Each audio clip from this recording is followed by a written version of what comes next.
older. You the one that needs to do some self-reflection. Brass, you heard him say it, Brass. Is he not a crossover Negro? Hey, I'm not call. You know I don't call nobody that shit, bro. You that's your shit. No, but I'll call him what you call him. What when he said what he just said, what came to your mind? I didn't. I'm listening, but what? Do me a favor, Stu. Stop right there.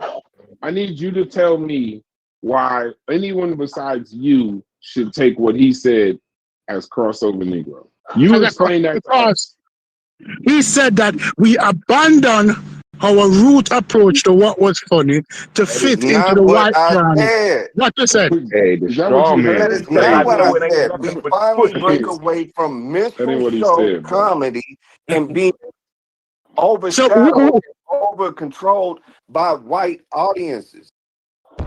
We break away from that in the 80s, and we have officially our own lane to freely represent what we deem comedy.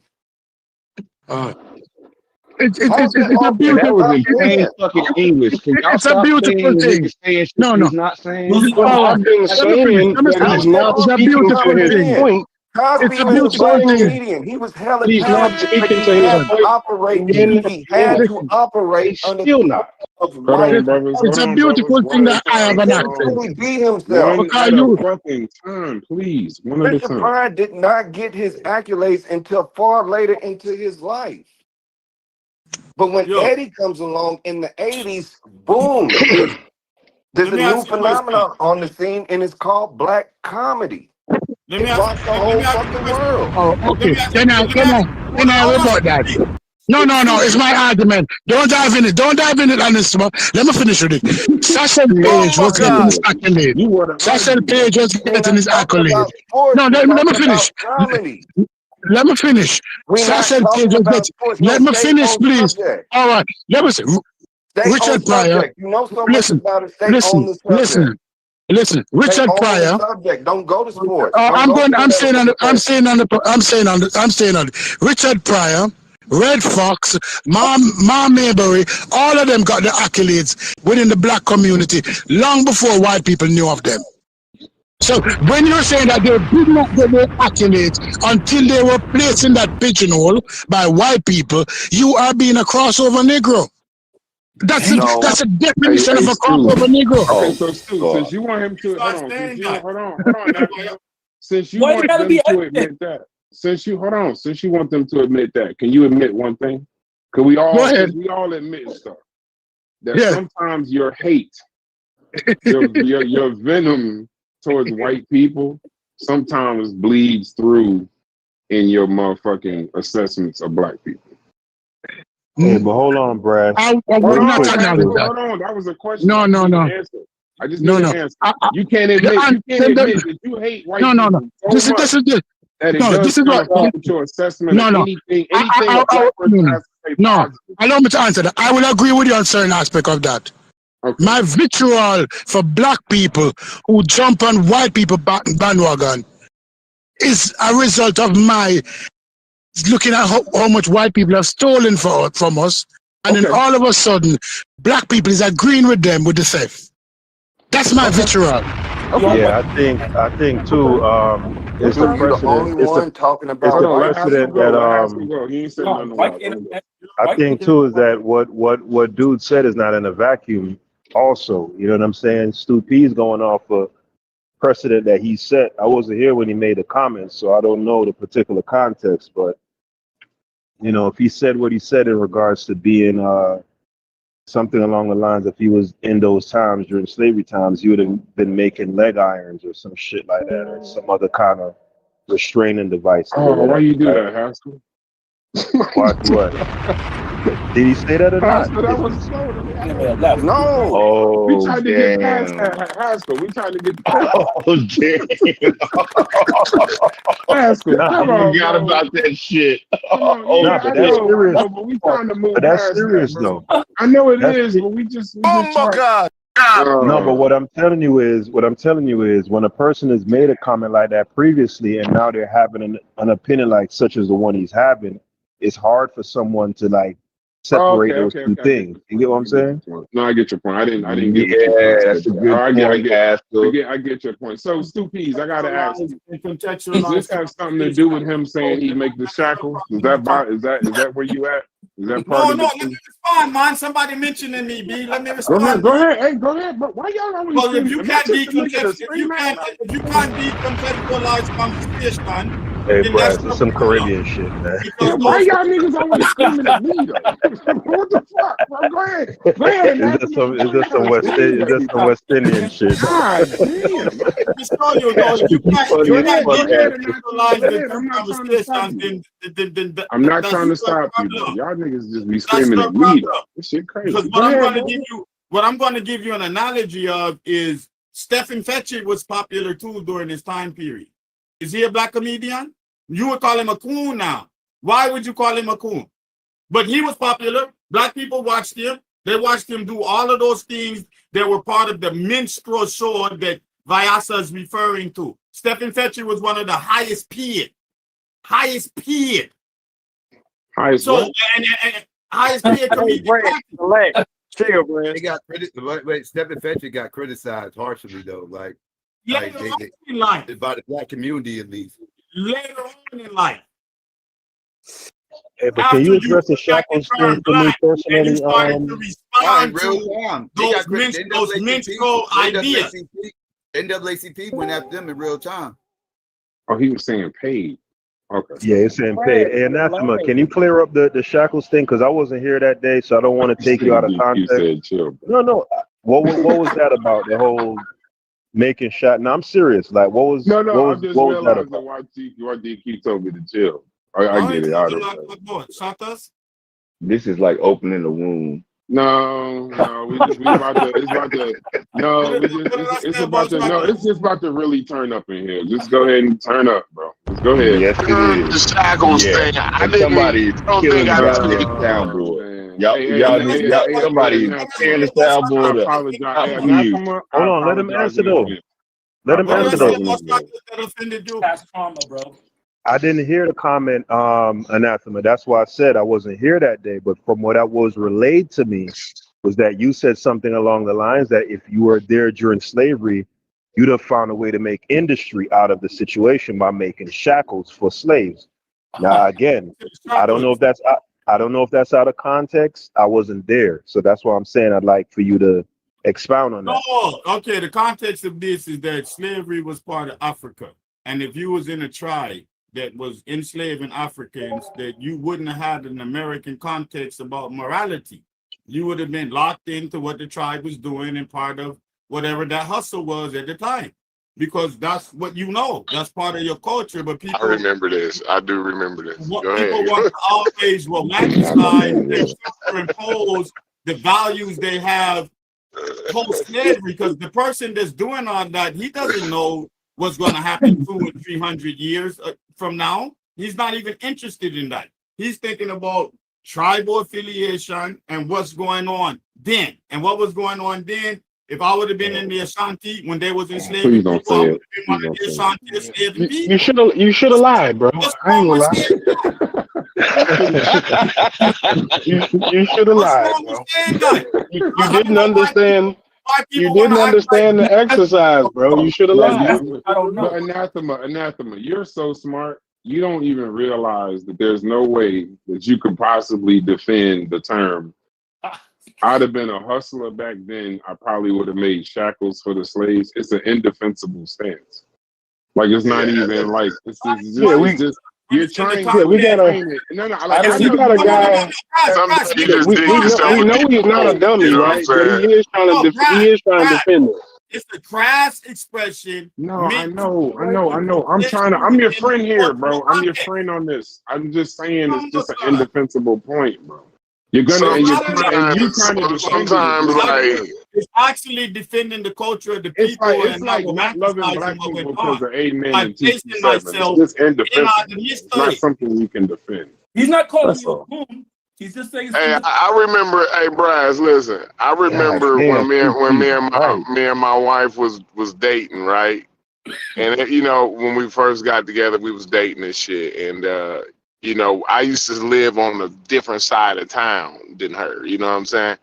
And so sometime I would go out to the club and kick it, and like she would be like, damn, I think, she would be like, not saying it flat out, but like in so many words, like thinking like I was fucking around on her, right? Mm-hmm. And but and a lot of times, most of the time, I'll say most of the time, I wasn't. I was just chilling with the homies, having some drinks or something. You know what I'm saying? But the more I try to explain to her, the more like guilty it's made me look. You know what I'm saying? So sometimes, like just not even just. Sometimes you just don't need to explain because you just dig yourself a deeper hole. So trying to explain that ain't working, bro. You know what I mean? It's just I'm not. not That's how they want all to I'm doing is placing it in the context. You can You are disagree with me. explaining You it, cannot but you're a give me person the that context. understands Listen to English. I know Reverend you're Concrete. explaining. Listen to Reverend Concrete. It's just that simple. All I'm doing is establishing the context in which I made the statement. Now you can Yeah. disagree with So that. I like Sometimes perfect any English of ain't that. gonna help. That's You your are opinion. explaining it, bro. But it doesn't You're right. change the reason I made and the context in which I made the statement. Now your reaction to that, you're free to have that. But you just know don't what? say what I It said out of brings me context. back. It brings me back to the Nzinga conversation, right? Because he is right to an extent, because slavery all throughout human history was pretty much a normal part of human history, like all empires. You know, Okay. people don't know that a lot of people don't know that Europeans were enslaved. Yeah, the Black Sea slave trade in Eastern Europe. You had the Barbary slave trade. Like pretty much every nation of people on the earth has been enslaved at one point or another. So he's right that people in those times, the way how they thought, they didn't look at slavery the way how we do. Even when I but was we reading still stories has about the has even but no we all have a somewhat understanding of that. But none of us is gonna open our mouth and but say for we him would to have put made it the in that way, shackle. yeah, I'd have been Like a come on, hustler. come on, Yeah, that's disgusting. let's It's a have I disgusting. know what I know. It's Sometimes a we could be disgusting so statement. Even the educated. hustler part ain't discussing. It's the fact that he picked shackles Pride in as the that. example. Yeah, he took Come on, pride we in ain't that. gotta. Yeah. I want to be. And I want yeah, to Yeah, be that's what I was respectful. going. I was going to co-sign your comment earlier about how I would some have shit been like, you just gotta look at I would have niggas been the one different. like, I would have been like the one like dipping the niggas in the water to get the nigga off of them, right? To watch the nigga like something, anything like other than But the to say shackle you guy. can't, I'm that's what not I'm the saying. shackle guy. That's what I'm saying. Like, it's no level of great English. Statement is There's made no. fast on I purpose for understand. Hey, Smoke, man. But anathema. We Don't understand co-sign your nothing We point. else, had bro. a different Admit it. job, bro. We My job understand would have your been point. It's different. just like but I'm just saying though. trying to explain I'm not that Hey, saying I statement. wouldn't It's just work. like I that's wouldn't why I have didn't had a even want to bring job, it up bro. because it's indefensible. You can't defend it, bro. hey, Some things is just That's indefensible. You all I'm can't clean it saying. up. nothing You a I'm nigga not can't saying clean it said. up. I wouldn't have No, went I out and got a refuse to job with admit, the and I niggas, stand right? by my I'm statement not because saying that. the statement is I meant would to be not have been fast the and shackle it's meant guy, to though. provoke action That's and like saying he'd conversation. have been a Right. gas You chamber, talking gas chamber to during the the niggas. Holocaust. You talking to the niggas that it happened to, and you sit up there like, yeah, I'd have did that shit too. Ain't nobody finna agree with that It's shit, just nigga. like even if it Oh makes sense, shit! You I know didn't what even I'm saying? think Ain't nobody about about to that. be even like, if it oh, makes total sense, even if what you're saying makes You to total agree, sense, I keep you telling you just ain't supposed to say statement. it. The statement is Hey, crass right. on purpose. It's meant to I, bring I it's a think it do provocative gotta make statement. some kind I of know sense, it too, is. right? I know it is, and I it's meant to know. bring It's an just attention and stop a romanticization of the historical conversation. man, I I don't want made to the hear all statement on that. purpose. When you say romanticization of historical this and all of that, all I fucking hear Yeah, is I I'm know. doing shit you would have again. made I know. All you niggas would be all you Spartacus. hear All is y'all want fucking to be shackles Spartacus. from my great You All You y'all grandmother. want to Spartacus. be you do not Yeah, man, that's all I you want to do hear. That's all not I hear. live in no goddamn You would objective agree with reality Yeah, me man, you for know stuff. that. I job, was bro. just getting ready to get into that. I think it's just the job, anathema. Hold up, man. If you say Don't the same thing with a nobody different job, I think it'd be listen. all right. Let's Don't test it out. nobody in Choose a different human job. Because I know it ain't no, no Nobody want to this hear is that this bullshit. important. This important, Yanda's yo. home bars, Anathema, mute up, every one of you, that's anathema. what We you heard are. This the important, yo. conversation. Mute up. This important, yo. Mute yourself, bro. Don't nobody Give me in the human opportunity to mute yourself history, for a second.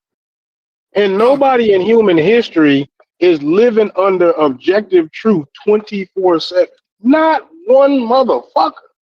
That's a Like so fact. for you to sit here and in the name of objective Try to truth, I'd enslave y'all try niggas to too. That shit intellectualize sounds everything dumb too as much. fuck, bro. Hey, Logic. hey, So I but said, Yeah, so hold in the on. name of Logic, listen, intellectualism, I would have enslaved y'all niggas too. What the fuck are you talking about? listen though, Logic. I think it's just the job. I think if he said the same Should have thing picked a but better chose a vocation. different job, right? I think niggas wouldn't even have reacted like that. You know what I'm saying? I think it's just only the job, only the shackle maker. Like if he wasn't a No, it shackle, ain't that. like he It could ain't have a that, bro. It job, ain't bro. that. I think he'd been cool. No, it ain't that, bro. Nah, Listen, it's being so hold on. it's Hey, being Corey. so naive. Shackle Hey, Corey, maker, hold on, dog. Corey. Hey, The Corey, shackle maker's here's the crazy. problem. Hold on, Corey, you Logic. funny as Here's the shit. problem, Logic. Hold on. The problem ain't none of the shackles. It ain't the what's the name. It ain't the that. Hold on, anathema. It ain't that. The problem is motherfucking the nigga talking about anathema. 1 second, brother. The problem is motherfucking. Even if that was the truth, for some reason in this Discord, niggas think that you could just say whatever, bro. And it's no like there's no recourse, there's no repercussions to the shit. It's like, bro, I'm just being me. I'm just saying what I want to say. That's what I mean by this Coon and Sambo shit. Even if you feel like that, you don't. If you respect the nigga or you cool with the nigga at all, that's cool. You're not supposed to say in a room full of niggas whose great grandmothers were slaves that you wouldn't have made that you would have made shackles. My grandmother was a slave, though. Well, then you are what you. It is the truth. It is true. That's the problem. But even if it's true, you ain't supposed to say it. Like some shit you don't need to be said. Like we say such wild shit That in was here. bad. No, that's why niggas just hold on, bro. I'm not done talking, Y'all bro. fell for it, bro. That shit crazy. I'm not done talking, bro. What I'm saying is like Haskell, that's y'all what I playing mean by Haskell. that. Oh God, he finna Hold on. defend it. Come on, Fatty. Let me hear you Come defend on, that. bro. Go But that's ahead. what I mean by this Coon and Sambo shit. Y'all niggas should not. It's like y'all revel in the motherfucking shit. It's like, oh, he's a Coon and a Sambo. Hey, you know what? I saw that Lions game last night. Oh, that nigga's a Coon and a Sambo. It's like everything becomes Coon and a Sambo, bro. Anything. So you just be careful with some of the shit you say, and then you can't explain your way out of that with great words. I don't want to hear about romanticizing and satire and all of that. You're gonna use Sometimes the four shit that syllable. you say, You're yeah, gonna four sometimes, syllable word out of it. Four yeah, syllable like, word. hey, Corey, we always talk about our grandmothers, right? Your grandmother told you the shit, your actions is so loud, I can't hear what you're saying.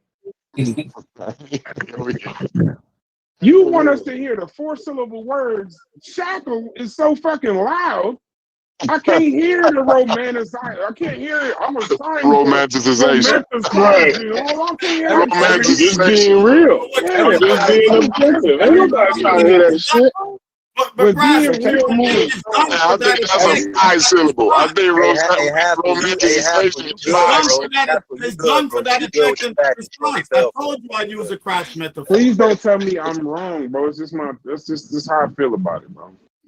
And mind you, I do this on purpose. Anathema, When before I you use kill a me, crash Chef, metaphor, how many syllables is romanticization, man? How many syllables in that? There's got to be and 5. anathema, There's before 5 you of them in think I'm there. reveling or somehow enjoying this, I want you to remember this conversation, like others, where niggas start yelling and shit. I said I didn't even want to have the conversation because I knew this where the shit was gonna go, bro. I said it. I knew it was where Nah, it's but I gonna think go, it's bro. okay though, Brass. Like you can't always just be all nice and fake and everybody just hunky dory. Like Are you talking about that's this not. Discord? But I'm not running Yeah, from the because conversation.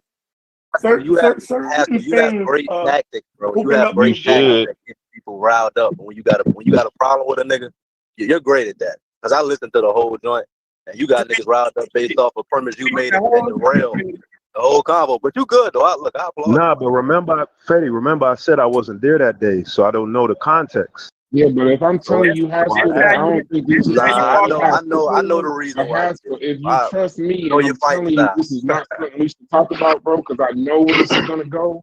You should just trust me in it, bro. And I'll tell you privately, but I already knew niggas is gonna try to kill Anathema twice. Dig him up But out I of don't grave. think. But I don't think that's a bad thing though. I don't think that's a bad thing though, Brass. Like, why is that? Me still there, me a zombie around here. The whole combo You now. don't understand what you're saying. Niggas be getting lost in combos. And then the other thing too, Fetty, I think is relevant to the conversation, right? To what Chef is speaking to chiefly is that we tend to make light and we tend to be detached from the things that happen to us.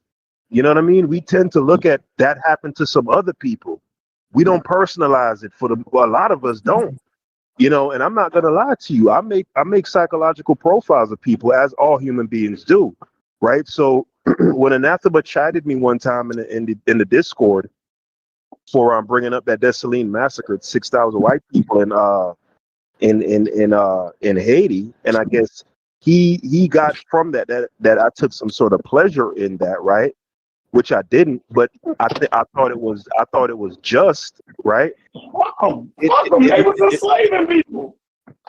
Well, a lot of those people weren't the ones doing it, right? It's children and women. They participated. They was in a system where people was held. Yeah. So don't take your children in those situations. I agree, and that's what I'm saying. That they see.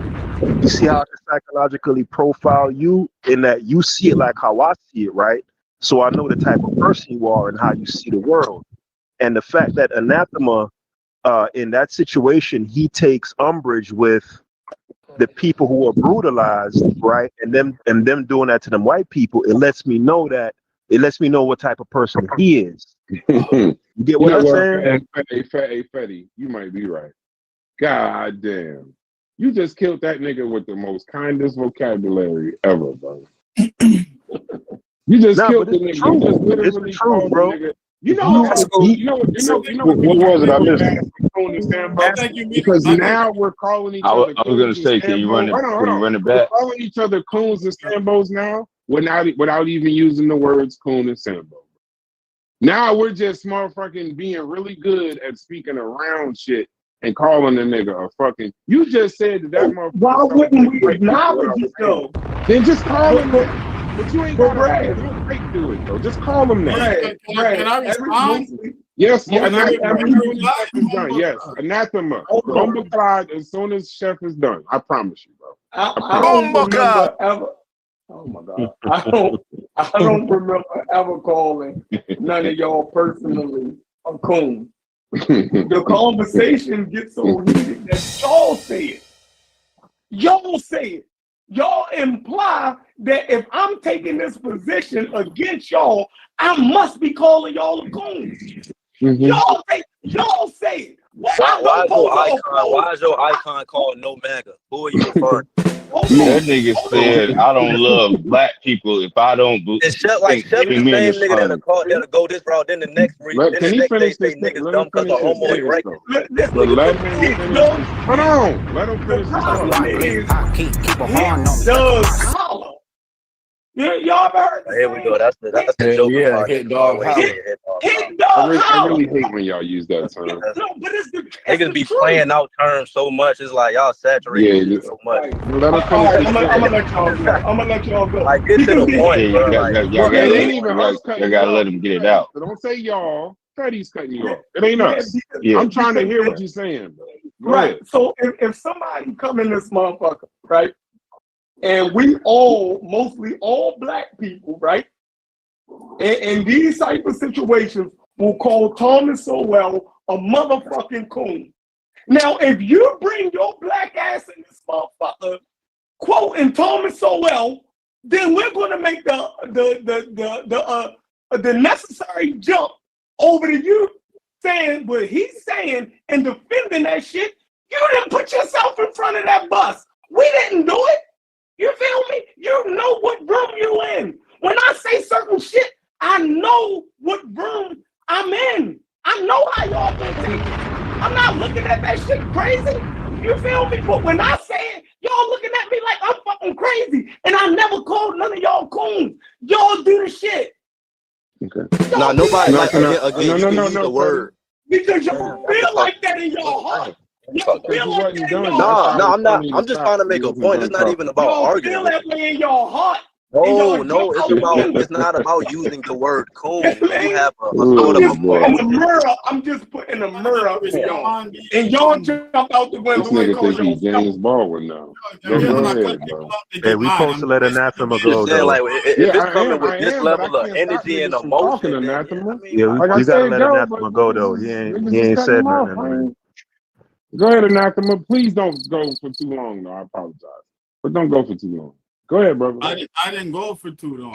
No, I'm Because saying now, this don't. was Right crazy now. the way that he responded to the post based on his preconceptions about me, which is cool. I can understand that. But the post was to highlight this argument I have about the rhetoric of rage, where we once again romanticize people. We focus on the violence, the get back.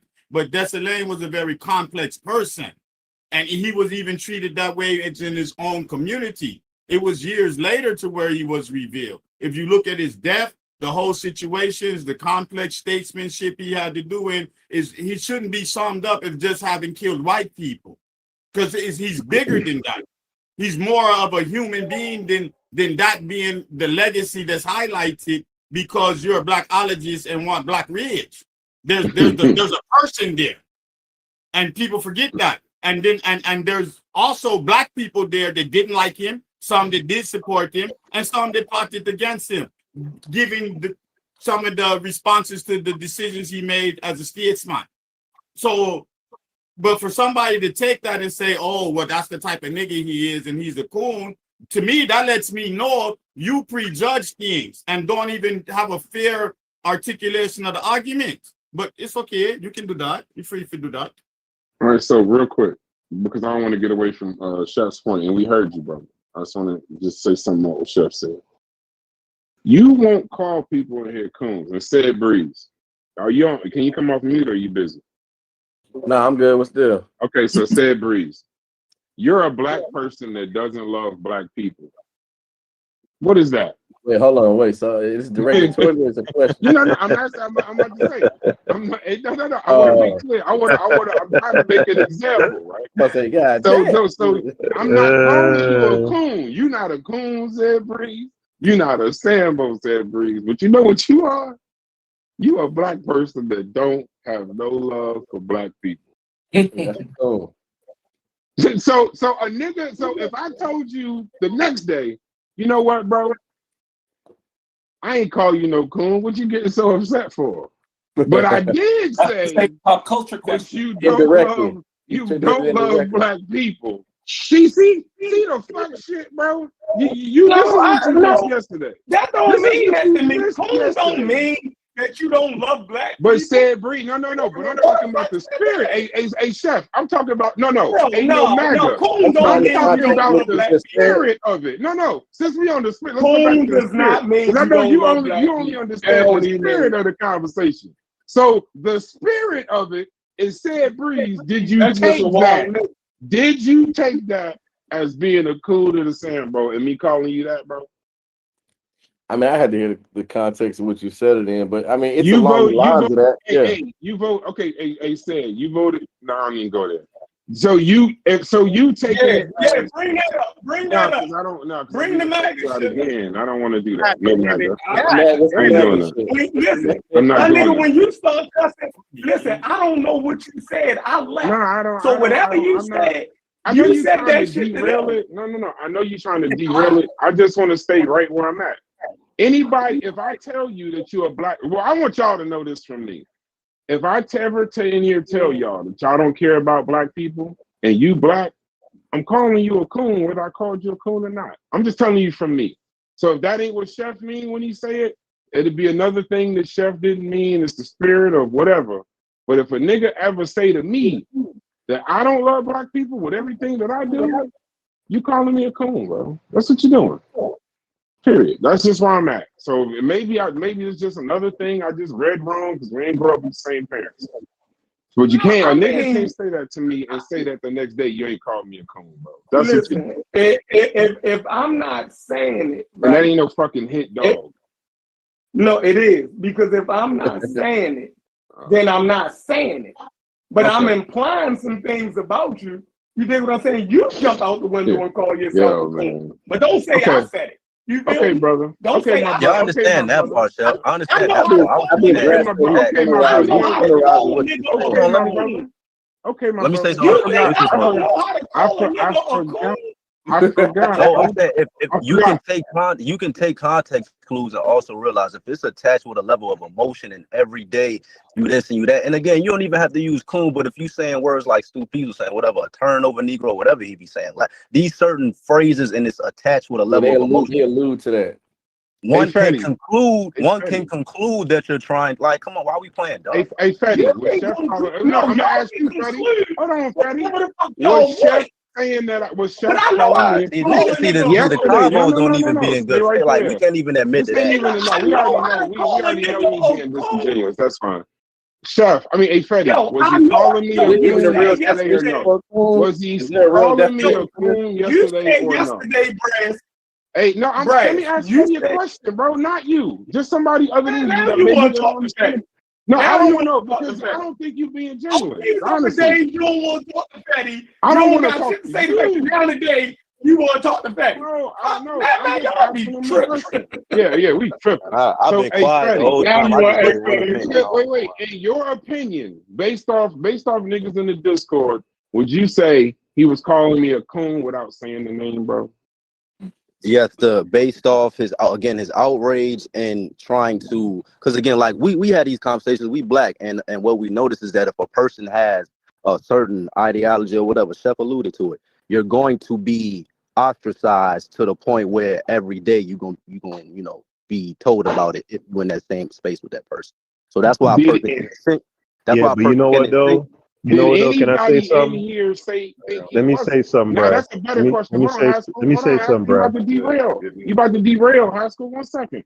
Did anybody in here besides that nigga? Do you think that he wasn't calling me a fucking coon? I would say not necessarily You because weren't you here. said.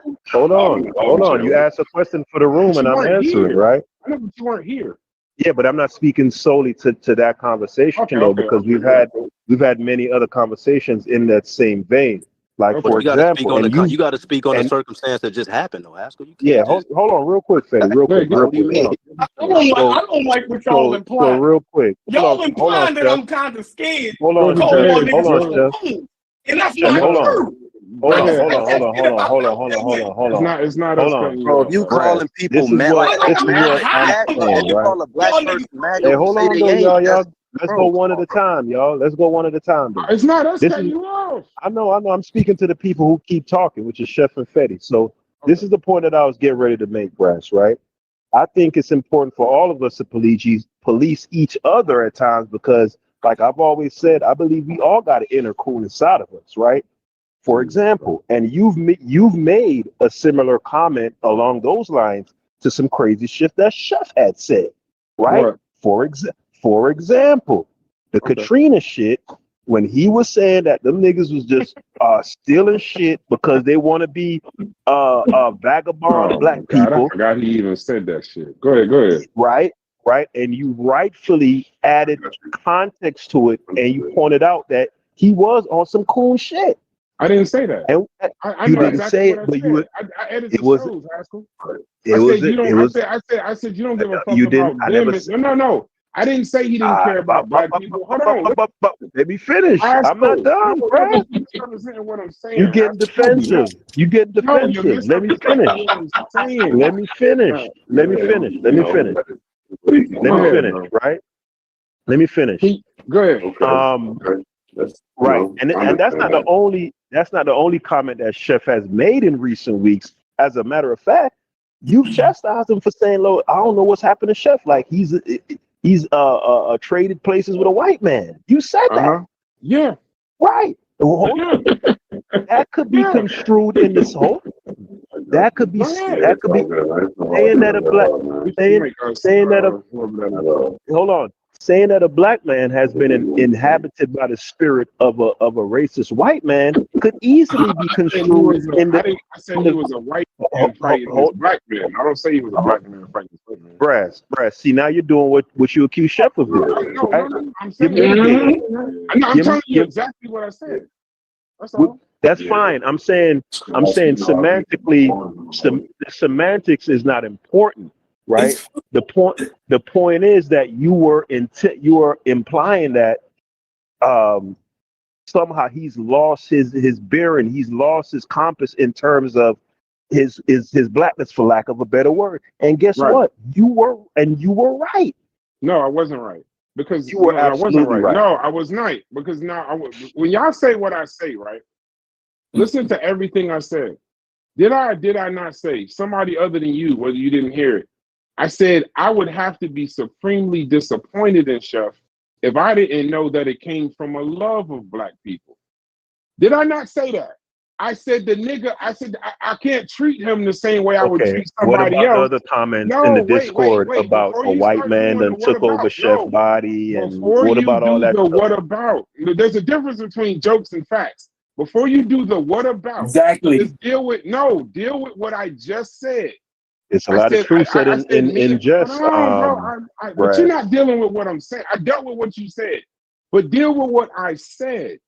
I said, if Chef saying all of this about black people need to get it together and black people fucking up and this, that, and the other, you have to remember when I said I'd be cussing this nigga out if I didn't know that it was because of a love of black people. And that I gotta separate Chef from everyone else that we have these conversations when we talking about Tony and all of that. I'm like, I'm not about to say this nigga is a racist or nothing, because I know he's, whether I That's agree because with you him or have more of not. a personal relationship with Chef. You I know don't him. have no personal relationship with Chef. Just listen to what I'm saying. I said more. I said you have more of a personal relationship than with somebody like than Tony. But that's so far from calling a nigga a coon. If I'm saying I It's gotta in the have same vein. I You said a listen to white you, man done Haskell. took I over listen his to you, body. Haskell. Hey, Haskell, I listen to you. I Nah, listen but you to you. shuffling though. You No, shuffling, I'm Brad. not shuffling. I just made a fact. I just said a fact. I said, why would I call a nigga a coon if I'm saying I know he loves black people. So I gotta take what he's saying differently. So you could say the same thing in regards to what Chef says about you. No, you could look but at he it don't that way say that. too. The nigga just said you don't. Hold on. He said the exact opposite thing. He don't love black. Bro, the nigga told all of us in here because we don't like Amen and 227. We don't love black people. Yeah, That's Chef got completely you different. got the most schizophrenic blackology ever. That's completely different, bro. Like It's called double speak. Hey, What you Chef, I talking try about? to help, man. You got to speak up for yourself, dog. No, but hold on. I want to know that y'all didn't hear me say that? That I can't be too mad at the nigga because he's saying all this shit I don't agree with out of love for black people and wanting them to be better. That ain't no fucking coon. And I gotta agree with Chef on that. I would just say it. It's not a term that I would use, but if I was to use it, I wouldn't. I mean, I wouldn't. I just wouldn't use the term. So I wouldn't call it. I don't think black people calling coon is cool. That shit ignorant as fuck. That's just a personal pet peeve of yours, Brass. That's just like people feel that way about the N-word, and you use that word frequently. You know what I I'm saying? rarely call So any of y'all niggas because I'm mad at you. no, that's not what I said. Some people I rarely call find any a, of you niggas because I think you ain't no, shit. no, that's not the point I'm making. I'm saying your whole thing with the word coon and Sambo, those specific words, that's just a personal hang-up of yours. The same way how some people find that the N-words, they're so detestable, they don't think it should be used in any context whatsoever. That's how you feel about that Sambo and coon word. But I don't think you know my issue with Sambo and coon. You've expressed it many times. My I issue. ain't never What is called you a it? Sambo or coon. Yeah, yesterday you did. What is my issue with it, Haskell? Since you know, Haskell, tell me what my issue is in a sentence. It's a simple sentence. I've said You said it's because you said it's the same word that the people who enslaved and oppressed us used to That ain't what I belittle said. and yes, you did, and No, it's not. dehumanize us. Now we've Haskell. appropriated the word and we're now using it No, and I don't weaponizing even it use the against each words. other. I know I didn't say I've that. heard. I don't use So Brad, appropriate. you want me to I say wouldn't what use you that word said? appropriate. I'm gonna tell So you you why. want Don't you want to know me to why? say? Hold on. Don't So you want you to know want me why? to? I do, but let me finish saying this. Let me though. tell you why, and You then you tell want me me? whatever. Hold on. Let me Because I finish never this been one. called a coon or a Sambo Let me by say a this one white thing. person. No, Let me no, say this no, one no, no, no, statement. no. Listen, just listen. I'm not I've going to be able never to been recall called. what you No, said no. verbatim. That's fine. That's fine. Just listen to what I'm telling you, and then you can have the floor. I'll go on mute. My issue is not the words coon or sambo. My issue is I've never been called a coon or a sambo by a fucking white person. I had to come to the Discord to get called coon or sambo by two niggas from Baltimore. So why do you find the word so And offensive? they both told me So they which wasn't one called saying it. you? And they both So said which they one? wasn't saying it. They Yeah, both said you the called words. I yourself wasn't that. calling you a coon or a sambo. They both did I'm the not same gonna thing. fight you, bro. Listen, you know how if somebody say, give me a second, asshole. If somebody just step up, if somebody step up in your face, right, you having a conversation, and you telling them something, y'all having a disagreement, and that person say, you saying I'm a bitch ass nigga, right? After a while, you gonna say, yo, I ain't never say you was a bitch ass nigga, but if you feeling that way, I ain't gonna say I ain't saying it no more. Cause obviously that's how you want to take it. I can't keep tucking my tail when if I say, yo, I ain't saying that, you saying it. But my disagreement is my disagreement with you. It's gonna be that. If you feel as though that shit put you in the coon category, that's you. Fine. Yeah. Yeah. What am I supposed to do with that? That's No, my nothing. feeling. Wait, absolutely nothing. Absolutely If nothing. You're not supposed to do absolutely nothing. Y'all know You're what not I supposed to think? do absolutely nothing. one of them No, niggas. no, no. You're not supposed to do absolutely nothing because that's the same thing the other nigga said. That's the same. That's exactly what you said. Is what the other nigga said. He did say it. No, I think he No. did say it. The nigga, No, the other nigga said the same thing. The other nigga said the same thing, bro. I didn't say you. I didn't say it was you, Brad. No. But if you feel like you are, then I'm not going to talk. Like, what the fuck are we doing? No, bro, because that's the truth. It only Okay, comes then when the that's difference fine. of I told you opinion. I'm There's cool a with it. difference of opinion. That's the only time it No, comes up. did I'm cool call with somebody a coon? No, bro, listen, I'm going to ask you this one time. Did call somebody a coon? Yes or no? Yeah. Yes. Yes. Now, then he backtracked and said he wasn't saying that about you. Right? Yeah. But you got him on record saying that shit. When did I call you a coon, bro? When The actual words you have never. I'm about to answer your question. You have never used the words brass. You a fucking coon. Never used the words. Mm-hmm. You saying how I'm gonna take it. Just so we clear. You saying how I'm gonna take it. If you as a black man that knows me somewhat, and you have the motherfucking courage to tell me I don't love black people, that's how I'm taking. That's how the kids say. That's how I'm jacking that shit. And that's how and that's where I'm at with it. Now here's the thing, Chef. If you know that I take it that way, pause. If you know that that's how I'm jacking it, and then you continuously say the shit every single fucking day, then why the fuck do you care how I jack it? Because you don't give a fuck about I the don't. shit you say. Okay, so then I we know. don't care. Then why the fuck do you care so much? If I say I ain't saying it, that's not because you keep saying somebody's saying it, and I ain't saying it. That's fine, Putting the bro. mirror up and you calling yourself that. No, okay, you're right, and that's And what I the don't other know how nigga to said. I'm explain cool that no with it. more. I'm cool, but you don't have. You don't. I don't know explain how to yourself explain now. that no more. You don't have to explain yourself now. I don't even know why you're explaining it today.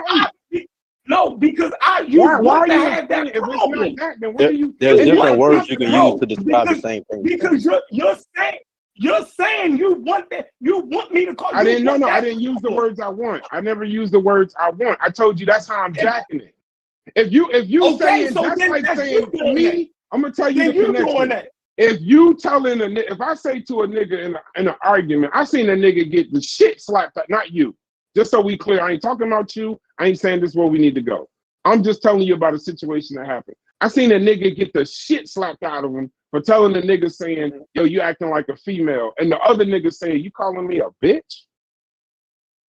Now he ain't calling him a bitch, but you just said the nigga's acting like a female. Well, how the fuck? If he jacked that as you calling him a bitch, then whatever he do is what he do.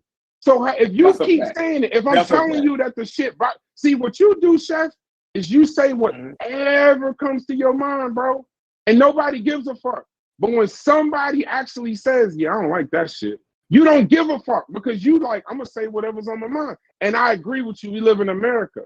But if I jack it the way I'm taking it, bro, then motherfucking that's how I'm taking it. And if you continue to say it, and you know you the type of nigga that'll irritate the fuck out of nigga. And then get mad when they get irritated. Like you'll be like, why are you getting irritated? He one of them. Your whole fucking job is to irritate niggas. And they get mad. Why are you getting irritated? Nigga, that's your whole shit.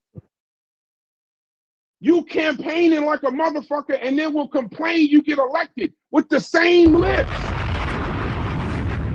So fuck that. That's how I'm taking it, bro. You know this shit irritates niggas. You know that shit irritates me and you don't give a fuck. So guess what, Chef? I don't give a fuck neither. So don't worry about how I'm jacking it. If you're going to keep saying it, I'm going to keep jacking it. Pause. That same way. That's where I stand.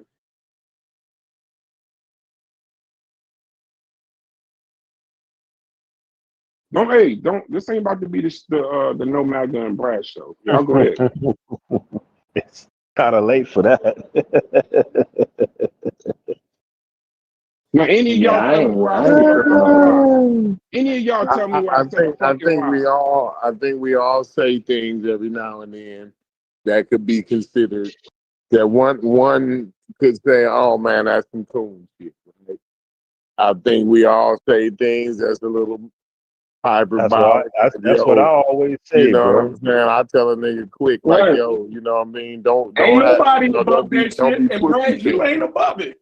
Bro, Yeah, Corey, You ain't above that hey, shit. Corey, I don't know I why gotta y'all go back to think what's I'm that above aftermath. something. Hey, I'm not even talking about being above nothing. Hey, Corey, yesterday, did you or did you not say, hey, Corey, did you or did you not say yesterday, Corey, since you about to do the mediation thing, cool, I appreciate it. Did you or did you not say that ain't even some shit I would even play with? Pause. When I told you what was said, what was said, didn't you said, I said I that don't ain't even some condone. shit I would even condone. Bro. Yeah, calling coons. I don't condone it. You know what I'm So saying? who the fuck called the coon? No, I didn't say Yeah, coon. I didn't say coon. I didn't say when I said it to No, Corey, you said I it was didn't say KKK coon. or something like that. I know. Yeah. I said a nigga support the KKK and don't love black people. What did you say, Corey? Yeah, I said I didn't support that. I never told Corey coon. I just said that. I said what you exactly said. That a nigga support the KKK. I said that the Republicans. You don't even know what you said, Chef. All due respect. You just be saying shit, Chef. No, bro, I listen. I live in America. We always looked at Republicans and those motherfuckers as fucking KKK. I'm sorry if you jumped over on that, but I can't help that. But that's historically fine, bro. correct. That's fine, bro. That's fine. And guess what? And I done said 15 times, I don't care, bro. If you don't give a damn, I don't give a fuck. If you don't give a damn, I don't give a fuck, bro. But if you trying to get a response, black people. I'm not even talking to you. I'm not talking to you. No problem. No problem. So if black people, you dig what I'm saying, feel a certain type of way, and I echo that shit, and a person don't like what black people are echoing, ain't my motherfucking fault. No problem. You know what I mean? If we felt as though that way, that shit don't change because somebody decided to go fuck with them. Well, black people say, oh, it don't mean that no more. No, that shit always meant that to us. So, I mean, it is what it is. How many black people in this room? I think all of them. No, not you. Bunch of black people in this room. You the only nigga that say that shit. I'm the only nigga that's matter of fact, Corey would even say he I told you I speak to that. So when you trying to say you speak for all black people, you just speaking for your own self, bro. And that's how you really feel. No, that's how you feel. Your people is in here. They're not in here? I'm speaking for my people. So your people aren't in here. Yeah, I told you I'm speaking for them. So you're not speaking for Corey? Corey won half of your podcast. He don't agree with you. It's just you saying crazy shit. I don't believe that shit. Yeah. So we don't look at. So you telling me you keep saying we? You speaking all this French? Yeah. Listen. From how I grew up and how I understand might be different from y'all niggas. If any black person come in my barbershop full of black person, if the nigga say I voted for Trump, he's a wild nigga to us. He's the odd motherfucker. If that ain't true in y'all circle, I don't know. I don't know what to tell you. I got cultural bias. Like, but y'all acting like that's some normal shit. Right. And niggas acting like I'm saying something fucking crazy. That shit wild as shit. And niggas be on quiet. That cultural bias could be also some sort of social learning problem that we've got, that we learn from each other and we just not going nowhere. That's true. Yeah. Facts.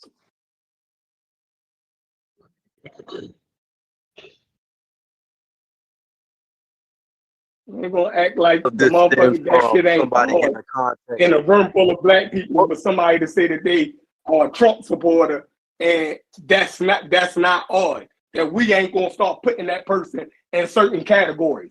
We do that shit. I'm hearing it. Go ahead, Freddie.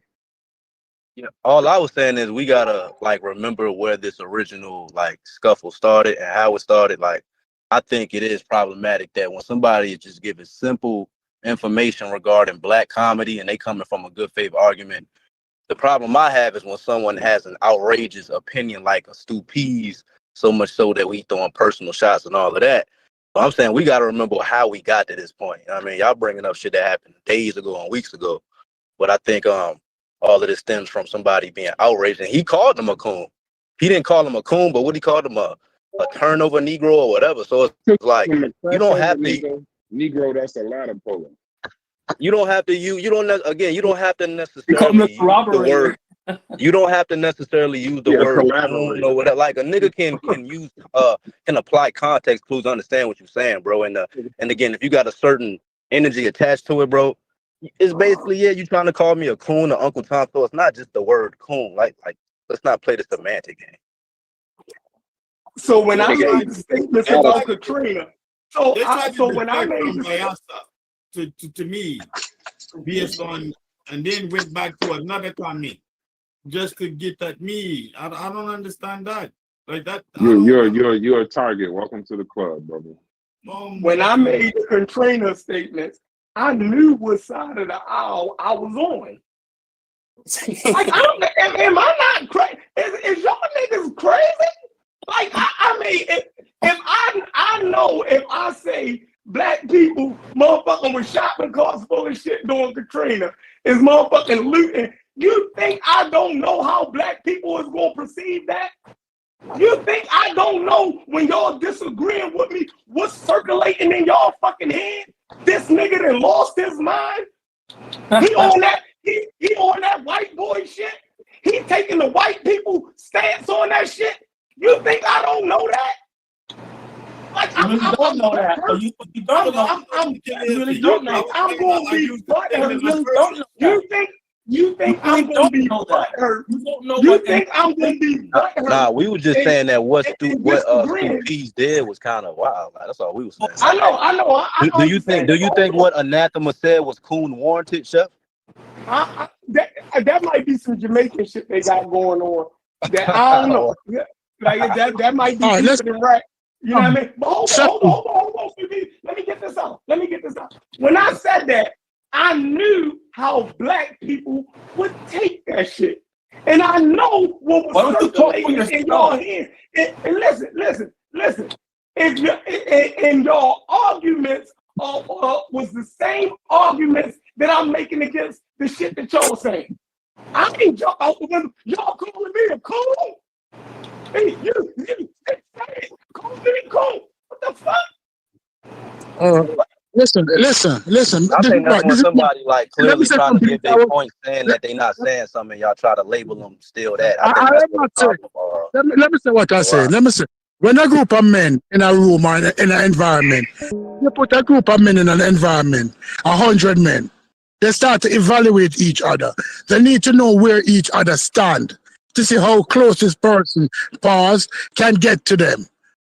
That's what I do. And when I evaluate many persons in this room, I don't use the word cool, I use other words. Many persons in this room is collaborators, crossover Negroes, ladder pullers, and we're acting like they're not that. We're acting like in free life, we don't know that this dude who needs white people to pigeonhole you for you to be somebody is not a crossover Negro. Or other dudes who collaborate with white people argument, everything they say, are ladder pullers. We're in the room and we're constantly evaluating each other. And we're seeing where each other stands. You are doing that. You are doing that. Every man do that. That's why I know that you're a boy.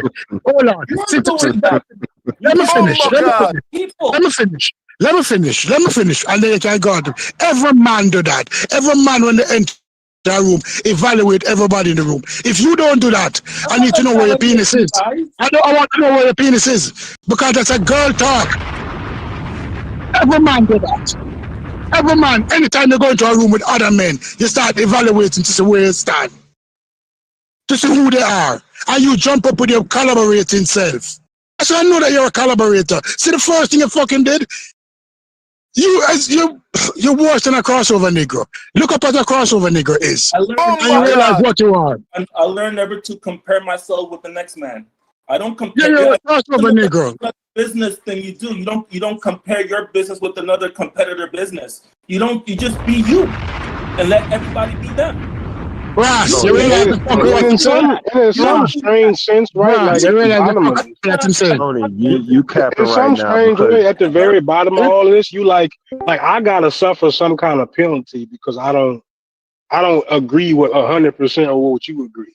And the penalty has to be so stark that I'm gonna potentially ostracize you from other conversations. You know, like but that's what happened in life. But logic, that's what happened in life.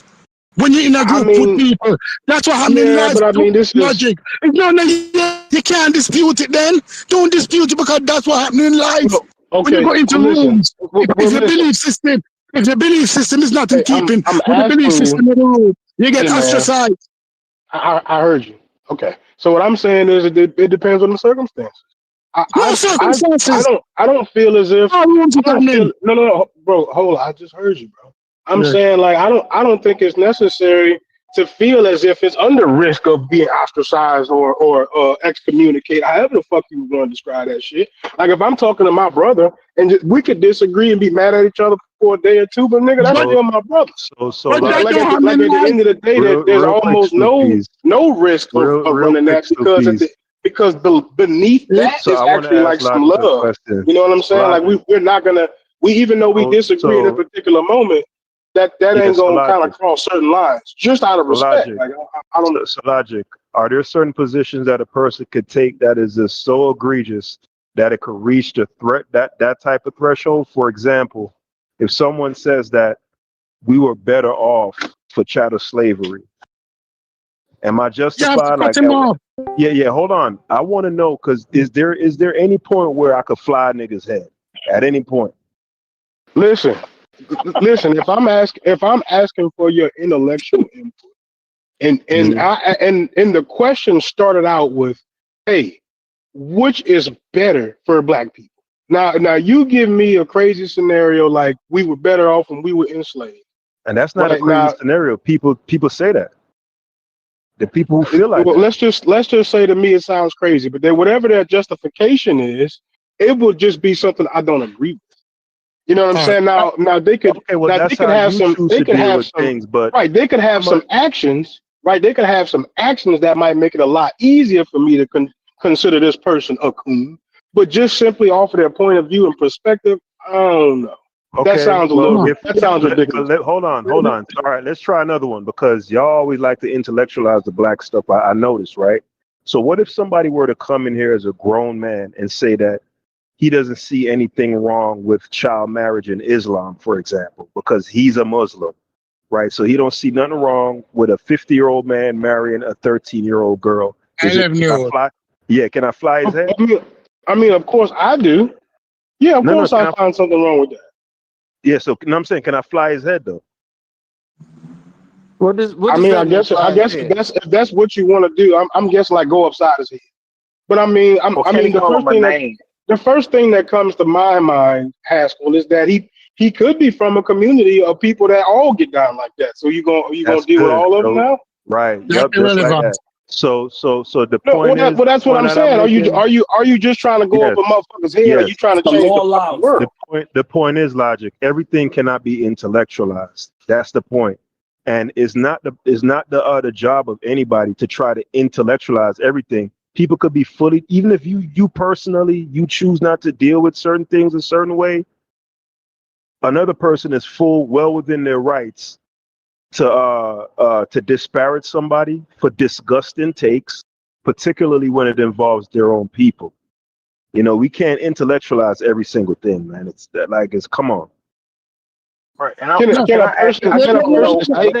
person take be disgusting without them being a coon? Is that Logic. Let me finish. Logic. It don't seem possible. It don't seem possible based on how we have these conversations. It's possible. Without y'all feeling like y'all coon. Why is the word so offensive? Why is coon and Sambo so offensive to y'all? If you are doing something that is against black progression, then you are a coon or a Sambo. If you say something, if I say something, even with me being pro-black, I can explain all that. If I say something that is antithetical to black progression, then I am it's perfectly fine with somebody to call me a Sambo or a coon. Well, listen. For me, negative for black people. You all know you would not call them again that. If like in a group, right? If someone said, bro, do me a favor, bro. I really don't appreciate you calling me that for whatever fucking reason. As a man, you should say, You know what it is? You know what I realize? Niggas don't like that murder, yo. It's a generational thing, I think, is what it is too. Like some of us grew up in the participation trophy era. You know what I mean? It's not and the some of us, yeah, and that's part of it. It's part of it because if you listen to what everybody is saying, Stoopies, or what a lot of people in the Discord are saying right now is that okay, yeah, a person could say something egregious, but still address it in a very diplomatic and intellectual manner. You know, don't. There's a reason why for it though. It's the reason why is because I could have sworn that we all came here with the idea of sharing what we can to help black people. Like the fact that parameter is a part of the reason why niggas showed the fuck up. Like, I'm under that impression, right? So it would take some convincing, right? Not just one particular argument that I don't like or one take that I find egregious. It would actually take a pattern of activity at that point for me to determine that you're here for something else. I agree with that. And that's the why for me. For me, that's the why. Let me say this. Let me get personal. Tony has been in this room for a year, and he's still a crossover Negro. You can't help that. Leave Tony alone. Please leave Tony alone. Some people you can't help. You have to call it that. You have to call it that. Some Negroes you can't help. Some Negroes are crossover, collaborator. I'm not a big fan of Tony, but like I think we have been calling a lot of names, and that was yeah, like the ad hominems gotta stop, yo. Because if we were, I'm not even a big fan of Tony, and that was just like. See, but that's what I'm saying. It's a participation trophy thing. You don't call everybody names. Like, don't call you online and not being they're not gonna want to talk. See, y'all done got this nigga started. They're not going to want to talk. That's the reason why I didn't talk for a long time, because the bullshit. You know, you gotta make it a you gotta like.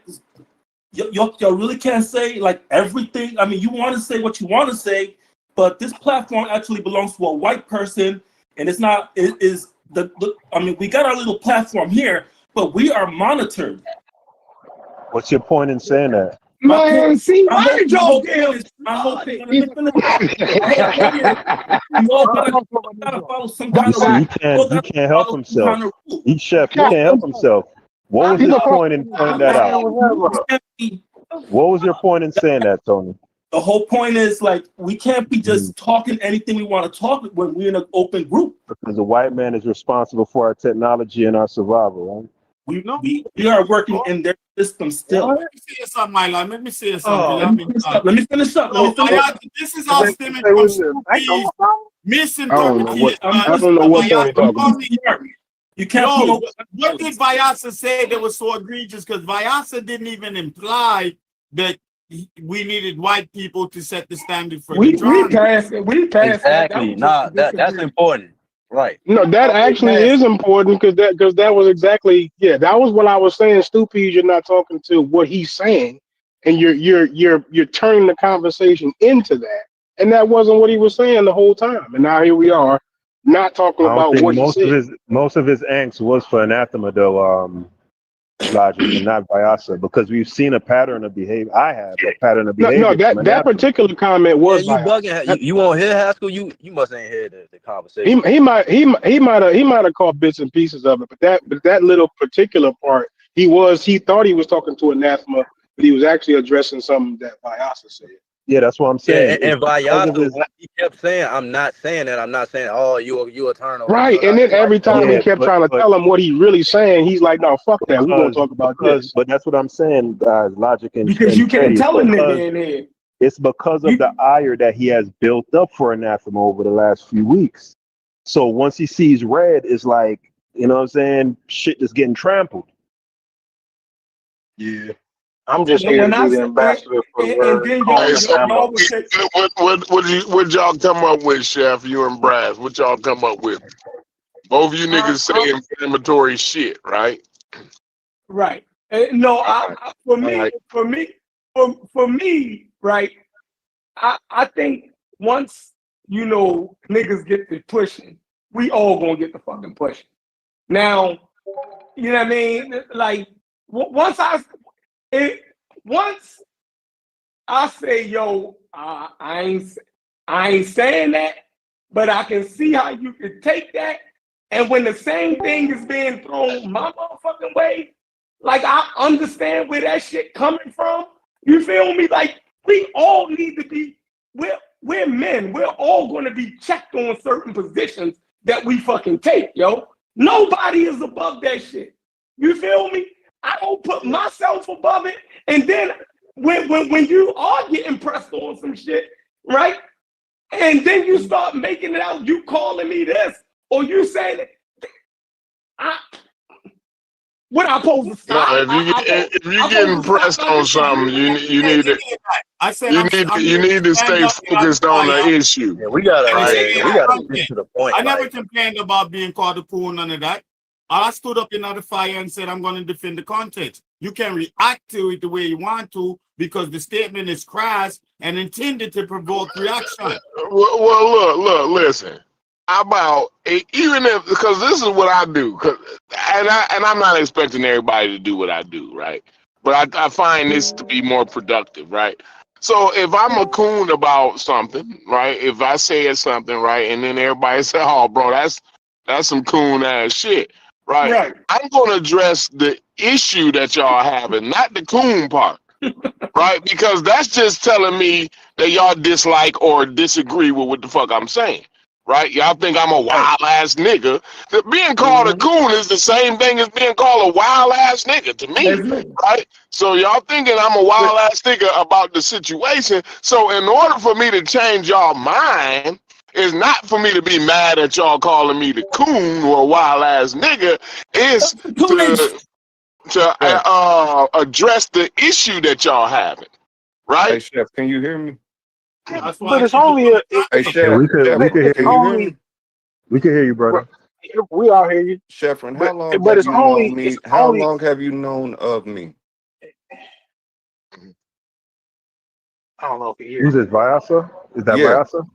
Yeah, we've known about you for a long Yeah, time. When have I never came with a source to have a conversation about black comedy? and I reference a book, and I'm highlighting it's a historical book dedicated to the history of black comedy. For him to blow off the hinges and call me a crossover nigga over a statement in the book is childish, uncalled Oh for. yeah, yeah, he It was shows wrong. a lack of comprehension. He never even argued the Yeah, points I he was was wrong. making. He made his own argument. I don't give a fuck about white people, and I hate they comedy. That slapstick comedy is not funny to me. Thank you, brother. The statement was African American, aka black comedy, carves out its lane in the 1980s as its own thing. And if you look at it historically, you got Robert Townsend hitting the scene. You got the Wayans hitting the scenes. You got Eddie Murphy, who's a goddamn comedy god. Just a couple of days ago when people was talking about stand-ups, the nigga dropped 2 and can't nobody touch him. He don't even have to make another one. This was all during the 80s. So the author highlighting that, yeah, you have a black genre of comedy finally emerge itself and is breaking free from the stereotypes of the past and they doing their own thing. It's not crossover, it's self-determination. And he couldn't comprehend that. So yeah, I'm gonna argue back towards the sentiment of a coon or a crossover nigga. Because he's speaking That's out the of first time context I and heard. he Y'all don't come know up what he's with some speaking new on. shit every week. I never heard of a crossover. About to say, I never heard that crossover nigga. That's I never heard that. an old reference. I get what it means. I've always heard it used in the context of Crossover is music. going in to some degree Yeah. in American history. Yeah, that does hold weight when you Going cross pop. over from the chitlin circuit and you go quote Yeah. unquote pop mainstream. Oh. But that's not what we talking about. That's not what we talking about. We talking about breaking away from that. We talking about going mainstream, which Bill Cosby had to do, and you got that clean comedy that was for a white audience, opposed to Richard Pryor and Eddie Murphy carving out a whole new lane to where niggas could speak freely in realms of comedy. Robert Townsend, Sinbad, that I you forgot about Sinbad. actually have a new genre appear in his black comedy.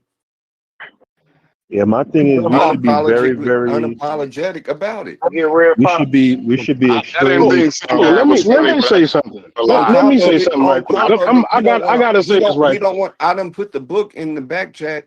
I don't know how many times. I even just put the author. It's a black author. It's 600 damn pages. The fact that we had to wait a fucking hour, right? The fact that we had to wait a fucking hour to hear Vyasa make his point clear because someone detected maybe a hint of friendliness towards some fucking white people is fucking retarded. I just want to let y'all know that was some retarded ass shit. No, Logic, he had said it earlier. I know why he got his point across. He said it a couple of It's times. because I started No, paying if you watch attention his again. comprehension skills, Vyasa's point was clear from the beginning. Period.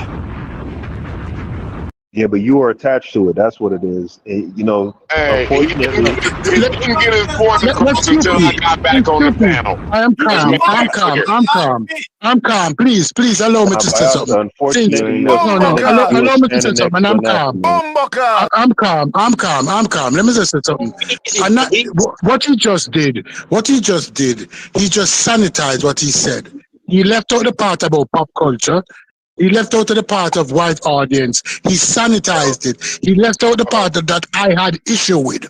So he sanitized his own explanation when he had an opportunity to explain it.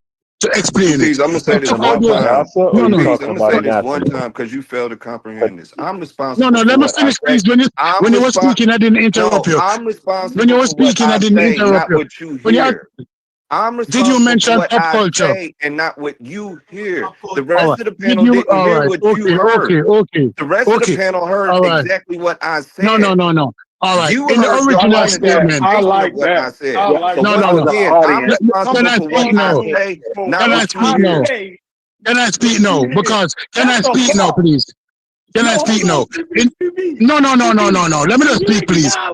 Can you I acknowledge acknowledge that, but guess what? Guess what that's he a said, bar? Sheffrin, that's a bar, but he's not. But guess what? He's not saying what he originally said. What he originally make reference to is 2 points Yeah, that the I had fuck he issue with. is.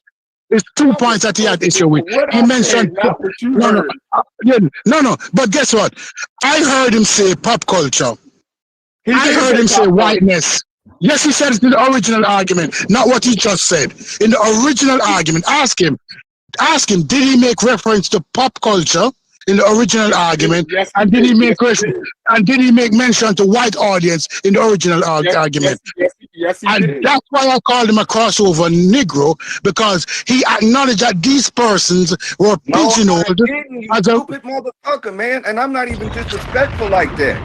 But you a Because you dumb wasn't motherfucker. listening. But guess what? Guess what? You I was know now. You're listening a to what liar. you wanted to You hear. are a You heard liar. trigger words and you That's responded no, to no. that. Because you're a Now the liar. main sentiments of You're what a I liar was because saying. everybody I heard you came make out reference. and I said there's a You're book a liar.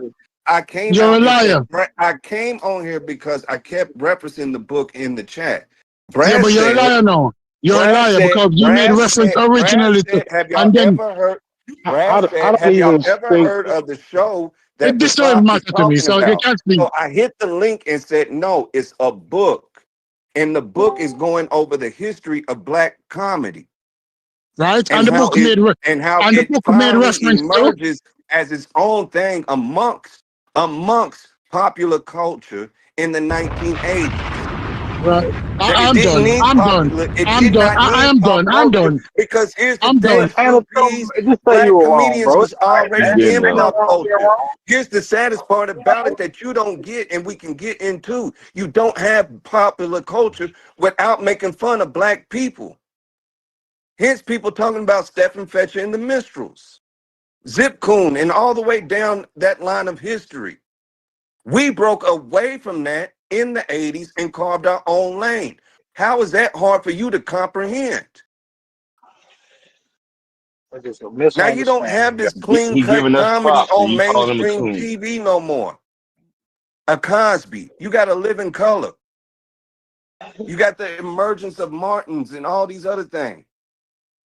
But the crust of it begins, that pie begins in the 80s. That's the point. It don't have shit to do with fucking white people. The misusing terms.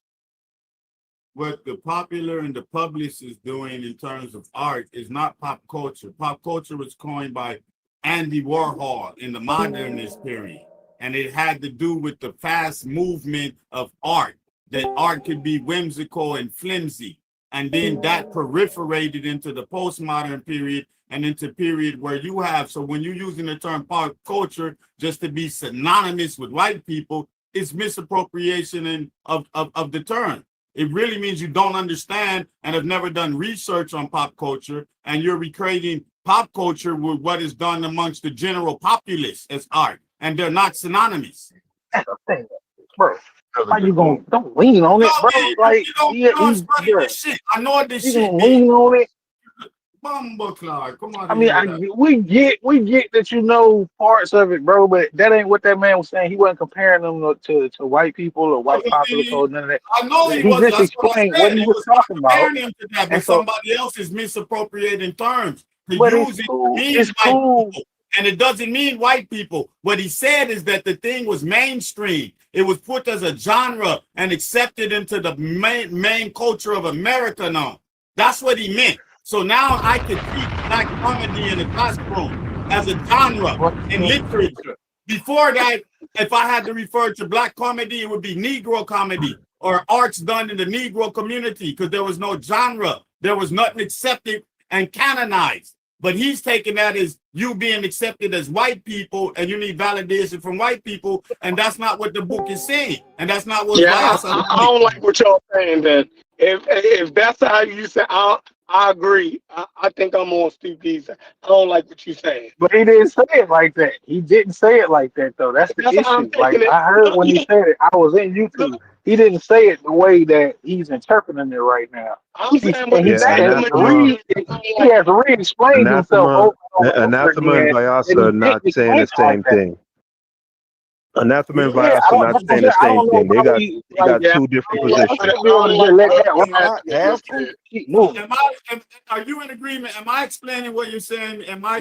You explaining it exactly, Well, and I that's don't what I've like been it. saying from the gate. Yeah, I think confusion. I don't like it. Well, if that's what y'all saying, I don't like it. What Y'all don't might you be like right, about it? but I Damn, don't like it. I even What highlighted you that push back? how I even highlighted how black humor has been oppressed. How fucking Thomas Jefferson said we didn't even need sleep because of our sense of humor. What in the fuck? Man, I What in don't the know fuck? what y'all saying. Come on, Chef. Because y'all haven't read it. Don't get mad at the fact y'all haven't read this information. I'm not mad. That shit just sounds crazy. It does sound crazy. Just because white That's people, why the book is dedicated. That's why black the people, book just is because white dedicated people to the say history something, of black comedy. but just because white people say something, that don't mean that shit, like we supposed to rationalize that. That shit don't even make sense. Like, I What do don't you know, mean by man. what white people say? I can't even You told you the articulate book that is shit. by That shit black sound author. crazy. Just because, man, you know how many crazy books been written by black people? You ever read Chef, they it's gay not a books? validation argument, though, bro. That's the part you guys admit. It's not a validation argument. We agree that niggas Black is people funny, can say bro. wrong shit Oh my too. God. Black people can, just because you say it's written by a black person, that's like, niggas be wrong all the time too. Don't get me started. I never said niggas can be wrong, but you keep acting like just because the person is making an argument you don't agree with is not from a black perspective. I said I ain't like it. I said I ain't like it. No, but you kept saying it was this white thing and this and that. But he Who Vyasa said literally that? told you. Oh, The when he source told was me that a black person wrote it. No, he's writing it. Listen, when he mentioned Thomas Jefferson and other white people, the author is giving what white the sentiment was to black comedy. So it And was the white basically, perspective. yeah, it is. And if we're I saying in know the I ain't 80s, crazy. if we're saying in the 80s that sort of changed, we're saying that mainstream, and that is white. I don't care what Exactly, anybody wants to popular. dance or you could dance around. Pop means popular. We're in America. We know who the majority of The the populace population is is. white, right? Right. So that is what it means. It basically mean, and it's the 80s is when white America in general sort of accepted us and legitimized us or said like Yeah, I it's a don't like that. legitimate thing. Yeah, I'm not That feeling it either. ain't what I got from what he Once said. again, that's what I you guys got are what the main point. interpreting. We broke away. That's what I'm saying. I got Once from what he again, the said. He was whole talking about the sentiment fact is that we black broke people away. Pop We culture is broke white away versus from forget. black. minstrel. We Hey, broke away hey, from but minstrel Oscar, comedy and catering towards white audiences when and he got carved out out, our own lane of black humor So that has to Vyasa, be can yeah, I ask you a accepted on the question? world Let me ask stage. Vyasa a Creation of black question. comedy. Let it me ask wasn't you. Let How me is ask that? sounding How that. is Vyasa. that Like his hard to explanation didn't sound comprehend? bad to me. Yeah. Is So that let me ask question? Vyasa. Let me ask Vyasa a question. So from what I'm understanding, prior to 1980, it was either the minstrel type humor. Are you all right? Did we have anything? Did black people in America have anything of their own in the Chitlin circuit that Yeah, existed in? Hold Did on, I not say that? hold on. I'm asking. Let me get the question out. Did we have anything in the comedy category that wasn't in the minstrel vein? Very, very few. And it's just like Red you Fox said, wasn't it's no in minstrel. the Chitlin circuit. Yes, black people we human beings, so we've always had a sense of Right, humor. right. So the 80s is when it got verified, when it got legitimized. It was always No, there. no, because What? You disagree? because Hold here's on. the thing Slow that down. y'all Slow not down. Slow even down, taking the Vyasa. time to rationalize Slow because you're down. so Slow quick down, to think Vyasa. about white Let it people. out. Let him get it out though. Vyasa. Slow Who's down. supporting all these comedians? Vyasa, slow down, real quick, real quick. No, Out of your because own. no, Hold because on, no, hold on. Let me no, hold because on, hold on, here's hold what on. you're not catching. I'm trying to have the Who's conversation with you, supporting? Who's supporting this? Vyasa. How many white people We watch can't Hollywood catch it Shuffle? if you're not How willing to many have white the people watch conversation, Hollywood though. Shuffle? If you just talking over How me, how we many? gonna catch No, what you saying? I'm because trying y'all to not get gonna put me in a clarity. box I don't belong in. I'm not No, trying you to. I'm Oh my trying to. challenging your I'm damn! premise. not you. Right. Your premise is faulty, bro, because you just said out of your own mouth that very few black comics did anything outside of the minstrel stuff prior to 1980. Oh my And I God, find y'all that still not you just catching the said that. point. You so you You didn't say still that? not catching. If You you just broke said away, very if you few.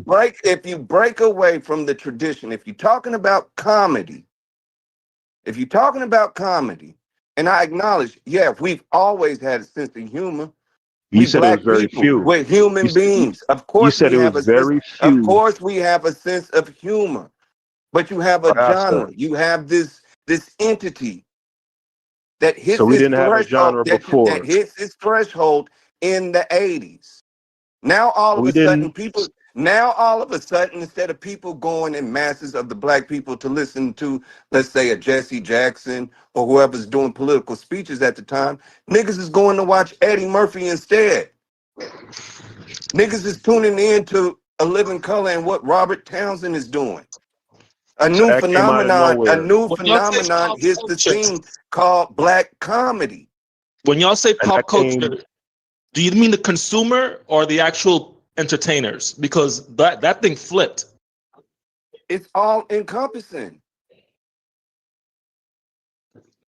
What you think they were just standing in I front of the see what mirror? I see what he's saying. You know, as far as the phenomenon changing in the 80s, right? For black comedians, right? I think a new in the mainstream it did. a new era kind of began for In the black. So mainstream. we didn't have comedians that No, entertained us I didn't say that. outside the white Ain't people. nobody Is that what saying that. Always had them. I'm No, asking? I didn't say that. Like that's all. Why No, are y'all whining? What the Hey fuck is chef. going on? Hey chef. I Hey didn't chef. say we get mine out. Chef. I'm just He saying. said it was very few black comics that did comedy outside of the rubric of the minstrel stuff. You said that, Vasa. What's the minstrel stuff? Can somebody give me that? Give me a You rundown know on that that. wearing I've heard it blackface. a Hold million on. Okay, times. Haskell, since you so smart. Since you so It's not smart, about. you pull me It's, up a black comedian in the 1880s. No, Pull me up a I'm black trying to get on comedian the in the same page with 1930s. y'all. I need to get on the same page. I hold need to on, run Corey. down. Hold on, Corey. Hold on, Go Corey. ahead. We're getting somewhere. We're getting somewhere. Hold on. We're getting somewhere. So he is doubling down on his position. He's saying that prior to Damn, 19. my Hold on. position has not Hold on. changed. Hold on. Hold on. No, no, no. He said you're I'm trying to doubling make down. it clear. He didn't say Circular. you changing. He Vasa. said you're doubling down. Right. So Well, y'all you're rather argue than educate me. Then. That's yeah. how. That's what it is. So I'm making it clear for the other people on the panel, Vasa. I know where you stand. Right. You said that prior to 1980, there was only very few comics that did comedy outside of the rubric of the cone shit, the blackface, stepping, fetch it, shining Oh, shoes, that's and what. Is acting. that what that is? Yes, Oh, okay. yes. That's what the minstrel stuff is. And I'm saying I find that hard. It's deeper than that, though. I hate that That's shit. crazy. 1980? The minstrel show is just not about being in blackface. Crazy. It goes from blackface. It goes from I think you blackface now, to the bro. comedy duos, to the sketch comedy shows. All of that is part of the minstrel tradition. So the minstrel, just because blackface leaves, doesn't mean the art form of the minstrel show leaves in the comedic art. You can get an ignorant nigga like me, Visor, with that, but these smart niggas, these niggas in here smart, Visor. No, my answer is correct. Because it's not just a blackface thing. The whole structure of comedy, the reason you have comic duos is based on Mr. Bones and the other end mine. At the other end is Mr. Bones and it's Mr. So they didn't have comedy they didn't have comedy in Africa prior to even coming to America. So y'all said in the 80s and we had comedy in the 70s. What about the 70s? We're talking about the structure. Yo, B, do you know how long it took to get one character, the interlocutor, to Let's stay stand on right there stage? with Concrete just You had to said. go through Amos Hold and on, Honda. Buddha. You had to go through Hold on, sketch Buddha. comedy What? shows. Hold on, Buddha, because this is know what the fuck important. you're talking about. Buddha, hold on. We just don't like what y'all What say. happens? What happens to in the 70s to comedy that's new? and it's behind a black comedian. Oh, it's Censorship. got to be You something had to censor out Richard Pryor's punchlines and his humor. By the 1980s, we don't give a fuck no more. We just doing it. You got Eddie Murphy, which birthed Def Comedy Jam. All No, but out the black black comedians comedy was already recording. all out The black black comedy. All out black comedy for an all black audience. No, we It's already not about had it. crossing over. It come up being picked by the mainstream Acceptance. studios and stuff. And that's Just like this and that's analogy. the pushback. Just because So hip black hop was people just because already hip hop had was their comedians. just because hip hop I was remember birthed in my the parents 80s having and records. creates a new I remember genre my of parents just having because records. hip hop is birthed in the Jesus 80s Christ. as the new genre of music for black people does not mean that anybody's arguing black people weren't making music before the 80s. It's acknowledging there's a new genre on the scene called hip hop. Just like They the was argument already is making it. now all of a sudden you have a new phenomenon called black comedy. You can go That's to white the store and acknowledgement. find black That's comedy. white acknowledgement. That's what Stu Pease is saying. All right, so That's not Chef, white then acknowledgement Chef, if you're the Chef, consumer. That's what Stu Pease is It's saying. not white I see. acknowledgement if you're the I see what's consumer. going on here. I see what's going on here. I'm Hold not up, going 'cause for it. I'm not I'm going trying to for learn. it. I'm trying to learn. So, Chef, can you provide examples of black comedy before the Because 80s? if you go down this road, this is the same road they try to put me down, right? Because I like Harold and Kumar and not Pootie Tang. I see the road they going down. I see because they setting it up for tomorrow. This ain't an argument for today. You have to understand. How I'm This understanding argument ain't Thank for you, Corey. today. This how is I'm for understanding it tomorrow. is that This the former argument gonna black be Thank you, back comedy. with Corey, us because I see it tomorrow, too. bro. I I see see the it bull. coming a million miles away. I see it too. I'm not going No, for I think y'all have I think y'all have a time Yeah, I constraint, think you right? might be on to something, Corey. Yeah, I see it coming a Hold million on. miles away. Chef, Hold this on. Let is me how finish I'm up. Chef, because I want you to answer this question because this is how I'm understanding it. There's a form of black comedy that begins in the 80s. So what you're saying is that form of black comedy already existed. That's what you're saying? Yes. Okay. Give me an example of it. Yeah, give me an example. Yeah. Eddie Murphy's and shit. Eddie Murphy was drawing off of Richard Pryor and Red Fox in them. He was mimicking. He was a little different. He was a little more He was mimicking Richard Pryor. He was Red Fox was wild as hell too. Richard Pryor was wild as hell too. Okay, I'm following. So before Richard Pryor and Red Fox, who did they model after? I think they were outliers. Richard Pryor and Red Fox. See. All right, so check it out. It was already consumable black comedy before Eddie Murphy and them. How I know this? Because my grandparents and my parents, I remember them having albums from the 60s and the 70s of fucking black comedians telling all the albums, right? Guess that. Now, And where did you have to listen to mainstream. it, Chef? What do we call it? What do we call them? What do we call them albums to this day? I don't know. Basement albums. Basement albums. No, Yeah. but you're telling me these comedians didn't have bars and That's not the argument. Y'all are making an argument that's not there from the statement. Comedy. That's not the argument. Oh man, all day. That's all you do. That's not the argument. That's that is Sheffrin. That is not the argument. I don't care. I don't know what you're arguing. I'm saying my point. There was a new niche. Argument. There was a new niche carved. That's the problem. No, we already have making a whole new argument. If white people got onto it, it's new to them. It ain't new to us. No, but okay.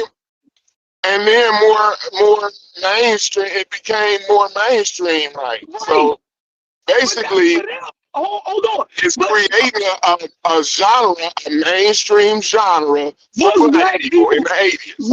Was black people playing baseball before they got into the major leagues? Yes, Chef. Yes. Yes, you can't say. I'm thinking it's more along the lines of Now it's a new audience, though. Now baseball got a new audience, and baseball changes because of black people. No, the actually the Negro League players was already known. White people already knew about them. And I'm saying black comedians and black musicians was already known. They would come down to where we performed at to get our fucking flavor. Now, just because they accepted at one point, that don't mean our shit started there. That's crazy as fuck. Well, he talking about there was a new lane talking about. There was a new lane talking about is what I heard. To anybody on Ain't no new lane. Ain't no new lane. To anybody on the panel, what is the cakewalk? I heard of a cakewalk. It's easy. What's the cakewalk? It's a dance. It's a dance black people used to do when they was. What was they doing it for, Buddha? I think it was because they couldn't cross their. They was making fun of white people. They was making fun. It was black humor. They making fun of white people. Yeah. Sheffrin, thank you very much for understanding. The whole point. Thank you very much. I see y'all coming a mile You away. understand what I'm saying, no, Sheffrin? It's about the arguing, just to be arguing. The sad part is the sources are in the back, and I guarantee nobody's looked at. Let me say this. Let me say this. This is You know, all because somebody Please. Let me say this. The Temptation was the Temptation before they went to the Copacabana. Everybody in the black community knew who the Temptation was. The Temptation wasn't Temptation as soon as they crossed over. They were the Temptation always. Why are you black keep arguing for Let me finish, please. Let me finish, please. Right? Black comedians existed long before the 80s, long before they crossed over and were pigeonholed by white people and called singular black comedians. They existed. Everybody knew about them. Once again. Let me finish. Why are you interrupting me? Why are you interrupting me? Satchel Page. Satchel Page. Before he went to the White League. You are a crossover nigga. You are saying that black comedians didn't exist before the crossover. You are a crossover nigga. That's the definition of a crossover. No, it was new to white people. It was new to white people. It was new to white people. It was new to white people. Don't nobody care about white people. This is a black author writing to it could black not be new. It was never new. Comedians, bro. They're just comedians. It was never new. It's a genre now because they're black. Because they're popular. Because they became popular. It's not a genre, Chef. How is it hard? That's why he's a crossover Negro. No, you understand what I'm saying. Movies? No, you understand what I'm saying. That's a double standard. Excuse me now. No, it's not. Why did we just have a list of black comedies? Why didn't we just black comedy existed? No. Why did we have to make a list of black comedies? Why did because black comedy started because white people made the list. Right now, black comedy don't exist. What the fuck are we talking about? We acknowledging that white people separate our shit, right? Yes, that's what we're doing. Comedy is fucking comedy. A black comedy is just a comedy. Then why didn't we just make a list of comedies? No, white people are doing that shit. Why didn't we just make a list of comedies today, then? Bro, because we acknowledging that they do that shit. No. Niggas were specifying black comedy over white comedy. Sheffrin, you understand what I'm saying now, Sheffrin? Why Let me talk to Sheffrin for a second. Understand, man. Go 10 black comedies. Go sit down. Sheffrin, you understand what I'm saying now? Sheffrin? I'm talking to Sheffrin. You never watched the black and white movies. If you say that they are black doctors or just black doctors, you're fucking diminishing them. Right. But you just did it today. We just did it today when we made a list. How come we just didn't make the list and say comedy list? No, because we had already. We had to go look up the black comedy. Bryce was looking up the black comedy in each era. From a previous argument. We did that because we was already having a previous argument. No, because you come from the time when people got more ethnically oriented and the term black was popularized to identify yourself. Can I finish what I was saying? Everything got a black to give a specialness and a cultural significance to it. And y'all trying to take Vyasa's argument out of context and act like it's something that white people was labeling and pigeonholing. So it's a semantic argument, is what you're saying? Period. So we just. Vyasa said that though. Vyasa said that the problem that they made the job. Niggas wasn't wearing Afro pics and all of this blackness wasn't, and the term black was to become a term used and fought for politically. So, a nigga having was a part of his comedy. Our hairstyle and our ethnic makeup was, man. Jesus Christ. So Pygmy Markham, right? Out of context, so Pygmy Markham. Tradition of comedians within the black community. I was just reading on Black Comics doing the chilling circuit. In the context of the times and what was happening, and y'all making a whole pseudo argument out of that. And what Vyasa is saying is literally clear. Yeah, we're clear. He's saying that prior to the 80s, it wasn't really much outside of the minstrel stuff. And we saying that's not true because that's what he said. That's not what he said. That is exactly what he said. Why y'all say niggas ain't saying what they saying? Why y'all do that? Because you don't like what he said. It don't fit your argument. So you gonna say he didn't say that? That's crazy. He said it existed, but it was. He said it was very. The minstrel thing is not just blackface. It goes into the whole tradition of comedy until you get the single comedian on stage with the rise of the Dangerfield and all of these people. You don't understand. They had wingmen. There was a system. There was sketch comedy, and then people became stars, and a genre was built out of that. And then you have these simple things that you call. You don't like what he says. So now you're going to try to clean that shit up and make it seem like we're wrong on every point. You don't have to agree with them. No, I'm telling you, you're reading more into the statement because of what you think minstrelsism is. Minstrelsism is more than blackface. Minstrel souls was just blackface. Nobody said that. Hasbro said that. He emphasized that earlier from the You just said that because you're trying to clean up. I'm wrong. I didn't hear that come out earlier. All right. You cannot clean up everything in somebody else's argument. Yeah, I heard Hasbro say that earlier when he mentioned minstrel. He talked about the blackface and all of this to try and sum up Vyasa's point in a dismissive manner. And Vyasa's talking about more than that. He's talking about the historical development of modern comedy. Like we're on the same page right now, right? Presence within that context. The moment y'all crazy, son. Agree with. I'm going to disagree with 2Ps on that point.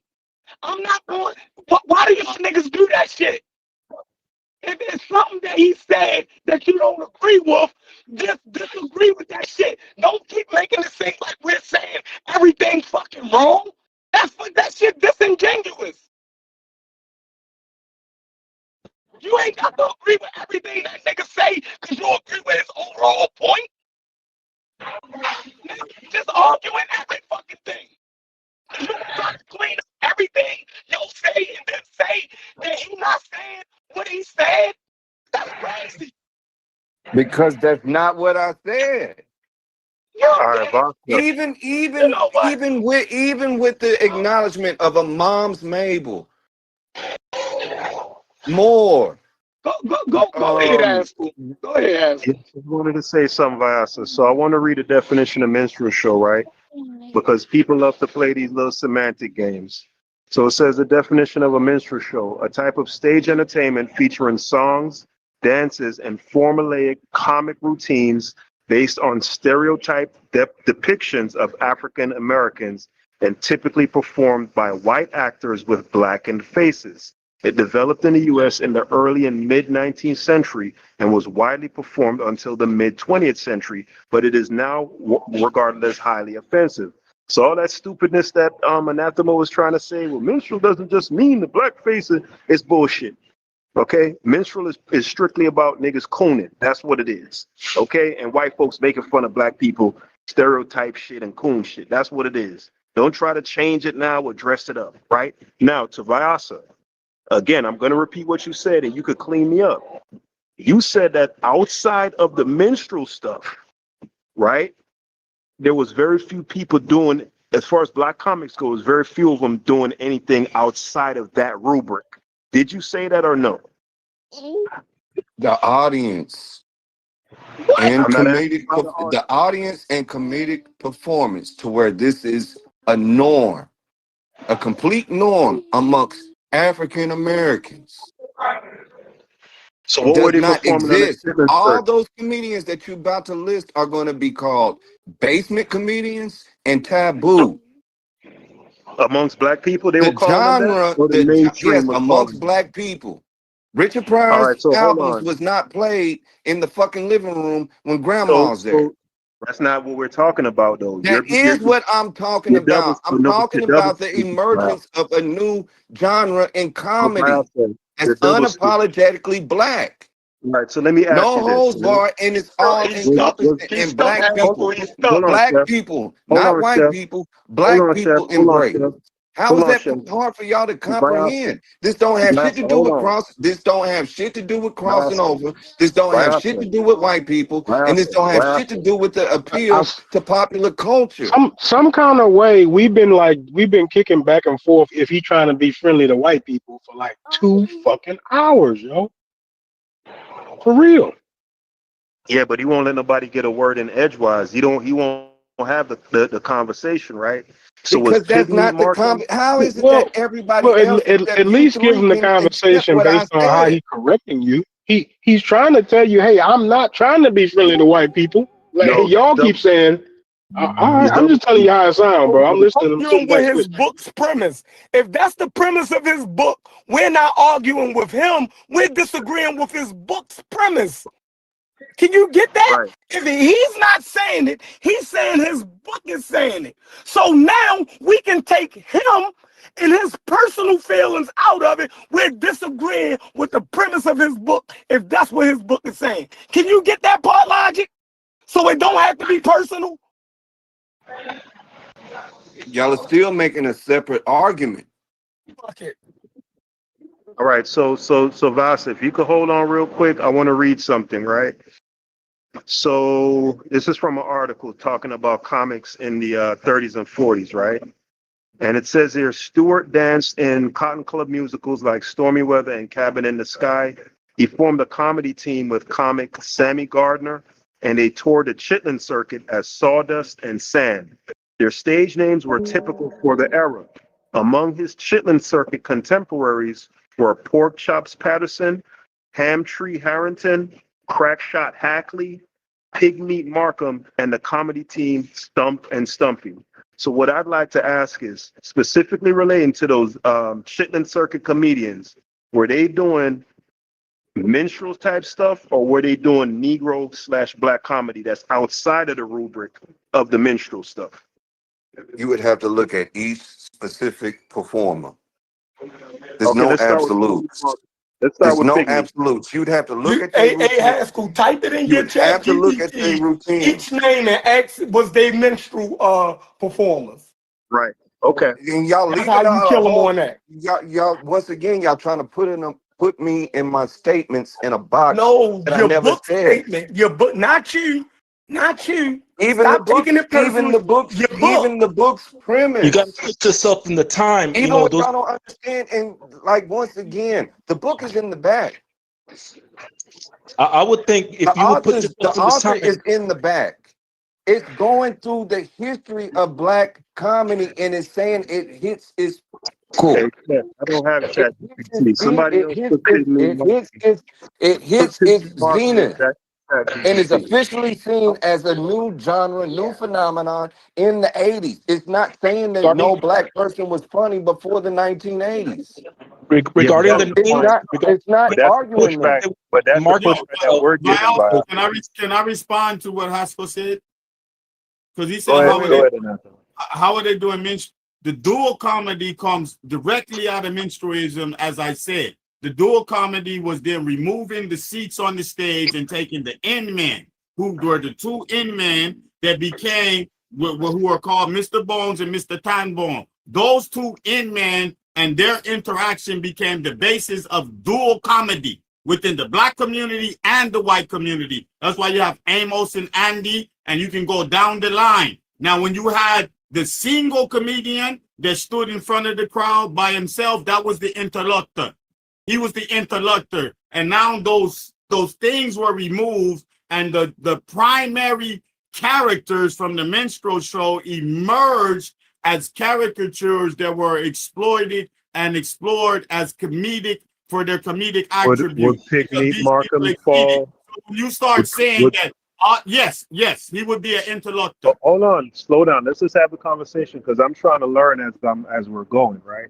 So, from what I'm gathering, you're speaking about out of certain conventions that came out of the minstrel shows, right? So a duo team is. Hold on, hey brother, Anathema. Just so you know, I was the one who put you on mute because I felt like the conversation we're not having it in an orderly way. All right, go on, do what I do. Yeah, so I just like to, I'm trying to learn from you and hopefully you can learn from me, right? So from what I gather, duo comedy isn't necessarily minstrel. What makes minstrel is by definition is the demeaning and stereotyping of black people, right? So the fact that two people are on the stage at a particular time, that doesn't make it a minstrel, even if that style or that convention was born out of that era. Does that make sense to you? I'm distinguishing those two things. Does the distinction that I'm making make sense? That don't make sense to you, me, and I'll explain to you why. The minstrels come from a German tradition, and it means the songs and the stories that were told to the folk, the common people. Within those stories, they started to mock the upper class people in Europe. Those, when the German immigrants came and they started their minstrel societies, the Jews and the Germans, they were ostracized because of their religious differences at certain periods. And this minstrel thing became an art form where the popular culture was to exploit and demean black people. Those characters became standard art forms within American culture, within popular American culture. Black people knew who the end men were. So when they changed, it wasn't an invention. They just got rid of the seats on the stage and they moved into a vaudeville era where there was sketch comedy now. So in the acts, you would have the two end men have their conversation and do their thing. That became the dual comedy, sketch comedy platform. Then you would have the interlocutor who could stand by himself and probably have props and other things to just explain himself to the audience. So when you're saying these are these are continuations of these characters as society changes and society develops. And black All right, people so are I part got of you. American I'll let you go for a minute and a half. Let me get in. All right.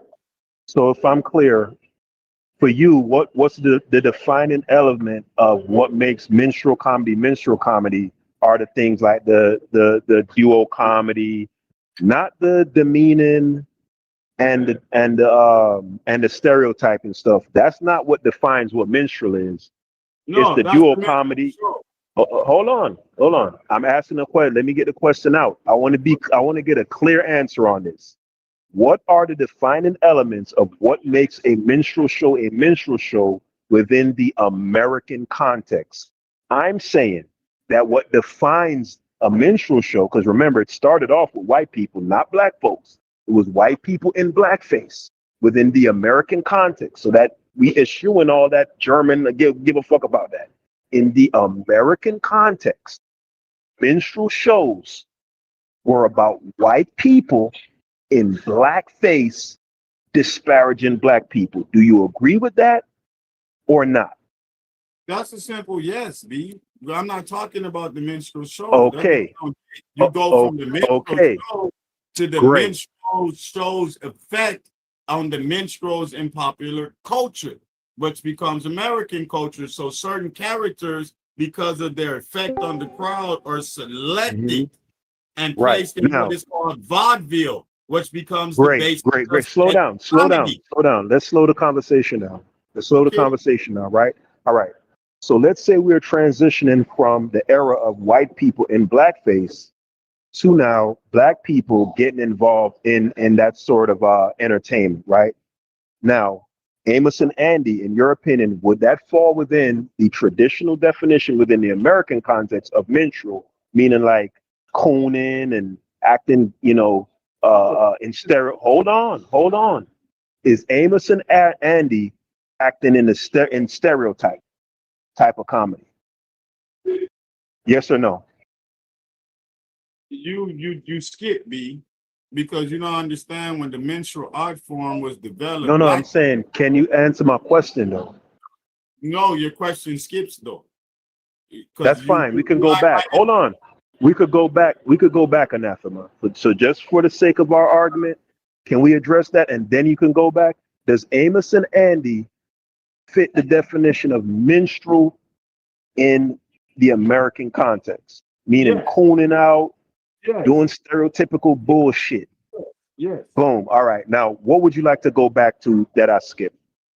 Black people joined the minstrel circle. They put on blackface. They became part of the minstrel circle and took on those art forms and those characters for themselves. They literally They had to. They called it corking. No, there you go. They had to. It's the only way to get into mainstream at that time. They wouldn't have been allowed. You're interrupting me now. Okay, you're right. If they had their own comedy and they wouldn't have to do that. They could have just went on a chicken circuit and not kick up and do none of that and made their money with black folk. But they didn't do that. They adopted the standards for comedy in America, which influenced their comedy. Now, if you really want to have this argument, we can get deeper into the argument when we go into the rhetoric and black rhetoric and how the comedic rhetoric that was not about cooning became the basis of what we call what was our interlocutor, his slick language, his use of rhetoric, his way to turn white society on its head. I.e., then you start having the Ma Mayberries, you start having the Red Foxes, you start having the Richard Pryors, you start having the Eddie Murphys, because now they're the interlocutor and their rhetoric. Let me get in. So does Pigmeat Markham fall within the Amos and Andy category? No, he would have been an interlocutor. He wouldn't have been a dual comic comedian. I'm talking about. No, again, you're majoring. Hold on. When I ask a question, we know what Amos and Andy were doing, right? They were doing the blackface stuff, the coon stuff. That's what I'm talking about. Not the vehicle in what the comedy was delivered. I'm talking about the subject matter of the comedy. Because we know Amos and Andy was some coon shit. Would you agree with that?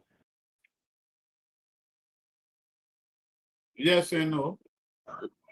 Great. So yes and no is fine. Now, would you put Pigmeat Markham in that category?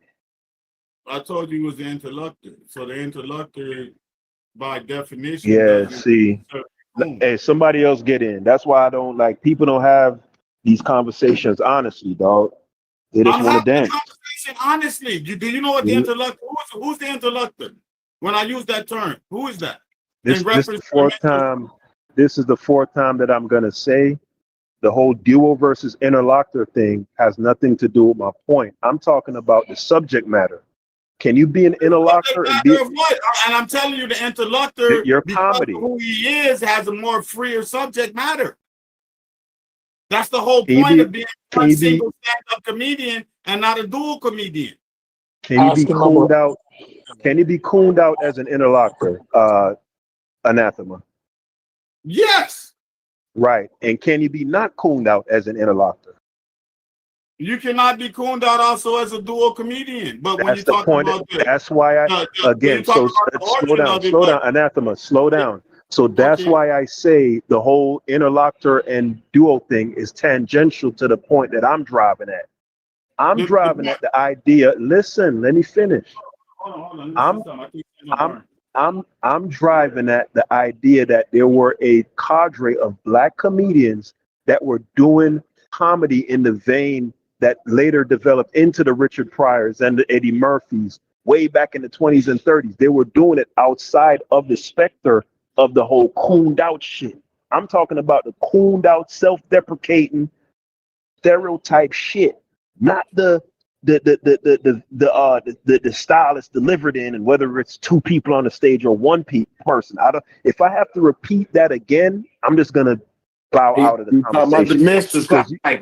What you want to say about that? Because I agree with that. But what I'm trying to tell you is that show. the framework they acquired literally comes out of what you would call the minstrel show and minstrelsism. That's fine. And then black It people evolved out of that. like we always do and made it our own. It evolved out. It's in this progression.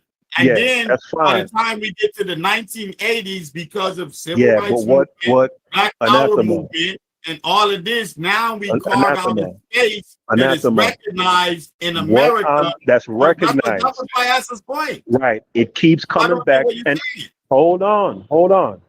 Now Okay. it keeps coming back to the recognition thing. And that's where this whole thing started at. So in other words, is you've agreed that even back in the 30s and 40s, that you had people that were doing that sort of comedy, but it wasn't recognized. It was outside of the specter of the minstrel goofy shit, but it was in the chitlin circuit. It was witty. But all of that comedy, Hold like, on. that was outside. Hold on. So that's what I think me and Chef and people like him are driving at, is that this idea that it sprung up out of nowhere in the 80s. No, black comedians been doing that sort of stuff. It was just not recognized by the mainstream. And I think that's what Stu Pease is taking offense to, is the idea that it almost is like it doesn't exist until it gets legitimized by these people. But That's the problem. Again, hold on, Buddha, again. It don't have a goddamn thing to do with white people. The whole style of comedy shifts. It shifts.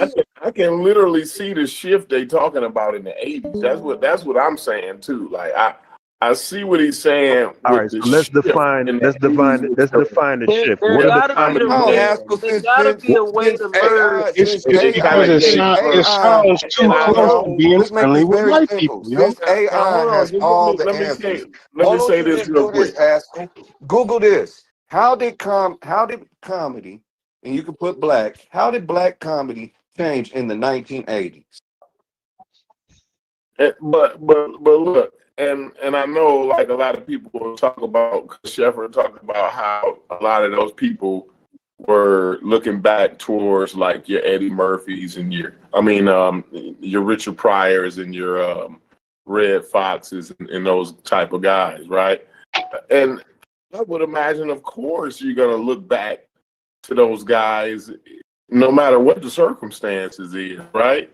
And you're gonna pull from those guys as a comedian. You know what I mean? Comedians today pull from the Eddie Murphys, you know what I'm saying, and the Martin Lawrences and that, right?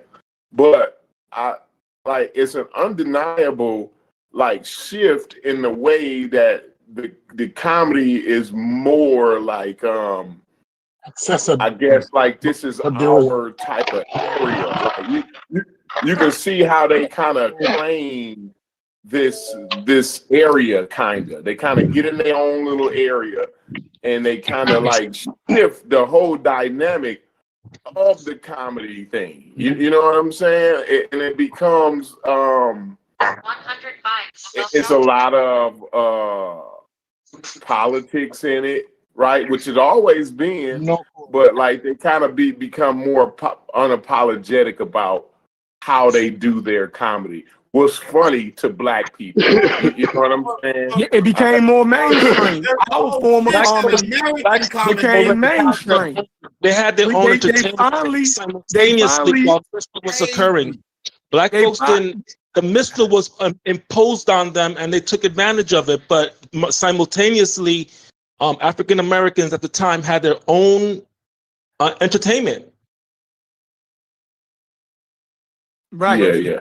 We done finally got to that part of the conversation. It's saying during the not celebrating that it 1970s. came mainstream. It's saying during the 1970s, most black comedians like Richard Pryor, Red Fox, and Moms Mabley and Flip Wilson came from nightclubs.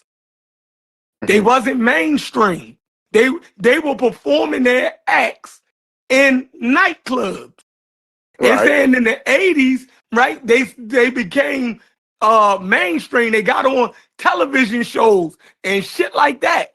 So obviously that form of comedy and shit was already being done by black people, but it wasn't mainstream. I think that's what man Haskell and them is saying.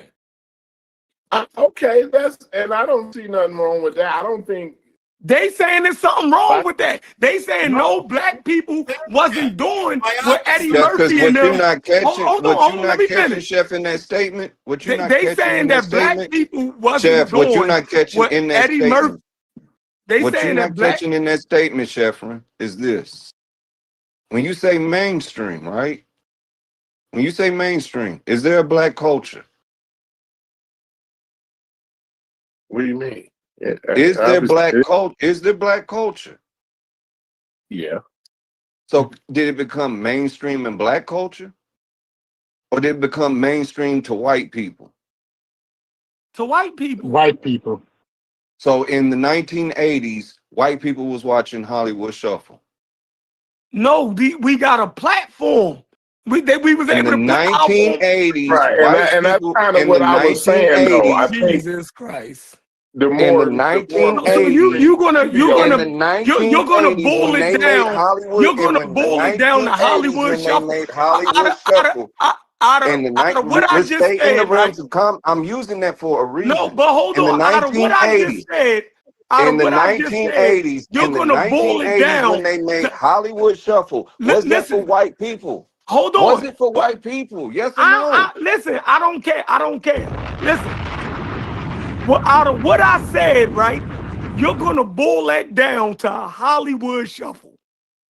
In the 1980s, when Hollywood Shuffle was made, was it for white people? Yes or no? I'm done with that.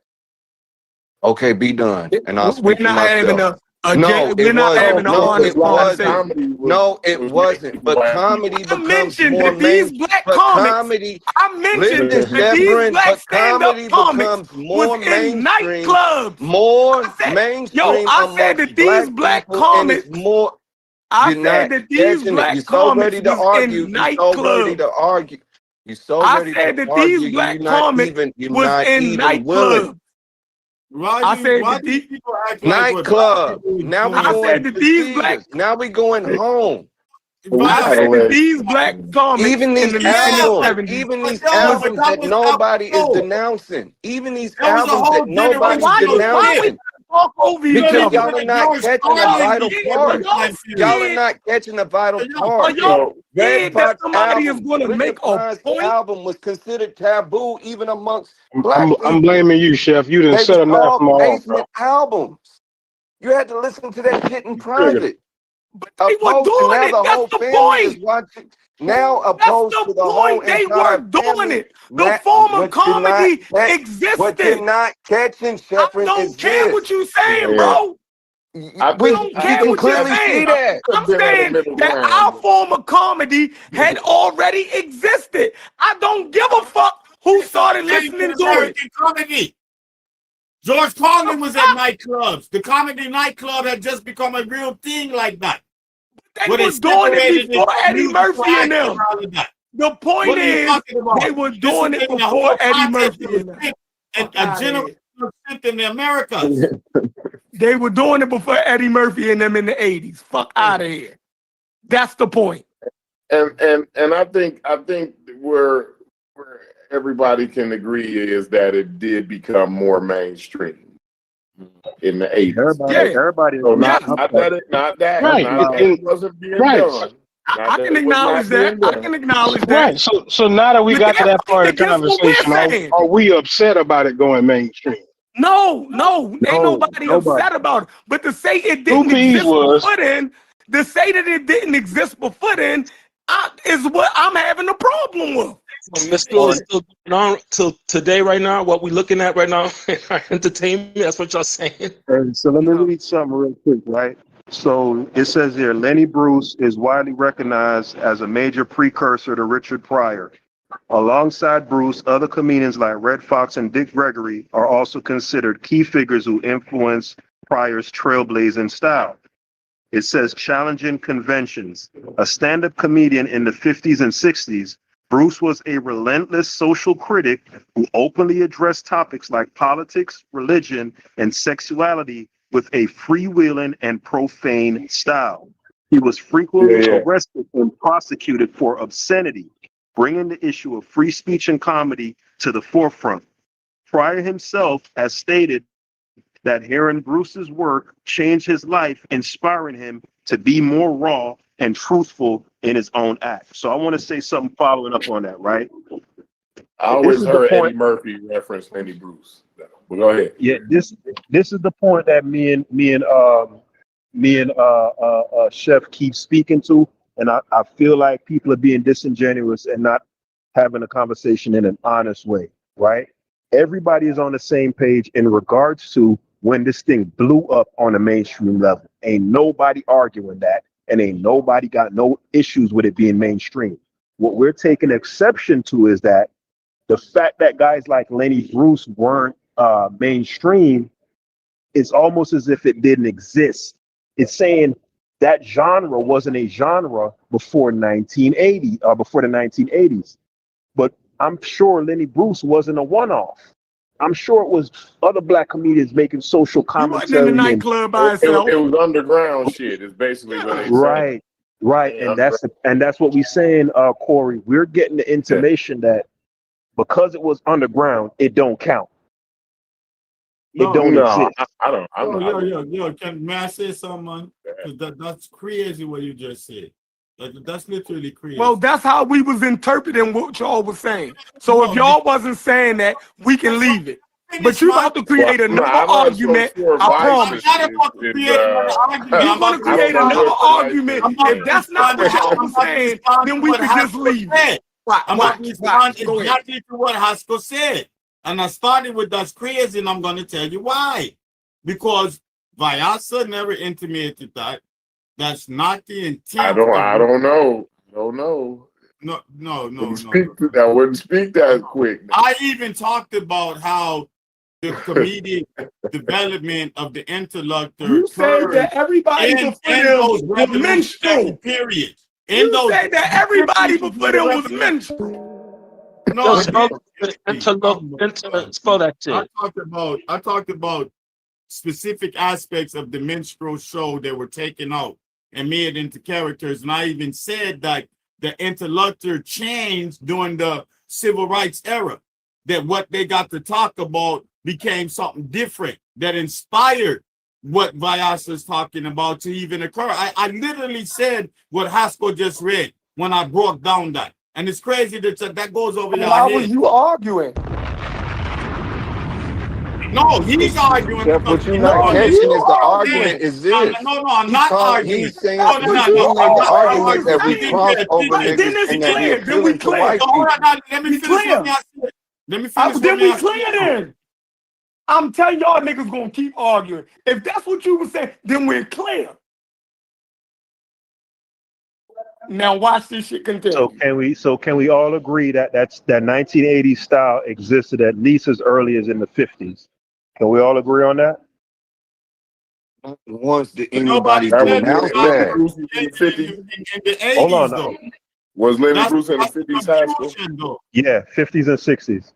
Okay, why are y'all but Haskell, Vyasa never said the style was created in the 80s. He No, said I'm black asking a question. I maybe I misheard. I want to get it on the record now. So can we all agree that the genre that eventually became called black comedy in the 80s existed at least as early as the 1950s, 60s? Yes or no? My goodness. I'll You can say take yes. it back to slavery. The whole point of me No, but I'm saying going that. to say no. No, hold See, on, they hold gonna on, Drew. Let me disagree. speak for No, myself. Let me speak for myself and why the book was written. It I like starts you that. in slavery. It talks about the suppression of black comedy. And it walks We ain't up got to and it go says back to it meets slavery, bro. its zenith in the 80s. So is that a yes or no, Stu Pease Vasa? blew this shit into a whole nother argument that nobody was making. So is it a yes or no for Nobody. you, Vyasa? Is it a yes? I haven't gotten a God yes or no yet, damn. brother. Like, no, I'm not playing those redundant games. I've said it a million times. I told you to look up the You see, you're chitlin you're circuit. not having an honest discussion then, because you said that No, the I am genre having got. an honest discussion. No, you're not, I'm not gonna have because a you won't answer the bullshit question. discussion so y'all can feel like y'all got some got you moments. No, you could just say what you meant. I've said it a No, million say what times that you black mean. comedy did not No, start in the obviously, 80s. listen, It hit its zenith. Like, goddamn, how is that hard for y'all to comprehend? we're at a point where we feel as though maybe we misunderstood what you were saying. Now he No, y'all asked you jumped a on the question. bandwagon of some feel good shit with Stu Oh my Pease. God, Joe! Because I Like, never said that. I even It, told it, Stu it, Pease it flat felt out, I'm like responsible for what I something say, what not for Stu what Pease people was hear. doing. It felt like I don't know where he was going, but you know what I mean. Like feel like he was trying to make the argument for tomorrow when Stu Pease was arguing. You know what I'm saying? So I really wasn't feeling what Stu Pease was saying. Nah, but what it comes from, Corey, what Stu Pease was getting at is it's our habit to not legitimize our own stuff until it gets that's a tomorrow argument, Haskell. yeah, I ain't going. until the society at large co-signs it. Nobody is Hold on, saying I'm that. Once speaking, again, Vyasa. I'm y'all are speaking. No, we still I'm no, saying y'all are speaking. Stu Pease. still This is no, Stu because Pease, I I'm not you. refuse to speaking. let y'all Not put you, white people Vyasa. Vyasa, into this conversation. Vyasa, He's not talking Vyasa. about you. Nobody No, said it. because y'all not gonna do that. Y'all not gonna Nobody take my said your shit name, and put it Vyasa. in. Y'all are Nobody said not your gonna name, take. bro. Y'all not gonna take the book I Vyasa, referenced, the black author I referenced, Vyasa, and the black audience I referenced, and put Vyasa. fucking white people in it. Brother, you Don't can't just even talk go all. there. You It's can't fucking just talk. disrespectful. Don't But even we are go gonna there. go there. We are gonna go there because it's a common sentiment among That's our not people. no, because that was Whether they not the write sentiment, books, and that's not the fucking point. whether they write The whole point books, we talking about black Rasta, comedy. I referenced a Rasta. book on the history of black comedy from a black All author right. and never once mentioned And fucking white people. if that author, he doesn't need to mention white people. When you say pop culture and pop success, you're talking about white people. I'm not going for that bullshit. Right? A nigga Don't don't go gotta see for it. white to know that we talking about white people, Once right? again, the zenith, So if that author, the zenith of black comedy. Like, how did you miss me saying black people are no longer going to public speeches? They going to fucking comedy shows. I'm talking about what we're doing. okay, so I'm gonna ask the question We're not again. going to see Sidney Poitier no more. We're going to see I'm the gonna ask. Wayans I'm gonna brothers. ask the How is that question. I'm hard gonna for you to ask the question comprehend? again. This don't have shit to do with white people. Hey, but Once Vasa, again, we're talking about black sitcoms no, but that we watch. black folks was already going to see the Lenny Bruces and all them people though. So that's That not true what doesn't you're mean saying. that it was at its zenith. That didn't start in the That 80s. doesn't mean that does not negate that the zenith Did of it they was go in the the same 80s. numbers though? Oh, so So the now, zenith so creates now the it's the zenith. genre. So now it's the zenith. Now it's the zenith, God right? damn. That was the whole point. You moved the No, goalpost. It all right, was you not. know That was what? not your It original argument. You becomes, moved the goalpost. Let me black comedy ask you becomes a question though. mainstream, Let a me ask you zenith, this. a new Was genre is birthed. it A new genre is birthed in our culture. the Black And you said same it was comedy. birthed in the crowd? 1980s, God and damn, like how is Hey, that's a that hard for Brass, lie. if y'all to you talking, you comprehend? gotta go out and come back in, Brass. If you talking, your shit lit up, but your shit is stuck on mute. Yeah, Vasa, you moved the goalpost, bro. You said the Ain't genre nobody didn't. moving the Y'all taking the goalpost. hip hop argument. So hip hop didn't start in the area and all of that. Y'all just taking everything and making that hip hop.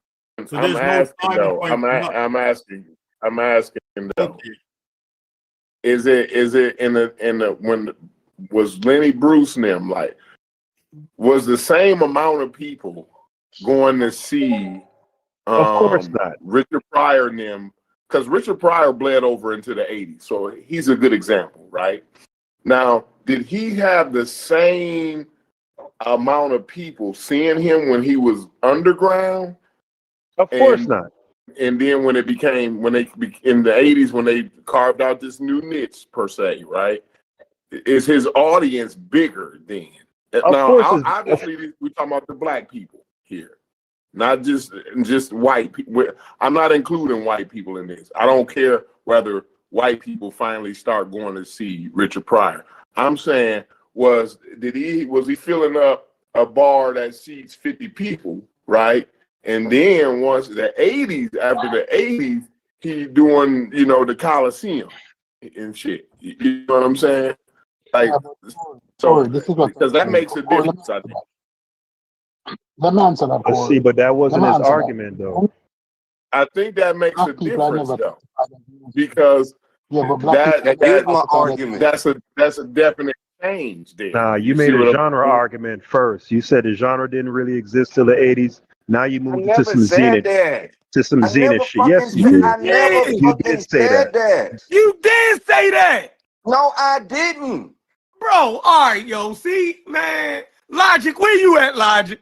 Now all People y'all tell niggas you I who was never caping said for this that nigga. shit. Now y'all gotta come off mute. You wasn't talking that Zenith shit an hour ago, Vasa. Cut it out, bro. Haskell, shut the fuck up. You wasn't here an hour ago. You was here an hour ago. Like you know something. You had to run the AI. You did not. You wasn't talking about no Zenith shit an hour ago, Yes, man. I Stop was. lying, bro. That's how I opened up talking to Brass. You said What I was genre. talking about. Anathema. I even walked through it. Did he say the new genre was created in the 80s? Quick synopsis of black Did humor in the Americas. Anathema. I started with Did he say that the genre was created in the 80s? Of Jefferson Vasa, come on. slavery. Don't talk over the man. Vasa, And I niggas walked talking up over and said people, bro. that we hit a zenith. I heard you say it was they carved out a new lane. That's what I heard you say. This should ended when the black folks They said they carved out a new lane. You know what I'm saying? A new genre. A new lane, a new genre. He said A new that. genre was done by black folks, so that minstrel shit is out. Right, and he said that was in the 80s. He carved out a new lane. Now to answer your question about the 50s it's crazy to me. Most people was that going niggas to who was saying we was crazy. Most people was going go to on those mute clubs when for these the niggas that music, they was not the defending comedian. get caught. You Logic, come off mute, Logic. How is that hard for y'all to comprehend? Niggas went from listening to jazz and the comedian being an MC, just carrying over the crowd, just to keep shit going and a little bit of entertainment. To all of a sudden, the main show becomes Eddie Murphy and you're Kevin Hart. Let Anathema speak. Go ahead, Anathema. How is that hard for y'all to comprehend? Oh, we got it.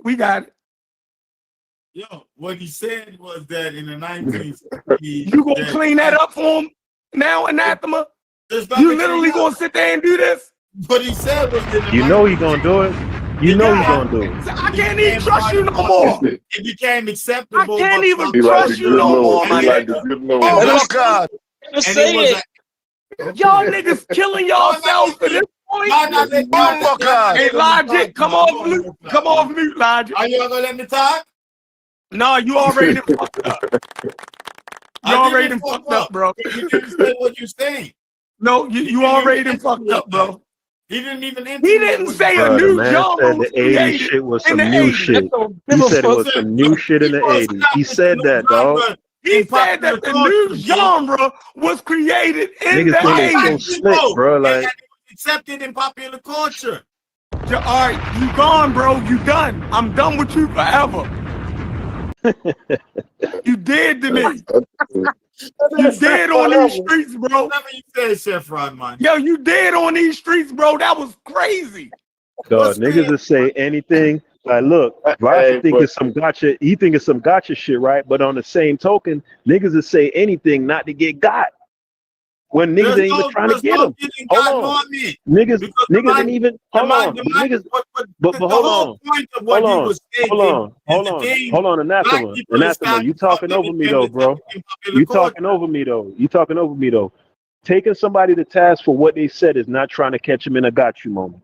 The man said that the 80s was the development of a new lane, a new genre. He said that. That ain't no gotcha moment. Now Yeah, we switching dumbass. to A new genre now. appears called black I ain't gonna comedy. be too many more I don't give a dumbasses. Bro. fuck how you I feel ain't about calling it, you no nigga. name. No, You're not gonna I sit ain't back and calling. he make said it arguments and again. make me seem like I'm I doing ain't, something I'm I not. ain't He said calling it no again. name, bro. Only thing I did was say what you. Goddamn. Only thing I did was say what you said, bitch ass nigga. You That's acting not like what a I hoe. said, you dumbass That is what nigga. your hoe ass said. No, it's That is what not. your soft ass, square ass said. Fuck boy. That is Okay, what you nigga. said. Well, You okay. said that, Let's bitch do nigga. this, Haskell. Let's do this. Let's do this.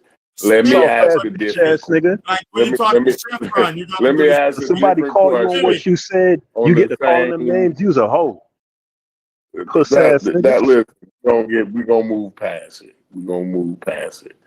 Now, I want to ask because I do see a change here in the 80s. Now, y'all can call it. Y'all can say what y'all want to say. It was there before and fine. But I see a sudden change in the 80s, right? And I think kind of to me, in my What this is did you just see me in the in my 60s and the opinion. I 70s, though, think Corey? black Corey, what comedy did you see in the becomes a little 60s and the more 70s? huh? What did you see of black comedians in the 60s and 70s to say that you see a change in the 80s? Non-leading So I ones. saw like the I saw like the Dolomites and the Richard Pryors and those guys like that, right? Which was funny, but I only heard them on records. Now I would see a Richard Pryor video. Now and then Right. he would do a stand-up. I remember he had the red collar shirt on. I don't know which one was that. That was one of the most famous one. He talked That's about the live at the Sunset Tupelo, Strip. Mississippi and shit. But which was funny as hell. Was that before Eddie Murphy? Was that before Eddie Murphy? That was before Eddie Murphy. And was he doing the same type of shit? And was he doing the same type of shit? Yeah. So it he existed was before similar. Eddie Murphy. It was in similar. the I would say 80s. it was similar. I would say it was So similar. it existed. Go ahead. Eddie Murphy in them, right? Uh-huh. Right. Uh-huh. All right. Yeah. I ain't arguing that. So that point I'm not arguing, right? What I'm saying is I think I saw a slight now again, Chef, you're right. They were More doing production. a lot of the You same see more money behind shit, it, more right? production. I think that's what it is, the production. But like the attitude a little bit, kind of. You know what I'm saying? I don't know. You ever It see Red seems Fox? to me, Hold it on. seems You ever see Red Fox on stage back then with the gold Yeah, chains on, he was the dopest. He was the looking like a dopest, yeah. rapper? Yeah. I heard a lot of him on record. I didn't get a chance to Yo, see a lot of you him. can actually You know pull it up what I on mean? YouTube. The nigga used to look like a rapper, Okay. yo. Gold chains on, Right. you feel me? Mm-hmm. With medallions on it, up there talking that shit. I've You know seen what, one of James? those. You know what, James? I do like now that you say that. That's familiar to me. I've seen So them with the Corey, what are the Kango. differences They that you had a would point to? Kango on. What are the Exactly. differences that you would point to that define the 80s versus the 60s? And so like the irreverence of the content, the willingness to be more profane, taking on social issues. What are the markers that you'd say like that define or that distinguish them all two of eras? all of those elements are there, and then that because it's not a lot to be changed, right? I think it became a little more kind of, to me, it was a little more blatant to me. The way they did it became a little more blatant. I not to say that they wasn't raw, and you know what I'm saying. I just think it seems like they felt a little more free. But also, what I want to add to that now when you look at, the stand-up is one thing, right? Because I think black people kind of got a monopoly on that. I don't think white people are able to do stand-up. I ain't never seen a white funny. I've never in my life seen a funny. Bill Burr? stand You don't up think white Bill guy. Burr funny? George Carlin. No. Bill No, Burr's I've funny. never in my life seen a funny stand-up white guy. Never in my life. Oh, Now you maybe gotta stop somebody that, can boy. show me one. Somebody can share something with me or something, and I may change my Well, it mind. depends on what But kind of comedy. It depends on what kind of comedy you like, though, Corey. Like I like all of it's it. like, I do you like like all of goofy it. shit? Y'all niggas like Harold and Kumar, so I don't know. But I don't know if I don't want y'all. to get caught on y'all that. We can revisit that. We'll revisit that Y'all 'cause niggas that like ain't my Harold and overall. Kumar. I ain't even listening to y'all. And we can get to that. That's right. That's That's what right. I'm Because rounding about. because he said I'm Bill rounding Burr and about George to it. Carlin. Let me get around. Let me get around to it. We're gonna be able to address all of it, right? We're gonna be able to address all of it. Goddamn.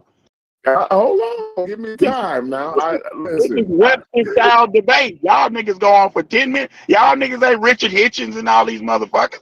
I can't keep up. I'm like Sam Harris. I'm like a Sam Yeah, Harris type. damn. You know? This is too Nah, much. but hey, And then we start arguing about some shit that ain't the point. yeah, because that's what y'all do. But anyway, so I don't do that, I Corey. wanna say, so in the movies, right? It seems like the comedy for black people, right? This is my problem with the kind of movie, and this is why it seems like I like the more Harold and Kumars more so than your Harlem Nights. Harlem Right? Nights.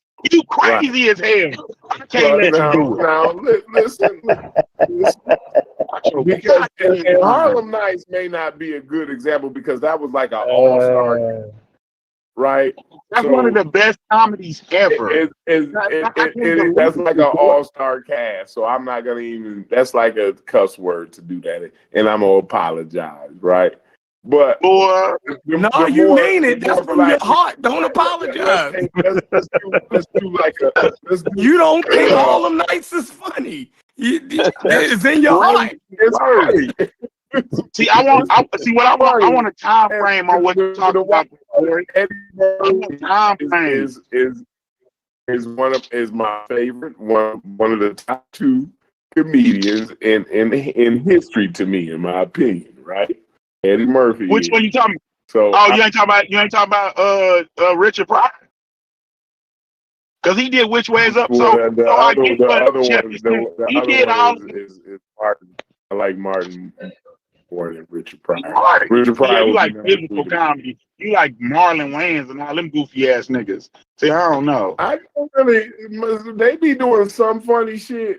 Not all these shit is funny to me, though. You know what I mean? The white girl shit is horrible. That was trash. That was trash. And Little Man, garbage. That was I didn't even get into that. I seen the previews and didn't even watch it.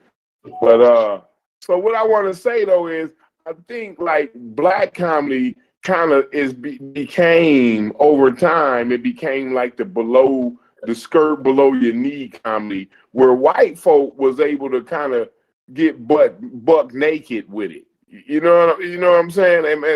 Is my analogy flowing with y'all here? You know what I mean? Yeah, I get it, but like time frame though, Corey. You saying like and right after that change. So you got to see you still there, Tuck? Or did I go out? We could hear you. I don't know about Tuck. Okay. All right.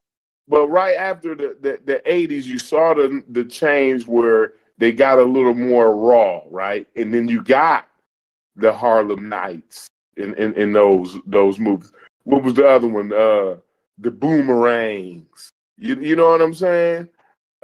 In those types of movies, right? But after a while, it just became this below the knee, this skirt below the knee type comedy, whereas white folk kind of got a little more raw as time went on. You know what I'm saying? And that's where you got the something about Marys, and you know what I'm saying? Like, you feel like black folk kind of went away. Take this scene for example in the Something About Mary, right? where he beating his meat, you know what I'm saying? Because he think he don't want to get off before ejaculate before time come, right? She come in somehow, the shit end up on her hair and shit. The And damn hair gel. That shit's I funny. mean, like it's way risky. Is what I'm Okay, saying. I see what you're saying, Corey. I see what you're saying. Yeah, I think it's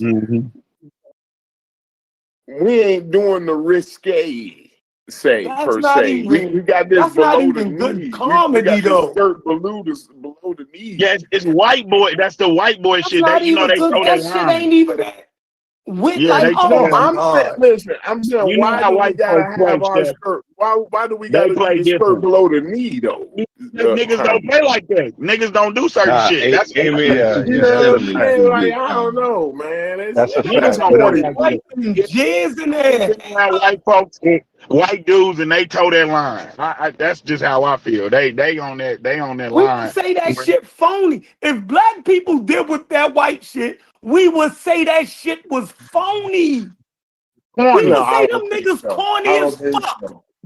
We would Straight say up. them niggas corny as fuck. Well, yeah, we still do. Not that per se. Not Yo, that we would, particular boy. thing, but I'm saying Y'all don't that believe type it. of risque. You gotta, Y'all you don't know what I'm believe it. saying? I'm telling y'all, yo, when black people make those type of comedies and y'all say y'all don't like it. Because black Yeah, 'cause people he ain't like doing Pootie Tang, white right? shit is corny He ain't to like us. Pootie Tang, right? We take ourselves way more serious. Listen, we take ourselves way more serious than that. I So think that's what our Corey's comedy, saying, And though. that's the I think that's what problem. Corey's That's saying, the though. I think that's what he's we saying. too serious. I think that's they what he's take I'm saying. saying. ourselves You serious. said the perfect word, bro.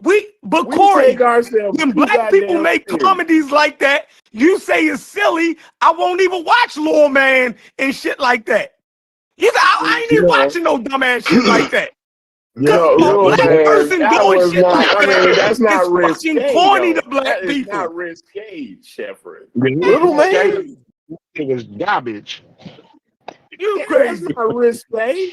It is. It is. It is. No. Yo, when black people, all right, what y'all said sisters, or white girls. Y'all said y'all ain't like that, White right? girls was risque. White girls was risque. But then y'all said y'all ain't like it. It wasn't even funny. But a So lot of people did like it, though. A lot It of could people have did like been it, though. better. It could have been better though. A lot of listen, people did like it, though, Chef.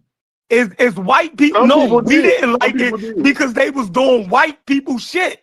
They was Of acting course. like white girls. That shit seemed like it was for white people to us. That's Oh right. boy was But funny. listen, Oh boy was the Chef. only funny Chef. part to me in the movie I'm was telling we don't like, yo. I'm telling what was y'all, the big yo. We acting Damon. like Damon was the we only don't funny like part shit in like that for us, yo. Hey, you know what Yeah, it we is don't. too? I don't. I don't think You niggas know what got time it to is? play like that, Chef. You right. You Exactly. right. You know what it is? I think You know niggas what need it to be is, more though? serious. I don't think niggas. I don't like none of that Tyler Perry shit. None of that shit. Cause tough, if you think about it, Listen, Haskell, you say you the Blackology final boss. I disagree with you on that. I think I am. Niggas don't play like that. That's where cause I look, go with. tough, check it out, right? Movies like Friday and TV shows like Martin, them wasn't serious. Them, it was a bunch of silly characters in them shits, but it's more clever. Martin went there. Martin Hold went on. there all day. And Not like that. that's why him and Eddie Murphy stand out. It's still like if you look at Friday, right? Like Ezel coming around the corner and seeing That Smokey wasn't that taking. risque. Hold on, Friday seeing was not Smokey. Crackhead? You telling me Friday was not depicting risque. Hold on, crackheads in the hood is hold not on, risky? hold on. He come around the Damn. corner. He's come around the corner and see this man taking a dump, right? And dude panic, and then he say he not gonna That tell was nobody. you're right. You're right. But see, Right, that was a class. but hold Now on, look, Corey. But when hold they on, Corey, do real the quick. risque, Hold on, look real quick. I'm how not much done. of a Hold on. classic that is. Hold on, But hold go on. ahead. But that's what I'm saying though. To me, the risqueness is not what makes the funny, right? And to me, with a lot of that white comedy, is like their idea of being funny is just trying to be more and more over the top, and that's not where That's right. the comedy is in the little subtle. It's wit. Hold on. It's in everyday life. Hold on. The comedy, what makes certain shit funny what makes certain shit funny is the little subtleties in the situations. So like the Smokey taking the shit, that's not funny. But when Ezel come around and say, "Hey man, what you doing over there, man?" And he say, "Hey man, nothing, man. Let's go about your business, man." And he trying to fan him away like, "We know what you're doing, right?" That's funny. Yeah. Him trying to wave him off like, "Hey man, hey, don't say nothing, man." That's risque. But it's not the risqueness that makes it funny though. Right. I think it is. I think that it No, is. it's just funny. It's the little touches, bro. It's the little touches. That's right. It's him waving them away and saying, "Yo, man, don't." You know what I'm saying? Like, I'm not doing nothing over here trying to act like he reading a newspaper. And him saying, "Man, I ain't the smartest man in the world, Smokey, but from where I stand, you know, it looked like you take, you know, like it's the little small touches that make comedy. Because if it was the risqueness, then go ahead. Let me say something real quick, Haskell. See, that's why I say it's what you like. See, I like wit too. I like the wit of it. I like how you came up with that, like something I never thought of. Certain shit. It's kind of almost like battle bars to me. The clever shit that I hear. That's what I'm looking for. Some people don't like that. Some people like shit. The satire. I love the satire. Some people like for a nigga to put a dress on and jump around and Martin off his mom. That wasn't that funny. Yeah, that's not funny. I don't like physical comedy like that. Somebody going crazy. Somebody going to jail. That's just but like I don't like just physical like, comedy like that. See, physical comedy could be funny if it's well. Let me give you an example. Variety, though. So Corey, and let me give you an get that example, right? variety. What I'm saying, all right, look at Office Space. Have you ever seen Office Space? I love Office Space. I like that. All right, hold on. All right, hold on. Let me make my point. Right?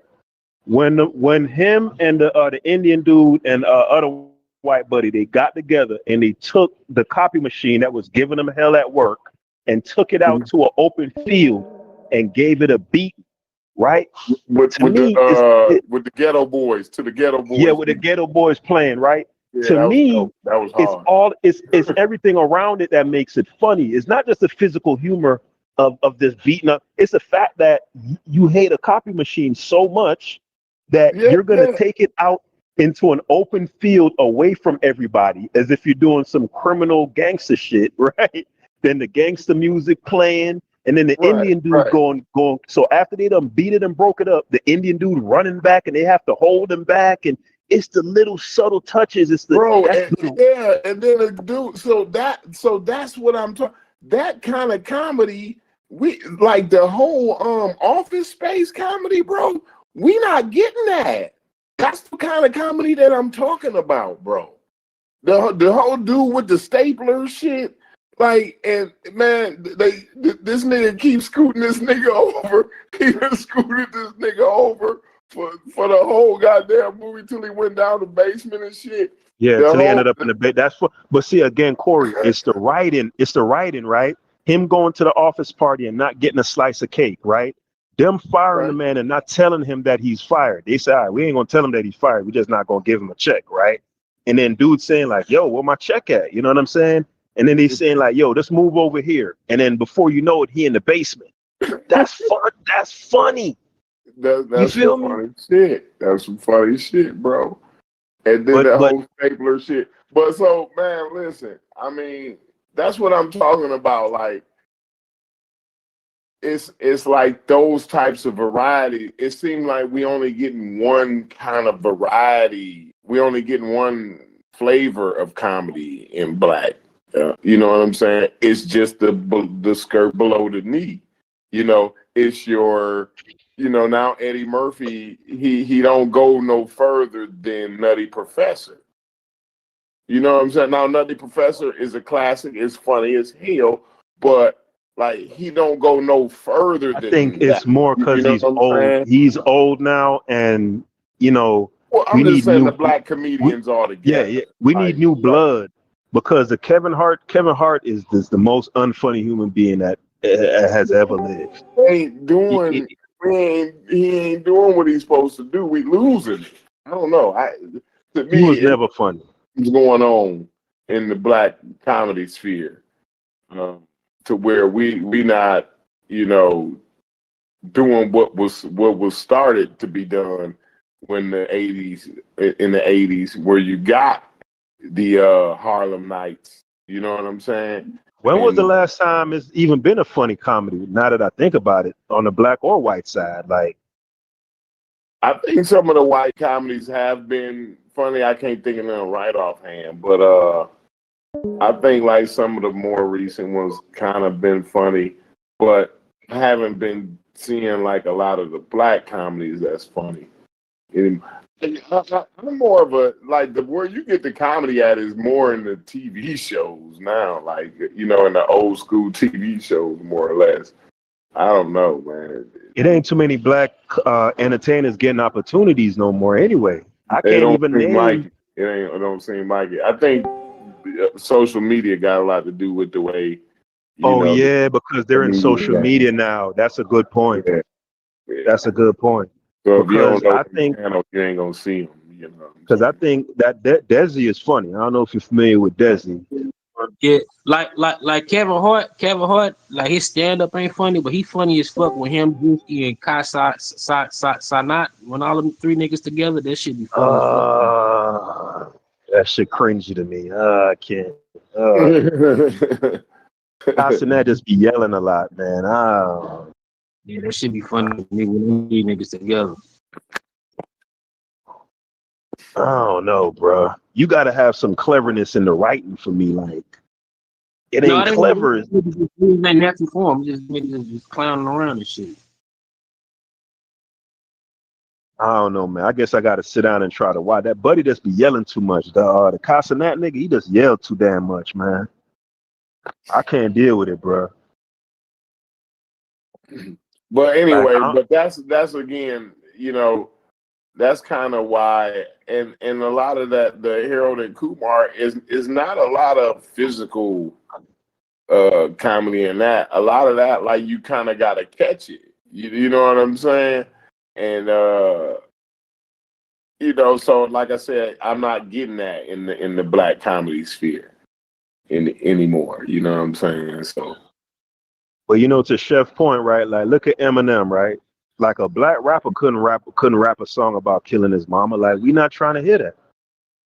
We just not interested, bro. It's just We not ain't gonna gonna work. allow you to be creative like Eminem, well, I don't Yeah. know why. I've never. It was never a day where I turned on an Eminem song and I was like, yeah, man, that motherfucker's right. You know, it's no like. And I listened to, you know, I grew up in the '80s, and you know, I kind of always had cable, so MTV was like a part of my like childhood.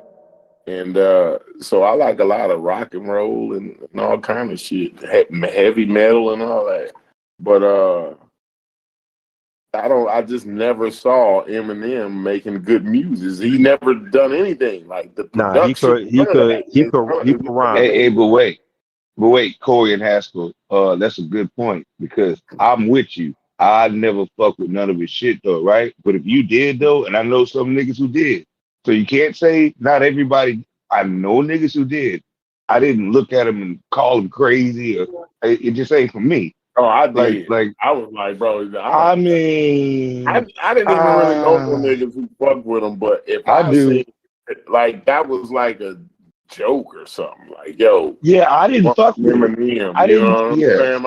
I can't. Yeah, I couldn't do it. I just couldn't do it. Nah, But for but niggas who Corey, did though, I wouldn't look at them and be but like, hey, Smalls, yeah, go ahead. for some people who like that from the technical aspect of rhyming, putting Mm-hmm. words together, that boy could rap his ass That's what off. that's what niggas I like to have fuck no with him idea. for. I couldn't even tell you. Right.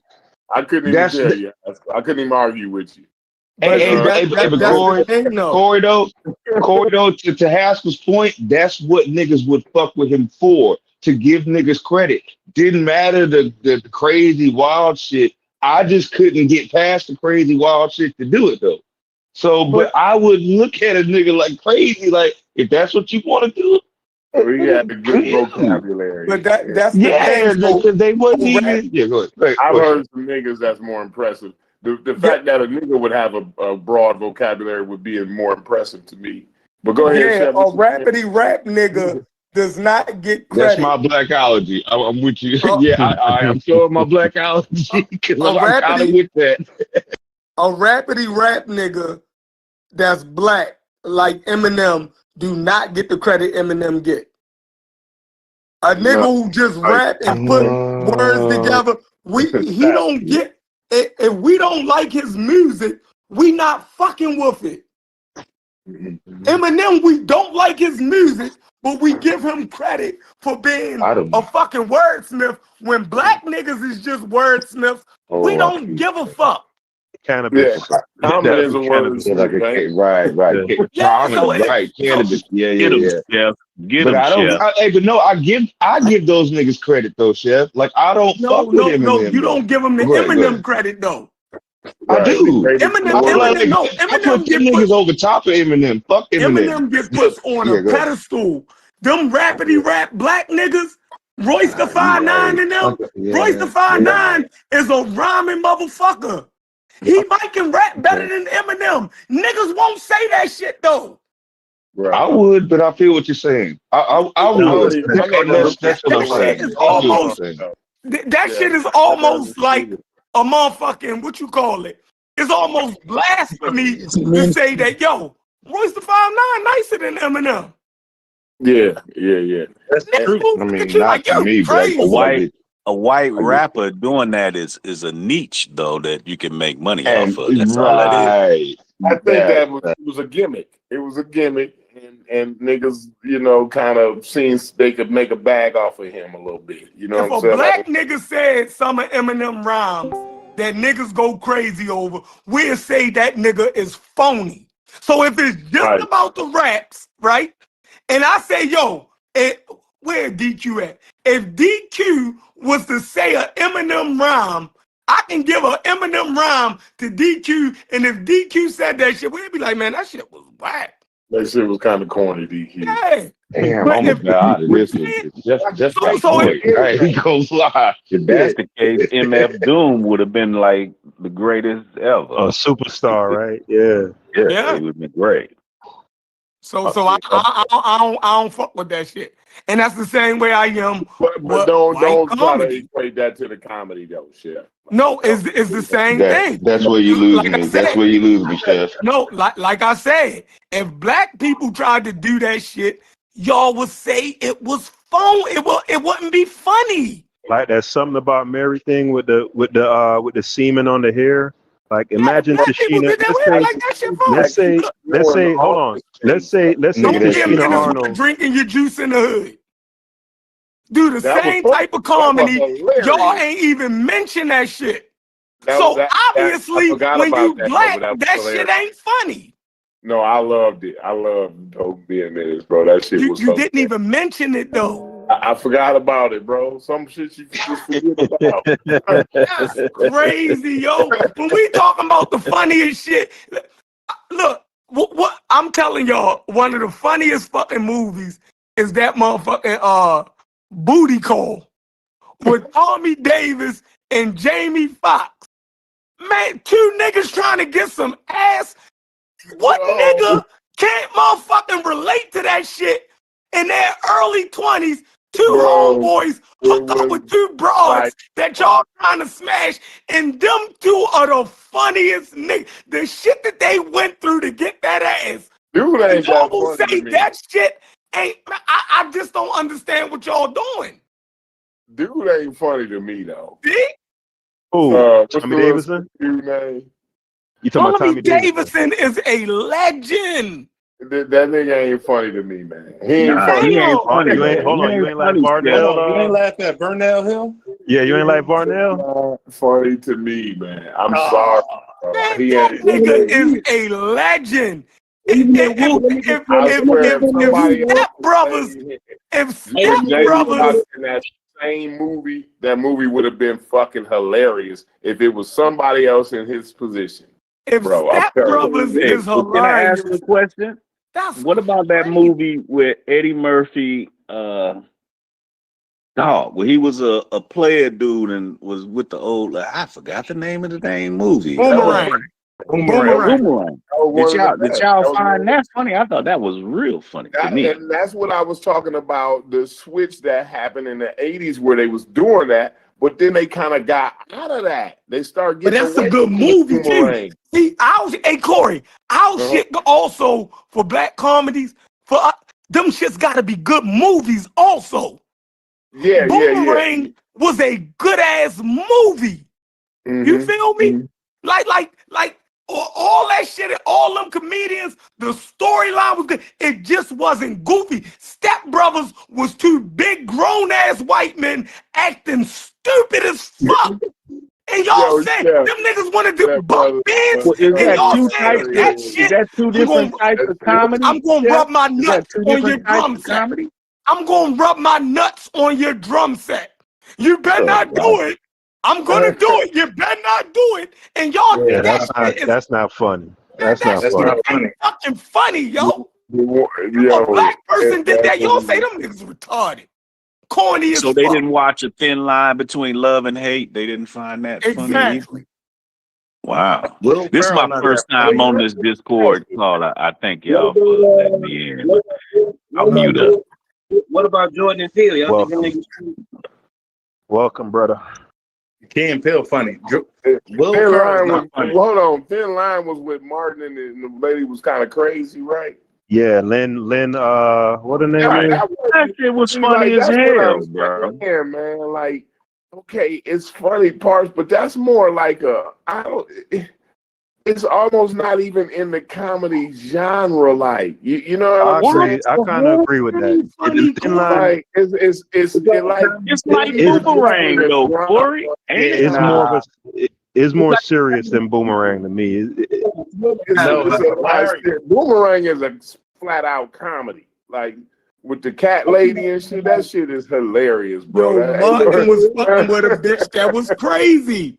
Like, y'all ain't never ran into a crazy black bitch? Yeah, but it wasn't funny though. Like that wasn't funny. God, yo.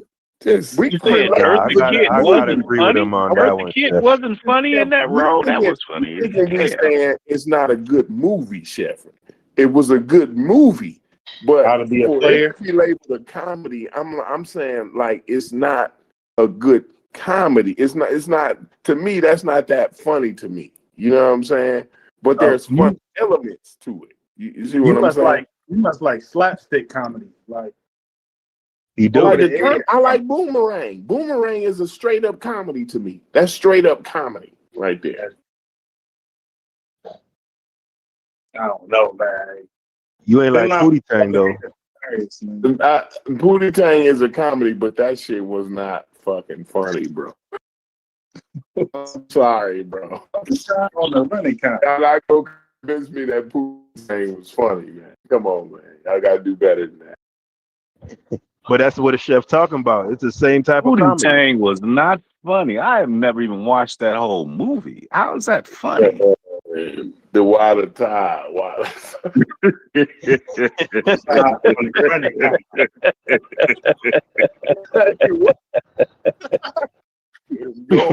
There was not one single regular ass nigga in the movie. Everybody in Dirty D's gang was some cartoon ass nigga.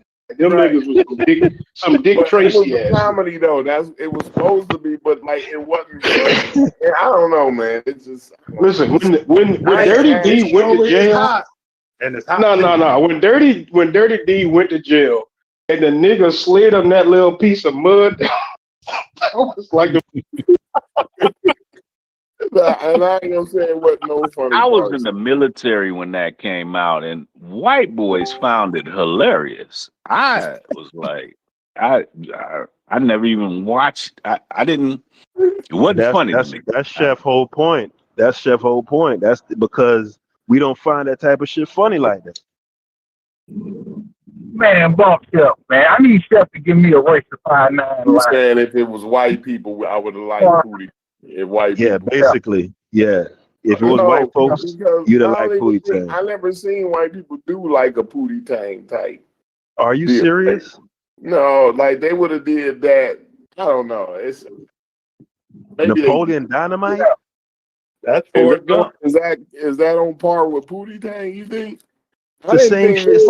Napoleon Dynamite was alright, but it wasn't that funny to me. It wasn't that funny. It had some funny parts in it. It was like they took a character from the Chris Rock show and made it a movie. They did a lot of shit with them, like with Saturday Night Live. They take one of them characters and make it a movie or something. That's basically what that was.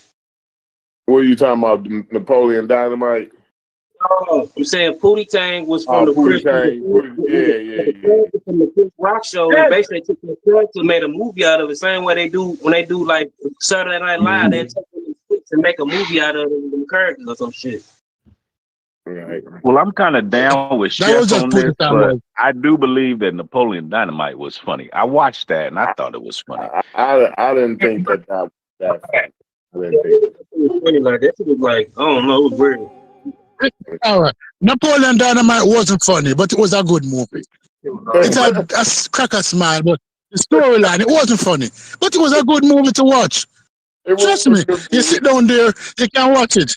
But it wasn't funny. How about Forrest Gump? Remember, I was the one who started this one. Forrest Gump. Forrest Gump wasn't funny either, but it was a good movie to watch.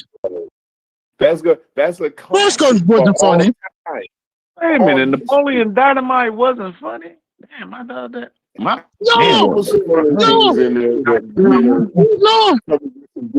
It just had a good story. Nobody can deny Napoleon Dynamite's story. It was a good story. You know, come of age film with a young boy going through it with him Cookie family. So you just wanted to see the end. Napoleon Dynamite remind me of Boy Meet World. I used to love watching Boy Meet World when I was younger because I love Topanga. Topanga was an ordinary looking stick. But guess what? She was a bad like girl. Coon, dog. Use a coon. Right? No, everybody there loves Topanga. Anybody who watch Boys Meet Girl like Topanga. Topanga was a cool little cookie girl. Right? But that's what Napoleon Dynamite remind me of. Lusting after that white flesh, man. Yeah. Can you explain to me what the thing is? What the hell is that? What? No, tell the truth. Anybody in there watch Boy Meet Girl? Yeah, most of them ain't old enough. Most of them ain't old enough to watch. I'm 53. I'm 53, and I ain't never watched it. I don't even know what Topanga is. I used to love Wonder Years, and that's even older. I love Wonder Years. I thought Wonder Years was a good show. That might make me a little nerd. I thought that was a good show. The dude from Boys Meet Girl is the brother from one of them. They brothers in real life. If you said Lisa Turtle. Well, Lisa was I like Lisa Turtle, but Lisa Turtle turned herself into something totally. But Lisa turned herself wasn't good. If you would have said Myra or somebody, then I would agree. I was just talking about one show.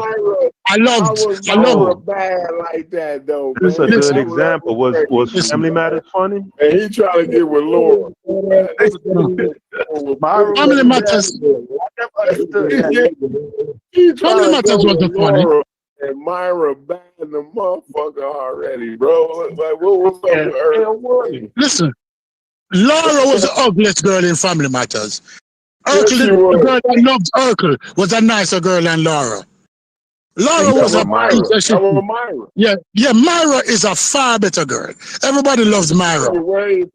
She was way finer, bro. Right. Way finer. Did y'all think, Corey, that's a fact. Did you think it was funny though, Corey? Did you think Urkel was one of my favorite shows in history? Yeah, absolutely.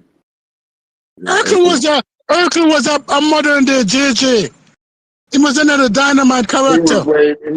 He was better than JJ. I'm gonna say he was a JJ. Wasn't he a JJ? Family Matters wasn't funny. He was cooning and buffooning if you say he was a modern day JJ. Yes, Urkel was a modern day JJ. That's what Urkel was in the show. Modern day JJ type. Does that mean he was cooning and buffooning? But JJ wasn't cooning and buffooning. Yes, he was. He was a comedic. He was a comedic part of it to line up the show, right? And The guy in James wasn't about that bullshit, man. They, right, I don't know. right. John The Amos would same thing, disagree with you. huh? But the same John thing Amos would was have disagreed with you in regards to John Amos would have wanted to whoop JJ. your ass like he Yeah, wanted to whoop that nigga ass that was picking on JJ. I don't know. No, I no. don't know. Listen. John Amos came out of the 50s and 60s. He was a serious kind of dude. He did not like black people to put themselves in any negative light. You think John Amos, if John Amos was in this Discord, he would have cussed more than me. Yeah, you know Guaranteed. what, Esther He'd have cussed Roll, all of you Negroes out. Esther Roll that played Florida. Yes, he said he said that he played a prominent like father figure on TV. Esther Roll that played for Florida, and she was saying how remember like didn't when he got in the car accident on Good Times, because I watched Good Times when I was 29, but I grew up off every season. And they said the time that he got cut out the show when he got into the car accident and shit like that, it was I think it was a dispute within production or something like that, and he decided to walk away. I forgot what it was, but they were saying he went against the traditional. They said like the fact that he was a firm father and he was on that shit like visually in media. You didn't really see a lot of that, especially like in the projects, and like a yeah, family in the projects. You know? They didn't like how much they were centering the show around JJ, JJ, and all of his goofy shit. And they did the same thing, and they ended up doing the same thing with Urkel. Originally, that show wasn't written like that. See, that's what I'm talking about. Yeah. Black people always damping down the comedy. Like, why are we? Oh, we gotta be all serious all the time. And you know what I'm saying? Like, come on, man. We've been serious all day. Let us keep laugh at JJ. You know what I'm saying? Rudy and Raven was the same JJ characters in the Cosby. The Cosby had it, but it was Rudy, but she wasn't so prominent. And after Rudy, it was Raven. Oh, nigga said Rudy was a coon. That's crazy. Yes, That is Rudy was a cool character. I heard that too, and I was like, damn, Rudy was JJ. I don't know, Rudy. I wouldn't say JJ was a coon. JJ was cooning. Is that what y'all think? The JJ was cooning. The man had, let me say to Corey, he had a chicken, a full chicken on his damn head. Yeah, but he was also an artist, though. He was working, and he was also an artist. I understand that, but the nigga had when I saw the commercial with JJ, when I saw the commercial with Jerry Rice trying to buy the spinning chicken on his damn face mask, that was cooning to me. Yeah, super cooning. And JJ with a whole chicken on his fucking hat, that's cooning, bro. That was a uniform. That's terrible, man. That's terrible. Nobody got a whole uniform with a whole damn chicken on their goddamn. Man, they got uniforms with hot dogs on their hat. That's the same nigga. That's the same. But he the nigga that put the fucking black Jesus on the wall though. Yeah. Michael put the black Jesus on the wall. It was Michael. JJ didn't give a damn. Oh yeah. Mike, he sure was. Yeah, Michael was a revolutionary. What was that show with the fat dancing boy? The fat boy who did the pop lock. What's happening? He was another, that was what's he happening. was another JJ. He was a JJ too. That fat pop lock. God damn. Oh, I don't think Fred Berry was a JJ. Of course he was. Rerun Of course he was. He was a dumb dude. He The name Rerun. That's a fucking JJ. You can't have funny. You can't be funny. Comic relief is a coon. You got to be serious in the black community. If you everybody got a damn common relief. Get that coon shit out of there. Ain't nobody no coon. That's some motherfucker silly and shit. That's some fucking. I don't know if Rerun. Not the fact that they're funny. It's not the fact that they're funny. Listen, Corey. My problem is not that they're funny. It's that they're silly. Is that when they turn funny into silly, where they're not laughing with you, but laughing at you. That's the problem I have with JJ, is that most of the time people wasn't laughing with JJ, they were laughing at JJ. Most of the time people were laughing with Rerun, they were laughing at Rerun. That makes you a coon. No. Instead of funny shit and make people laugh, it's different. Rerun was not a coon. Well, I don't know. But you know So what? they I'm gonna wasn't say laughing at something. Barney Fife. But So but the to white folks Corey, wasn't laughing at Barney Fife then. but that I Chris was just Farley gonna was the say coon. that to Corey's point, right? If you're a white person, you have the freedom to be as That's silly as what you I'm want. trying to figure That's out. just like hold on, that's just like Seinfeld with Buddy. Kramer. Kramer, Yeah, right? or Screech. Was Screech a Yeah. coon and Say About a Bell? Screech Was was he a a coon coon? too. Yep. He was white. But he He was was a a Jew. coon. He was a But Jew. yeah, but Screech will tell you later. In later He was a interviews white in coon. Screech Live, Screech didn't like the character. Screech thought it was demeaning. Screech, the actor who So played it, told you Screech that. thought he was a Well, coon. So you saying that was the Screech whole. thought he He was a thought coon? it Nobody was. ever watched Saved by the Yeah, he Bell thought it though. was a coon. Yes, He said Screech didn't that. like the character. He didn't. He But didn't like what listen, what they were doing to him. he. Huh? My Yeah, bad. so when we said Screech, even Barney Fife, He even the one in Tree's Company. What's the Screech. dude in Tree's And Company who was the that's the landlord? same Nobody dude. would have And I watched don't Saved think by Barney the Fife Bell was Was a that if coon. it Balky? was Screech's character. Nobody Oh would no, have Then no, we watched. saying that's Barney not Three's Fife is a Company. coon. Yeah, they say He's Barney That's white, Fife. so where he we can't be a at right coon. now. Don Knotts on Three's Company and on the Mayberry show was a coon. Was a coon. Yeah. Oh my goodness. What about what show that was with Balky? Historically speaking, coons was white people Oh, first. Balky and damn, he was from another country. Yeah, he Yeah. from another. Was that He with was Tom Perfect Hanks? Stranger. Perfect Strangers. Yeah, he played. Yeah. Balky played a cool role. He played a cool role in that. Did he? He did. Y'all Yeah, confused. Y'all have confused the hell out of me. I'm going. Damn. Balky was But a they, coon. To who? Coon The originally Russian? meant white rural people. yeah, the Russian or Ukrainian or whatever the fuck he was, some Eastern European and some shit. But Because he was he super good. accepted the U.S. Because he accepted the U.S. shit.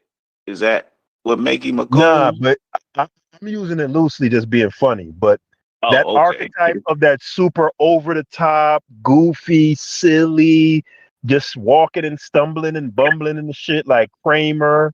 You know what I'm saying? But Kramer was a coon? No, he can't because he's not black. But I'm saying it's that Kramer was archetype. funny as hell, though, Haskell. Kramer funny as hell. I thought George was way funnier. Like And he was too. He was too. He was too. Both of them was funny to me. To me, that's super over the top. Like when it becomes like the over the topness becomes the humor, that's not funny. So Yeah, was you know Mork. So yeah, was when- Mork from Ork. I don't know if you old enough to remember Mork and Mindy. Was he a coon to the aliens? Was he a coon? You remember Yes, he Mork was. and Mindy? Yes. From Peter Oh, he from was a Family coon. Guy. Peter from Family Guy is a coon too. Yes, he was a because no alien versus universe is that silly. So he played that silly alien. He was a coon. So Mark, the alien was a coon to the alien race.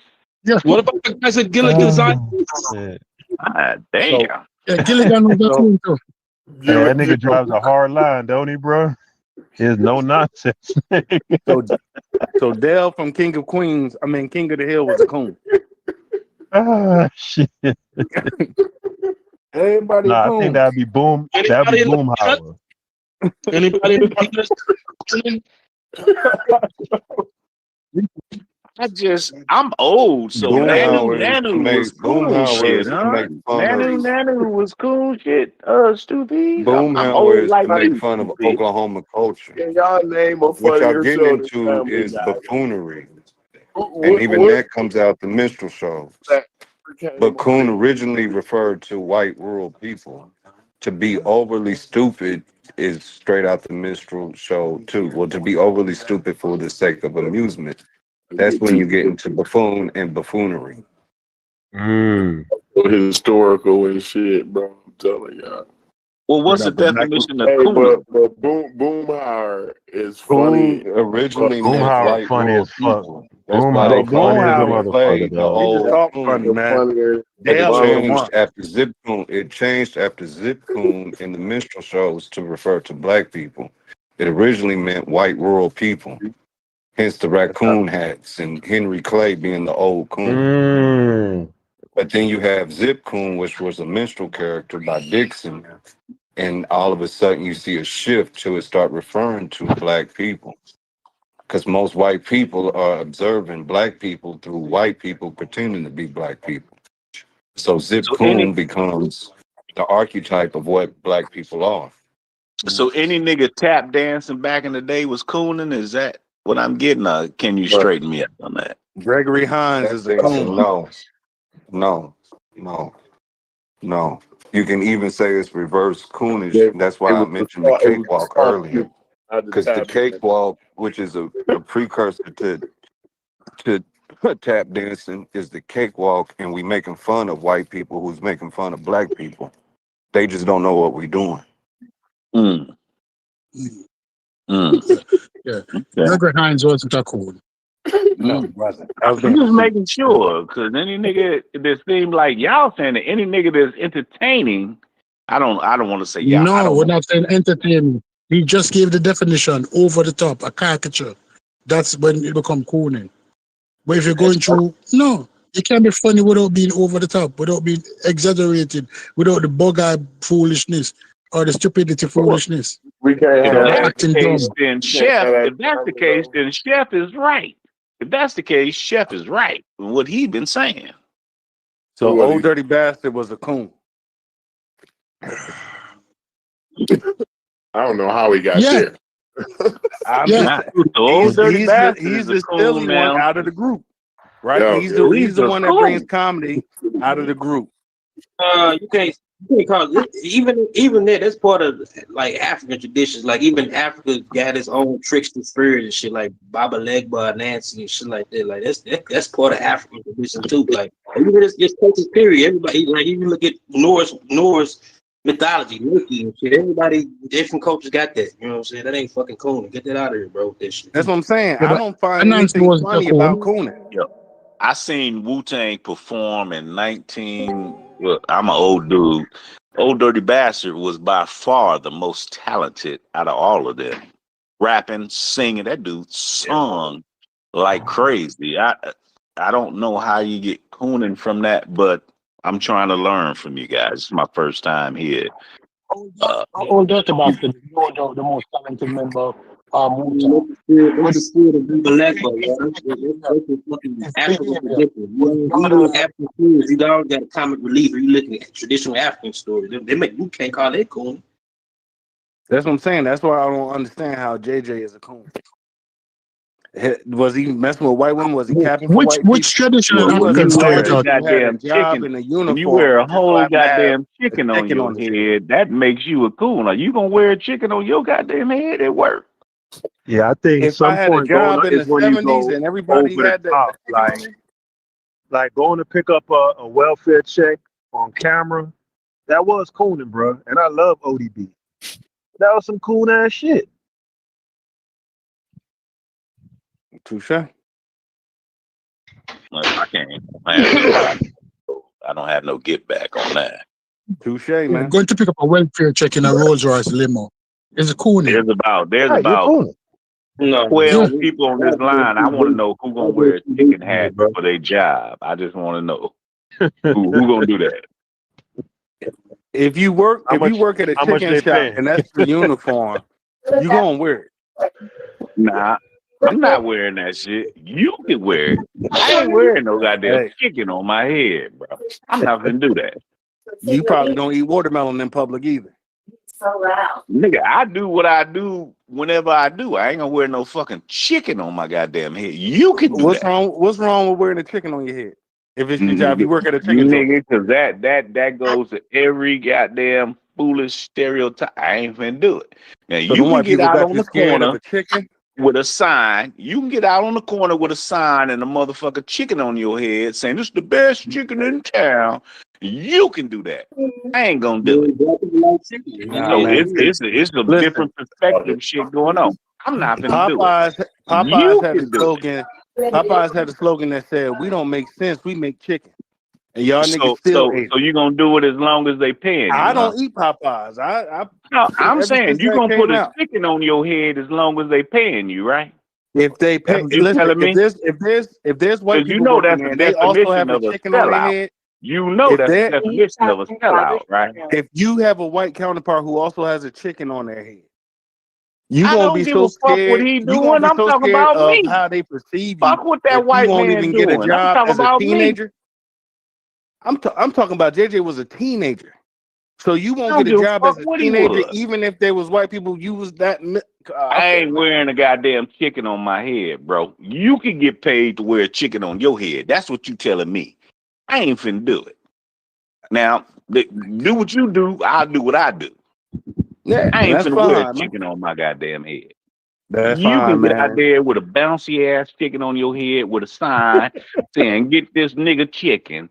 I ain't finna do it. See, there you go. Uganda got a chicken in their flag, in the middle of their flag. Like black people Who? fuck with chicken, bro. Uganda, the country, they got a Oh chicken in the middle yeah, of their flag. yeah, yeah. Like we domesticated like the fucking guinea fowl, which is like a wild chicken in Africa. That's why we fucked the chicken when we got introduced to West Africa. We fucked with the chicken tuck. That's why they say black people like chicken. It's real shit.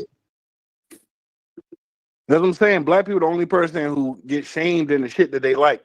You don't see a fucking Italian mad if they got a pasta as a They got a emblem, or pasta you on know what I their mean. head outside. They got a Stop Yeah, pasta they lying. on got their a Stop head pasta lying. on their outside. The head.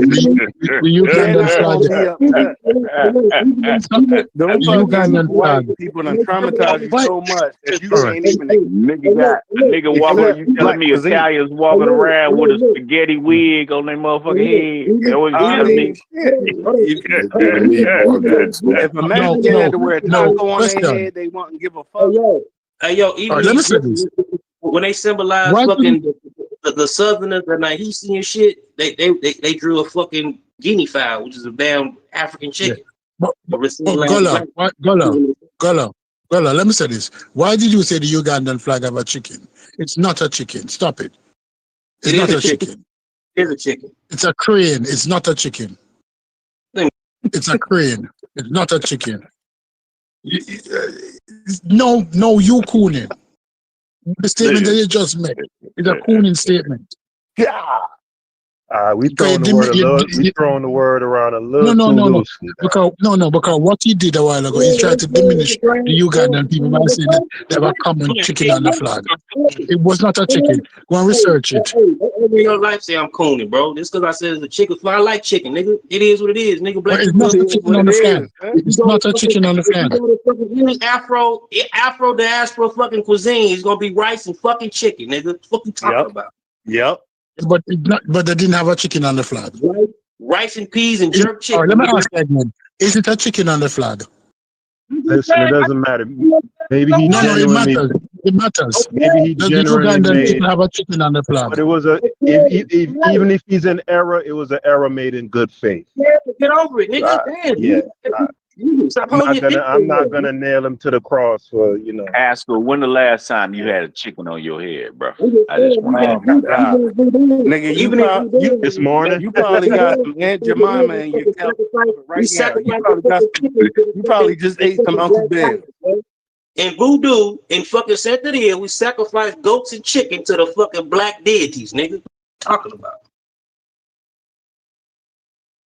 The white people got them scared of chickens, man. Got y'all ashamed of some goddamn Nigga, I bird, eat man. chicken damn near every day. I ain't finna put one on my motherfucking head. What the fuck y'all niggas talk about? You let the nigga pay you to put a chicken on your head? That's wild. I guess If I'm I'm the old, only. If I I'm the guess only I'm black old. person That's with a chicken on wild. my head, of course not. But if that's the uniform, then that's the uniform. Watermelons from Man, fucking fuck that uniform, and I ain't taking that job. Fuck that uniform. I ain't finna do it. But I'm old. I'm over 50. I'm old. I ain't finna do that. You saying you gonna do it? I'm saying if it's a goddamn uniform and my white counterpart also has a chicken on their head, then we wearing a chicken on our head. If Fuck that I come white to work, hold man. on. If I'm I talking come to about work, you. if I come to work You and they gonna say do what the white everybody man. else What get, you telling me? hold on, If hold the on, hold white on. If I man come to do it, work and you would everybody do it. say they get a paper hat, but I got to wear a chicken on my head, that's Well, different, right? No, I'm saying fuck what that white man doing because you say if the white man do it, it's okay with you. I don't go Because by that, nigga. because you're not even listening to I the don't second part go that I'm by saying, bro. what the white man, what disrespects the white man doesn't disrespect me. I don't give a fuck what he doing with that chicken on his head. I ain't finna do it.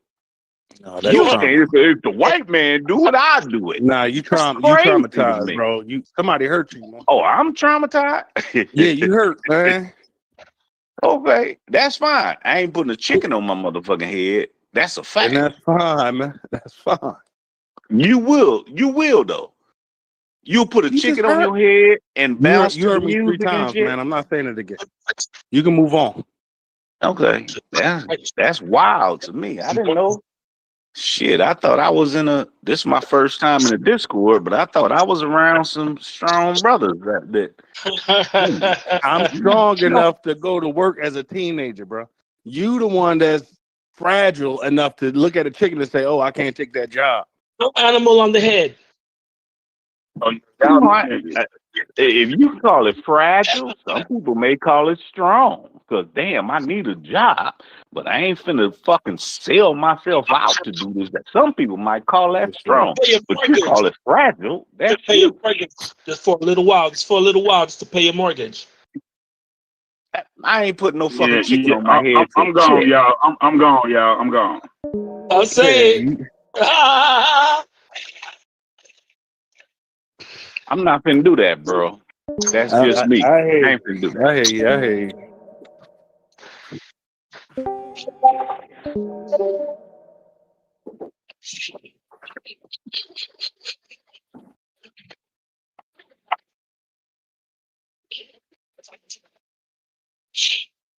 Ain't nobody finna put no animal on their head.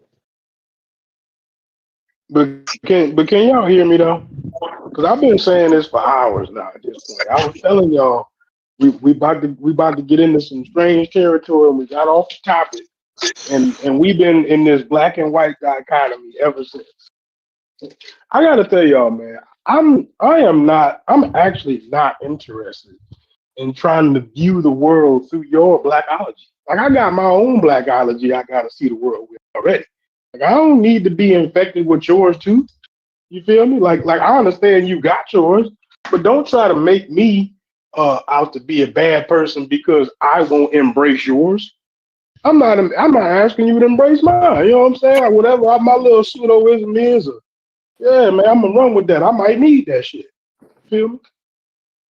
Y'all like, man, if you don't agree with me, you gotta be some horrible human being. Nah, that ain't the case, bro.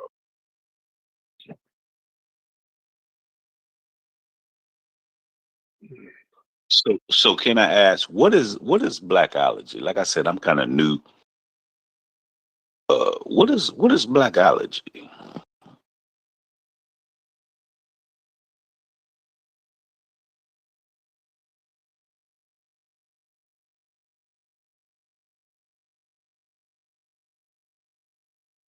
Man, I would say blackology is the study of history through the lens of black folks.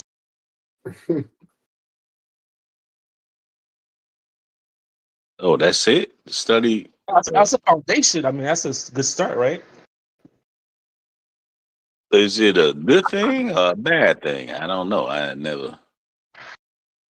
Is it good to be blackology? Or, I don't know. All knowledge is good.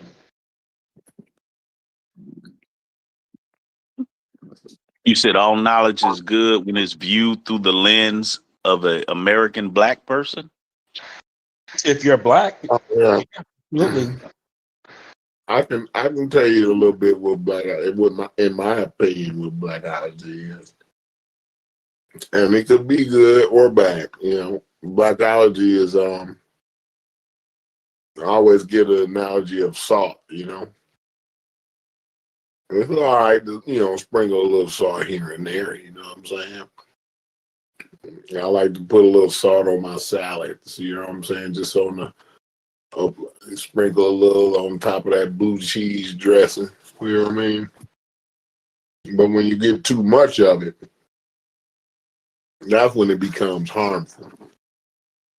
And what it is basically kind of you kind of favor things, and you kind of look at things favorably towards sometimes a black individual or certain situations. You'll look at it, in favor of the black group, right? And then also, like,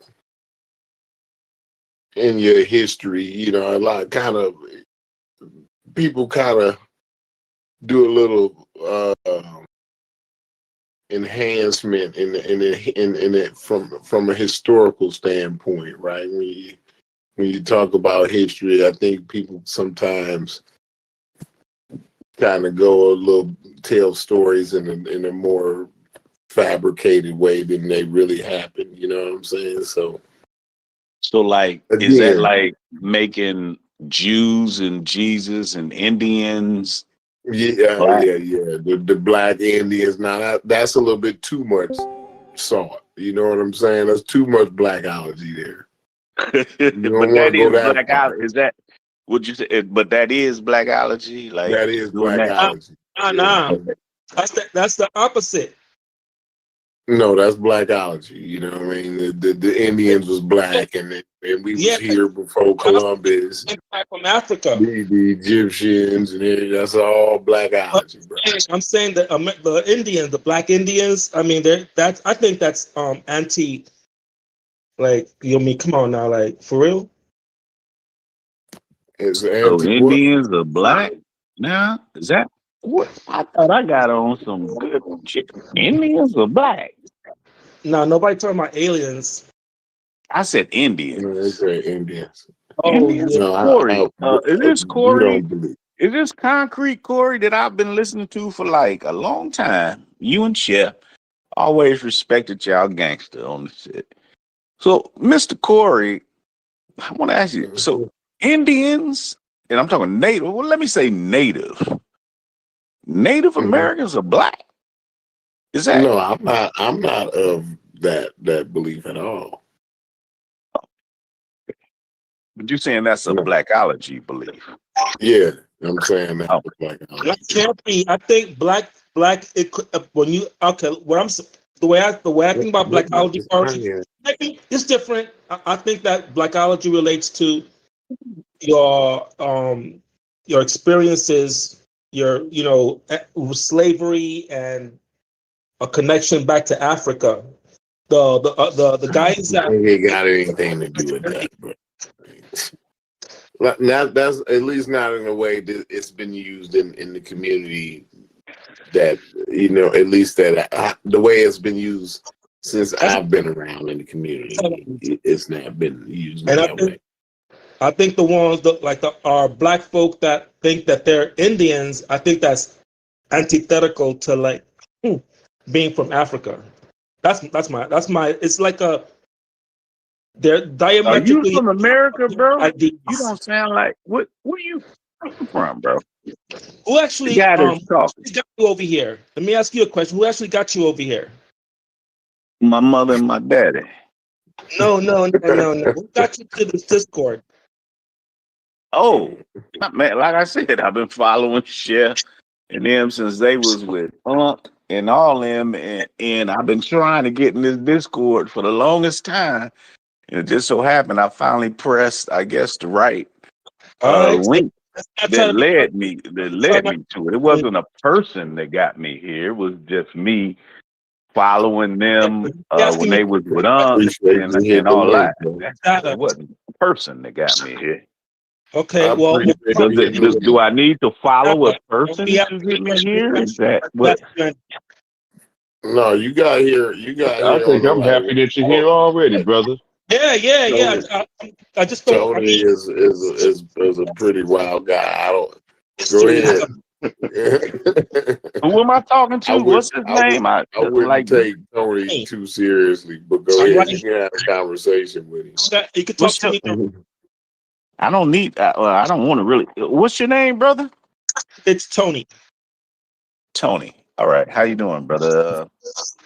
My real name is Howard, brother. How you doing, brother? I'm nice great. to meet you. Good. What's happening? Yeah, you have an understanding of what blackology might be? Mm-hmm. Great. No, go ahead, teach me, brother. No, I'm not to teach. I'm not a teacher. I'm not qualified to teach. I'm here putting my opinion, brother. Yes, sir. Yeah, well, put your opinion Ask out, you brother. Let before me you go no know, because I further. don't know too much about that, brother. I just Go What's ahead. did. your new brother's name? New brother. What's your name? I'm Stupies. What's your name, new brother? Top Dollar King. Yeah, my name is Howard, brother. Big up, Howard. About Nice as to white meet as you. you can get, because my father was from Arkansas. About as white as you can get, but that is my name. You're white? No, I'm not white. I said the Okay. name is about as white as you can get. But go ahead. Okay. Because you got me unbalanced a while ago. I nearly tip over and fall. But cool, I'm stupid. Yeah, but the reason why I laughed is because you asked him where is he from, and he automatically went on the defensive. That's why I I asked asked why where you he's came from, here. because he sound a little, he sound a little different to me. I don't know. I don't know the people on the call. That's why I don't know. You were talking about blackology. You on some other shit. What you really on is somebody like deliberately here. They're like, you know what I'm saying? Because you know what the Mountain Bailey is when someone does one thing and then when they get them on that, they move on to the next little defense. Like you I were asking understand you, about, brother, but where you from? why don't you stick on that though? Because I you understand bouncing you, around. brother, but where you from? It's none of your. Where you from? I'm from Where you get California, brother, Los Angeles. You know where what you I'm get saying? your orders from That's where though? I'm from, brother. No, where you get your orders from though? Where I get my orders from? Yes, sir. What does that mean? Like, I'm saying, I you get have your orders orders? to you. You don't get any Is orders? this real? Stupid, Corey, is this real? What do you mean? Where I get my That orders? this shit is You get classic. The fact orders. that my man came in here and pointed that shit out right away. Hey, bro, salute to you, Howard. Right on. Welcome to the Discord. Well, I feel You like in your first somebody done fight. threw me in the goddamn deep end of the pool, and I don't really Yes, know what's going yes, on. defend yourself. So Yeah, there's we need to see what you make up out there. You're in the first fight. This is the first fight. Micro. not shallow here. At least not with me. Brother, I told you where I'm from without a problem. I'm originally from Los Angeles, California, brother. That's Great. where I'm And from. thank you for the information. Where you from? Not your business. You're not beating that allegation, Tony. Niggas saying you the white man. Nah, I don't really care. Like, because I'll answer. I've answered this question many times here, so I could choose when I want to answer it. So right now, I don't feel like answering to some. Why is that an issue answering that question, brother? Like, I don't why is really that care. an issue? Man, dog, like you're asking about me. Like, you're not gonna be able to do that. Like, What do you so do you mean? Like, question? bro, where you from? Like, nigga, I'm from New York. I'm from Miami. I'm from what? Like, how is that an issue? I don't understand. I'm not privy to things that happened before me like that. The guy's riding on his knee like lazy. Hey, Tony. Stop asking me these questions. Hey, Tony. I'm gonna ask you why do you think people keep asking you that? I give a fuck right. No. Listen, it ain't, I'm not asking you for you to be defensive. What you asking or what you saying or what you think, what the group says, I'm never going to say anything I don't want to say or when I want to say. That's fine, but it's a question. I don't care what the group think. I don't. Why is this dude triggered? What is going on? I'm sorry, y'all. Every time somebody asks him this, he go down this diatribe. You can try and do your shit, but it ain't gonna work, bro. But everybody is a reason why multiple people keep asking you the same thing. See, you know how hard that is. So you're not even curious. What's your next 5 minutes of what you're gonna say? I'm not gonna do it. Hey, Tony, please, I don't please, care. just Mute let out, mute out, Chef talk. mute out, mute out, mute out, Tony. Tony, saying mute out. whatever contemplating on, So I can get my Tony. Can you mute out so I When can you get ask my shit most off? black people where they from, they have most black people have no problem telling you exactly where they from, what part. It's like maybe Right. it's cool, bro. Ain't nobody, you know what I mean? I know Fetty from Maybe Virginia. I know Shep is from Baltimore. Like what are we doing? Yeah, it's like these basic questions. He take it as, yo, if somebody keep asking you, yo, where you from? Yo, is you black? If I'm black, right, and I'm from the United States, I'm gonna clear that up for niggas. I ain't gonna keep on, you feel me? And I'm gonna be wondering why they keep asking me this. Like, what the fuck is it about me that these niggas want to question? You know what I mean? What the fuck I am? Let me clear That would that be up a for them. problem. That would be a problem for me, Chef. Yo, I ain't gonna lie. Chef, I just he's asked. I rejecting didn't that know whole that it question. was an ongoing thing. I didn't know. I just asked because if something sound not connected to me. Just you that's just got me. here. Is it the way he Right. speaks, or is it what he's saying? No, Yeah, Howard, you just win your first fight. I don't Howard, you know. just win I your want to first ask fight. him, does he eat sweet potato pie There's pumpkin? actually I both. don't know. There's actually both. Man, I know what's going Hey, I on. heard that, Howard. That's funny as shit. It's his rhetoric and it's kind of his voice. So we're asking, Yeah, it's both.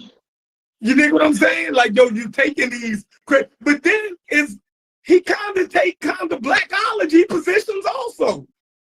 So it's like, nigga, are you over here playing with us? Like, I don't know. Right. That's why I asked him the question. Like, nigga, shoot me for saying that. But bro, where you from? Like, I need to have that baseline so now we can go into other parts of the discussions. Won't even tell me that, then I not sure I'm trusting anything you saying. And if you tripping, like, nigga, I'm from LA. Like, and I'm proud of that. Like, you ain't proud. Where you from? Like, what's going on? So if he said he's just black, that won't suffice. No, he said he don't call himself black. Him and his family, they don't call him, but he said he's just as dark as Corey. And he's a descendant of slavery, but he don't call himself black. So but his family was enslaved at the steel mill. That's what happened.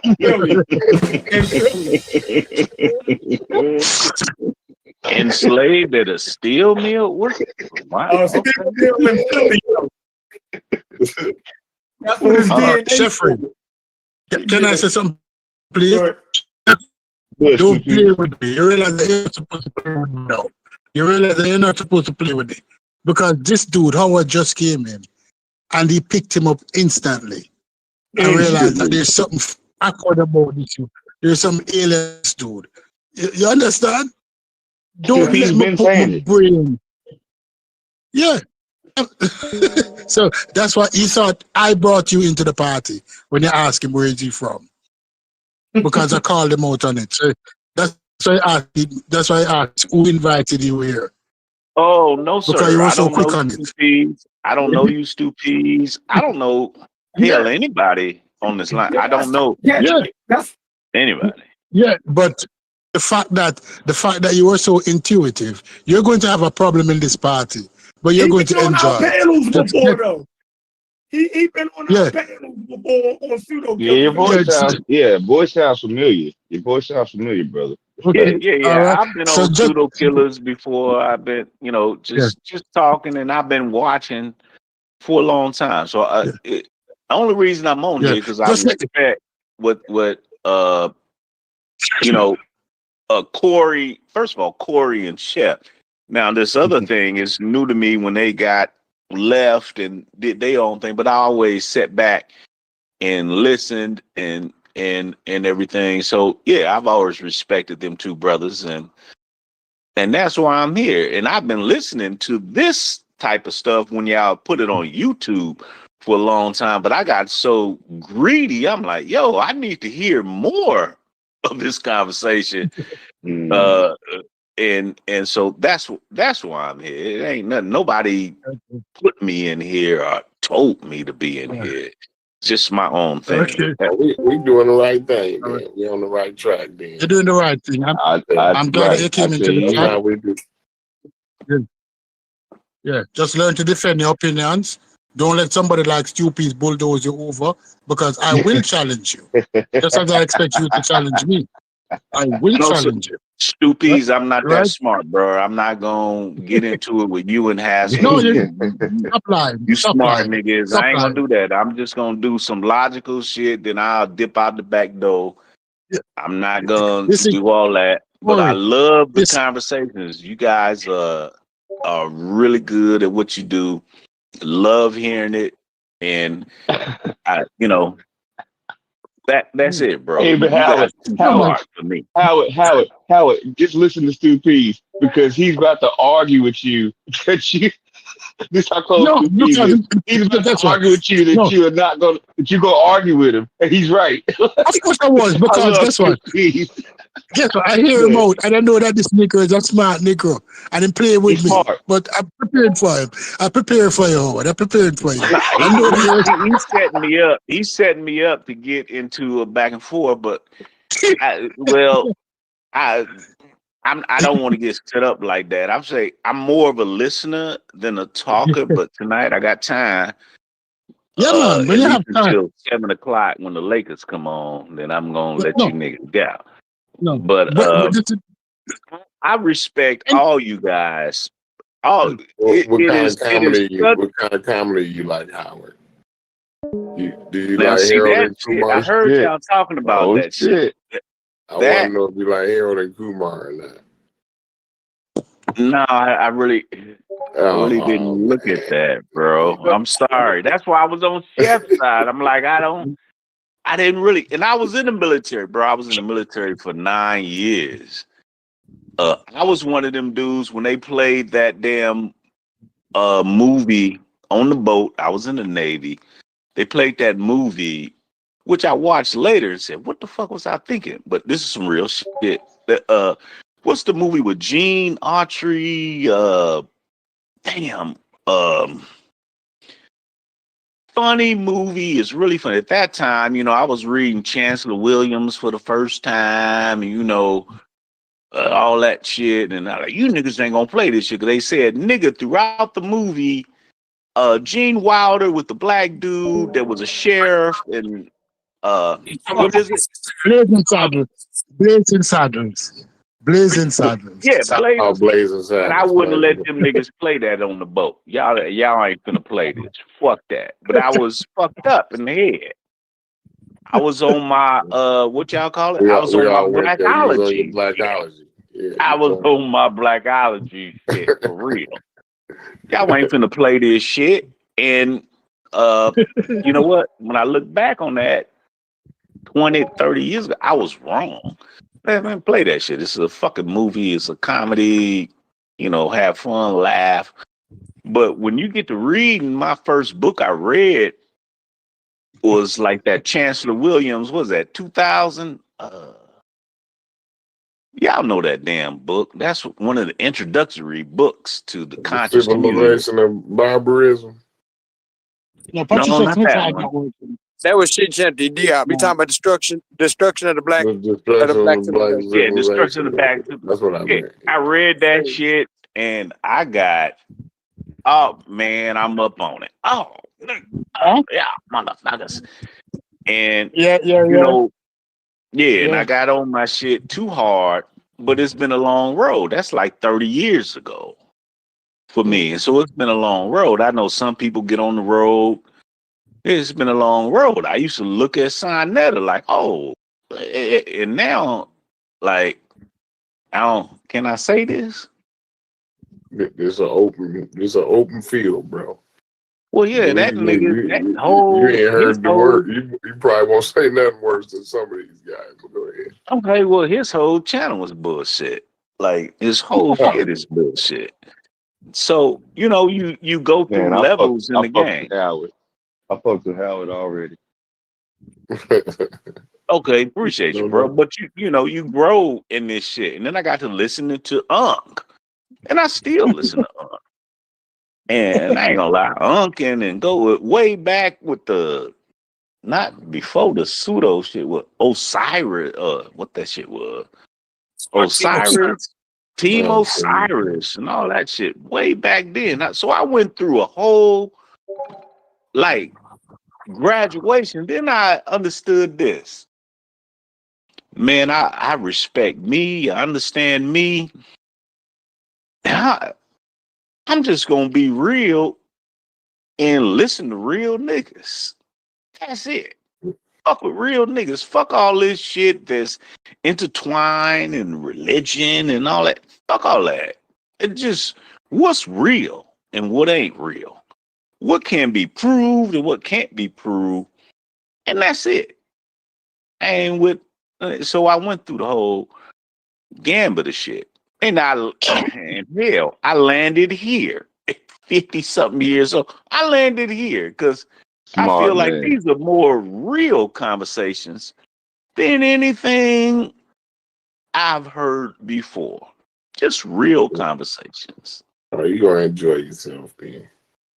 Yeah, but you must be willing to push back. Absolutely. That's the most important thing. You have to be able to push back. If you hear something that don't sound right, push back, or else you'll be run over. Everybody here should be able to defend what they're saying. So if you hear something that don't sound good, don't be in the corner and say, "Oh no," you push back instantly. Say, "Hold on a second, I don't agree," or "I agree." People might not like you, but you have to push back. And if you agree, don't be afraid to say, "Yes, I agree. That sounds good." Continue, my brother. Yeah. But welcome. You're And going to enjoy it. I got the two pieces. I wouldn't put out anything like as a fact if I can't prove it. I'm not I've left that part of the game. Like the only thing I'm gonna put out and say, hey, this is for real if I can prove it. If not, it's my opinion, and I will say that this is my opinion. This ain't the truth. It's just my opinion. So, but yeah, I respect you guys' show way more than a lot of the shows. You got a lot of people. Now, Haskell make me mad all day long. I listen, I be like, God damn, this nigga. Like, for real? But I understand what he do. He be on that, hey, you need to prove it to me or I'm just being a contrarian. But I don't know if he online, but Haskell, god damn, bro, you be on some shit. But I like that.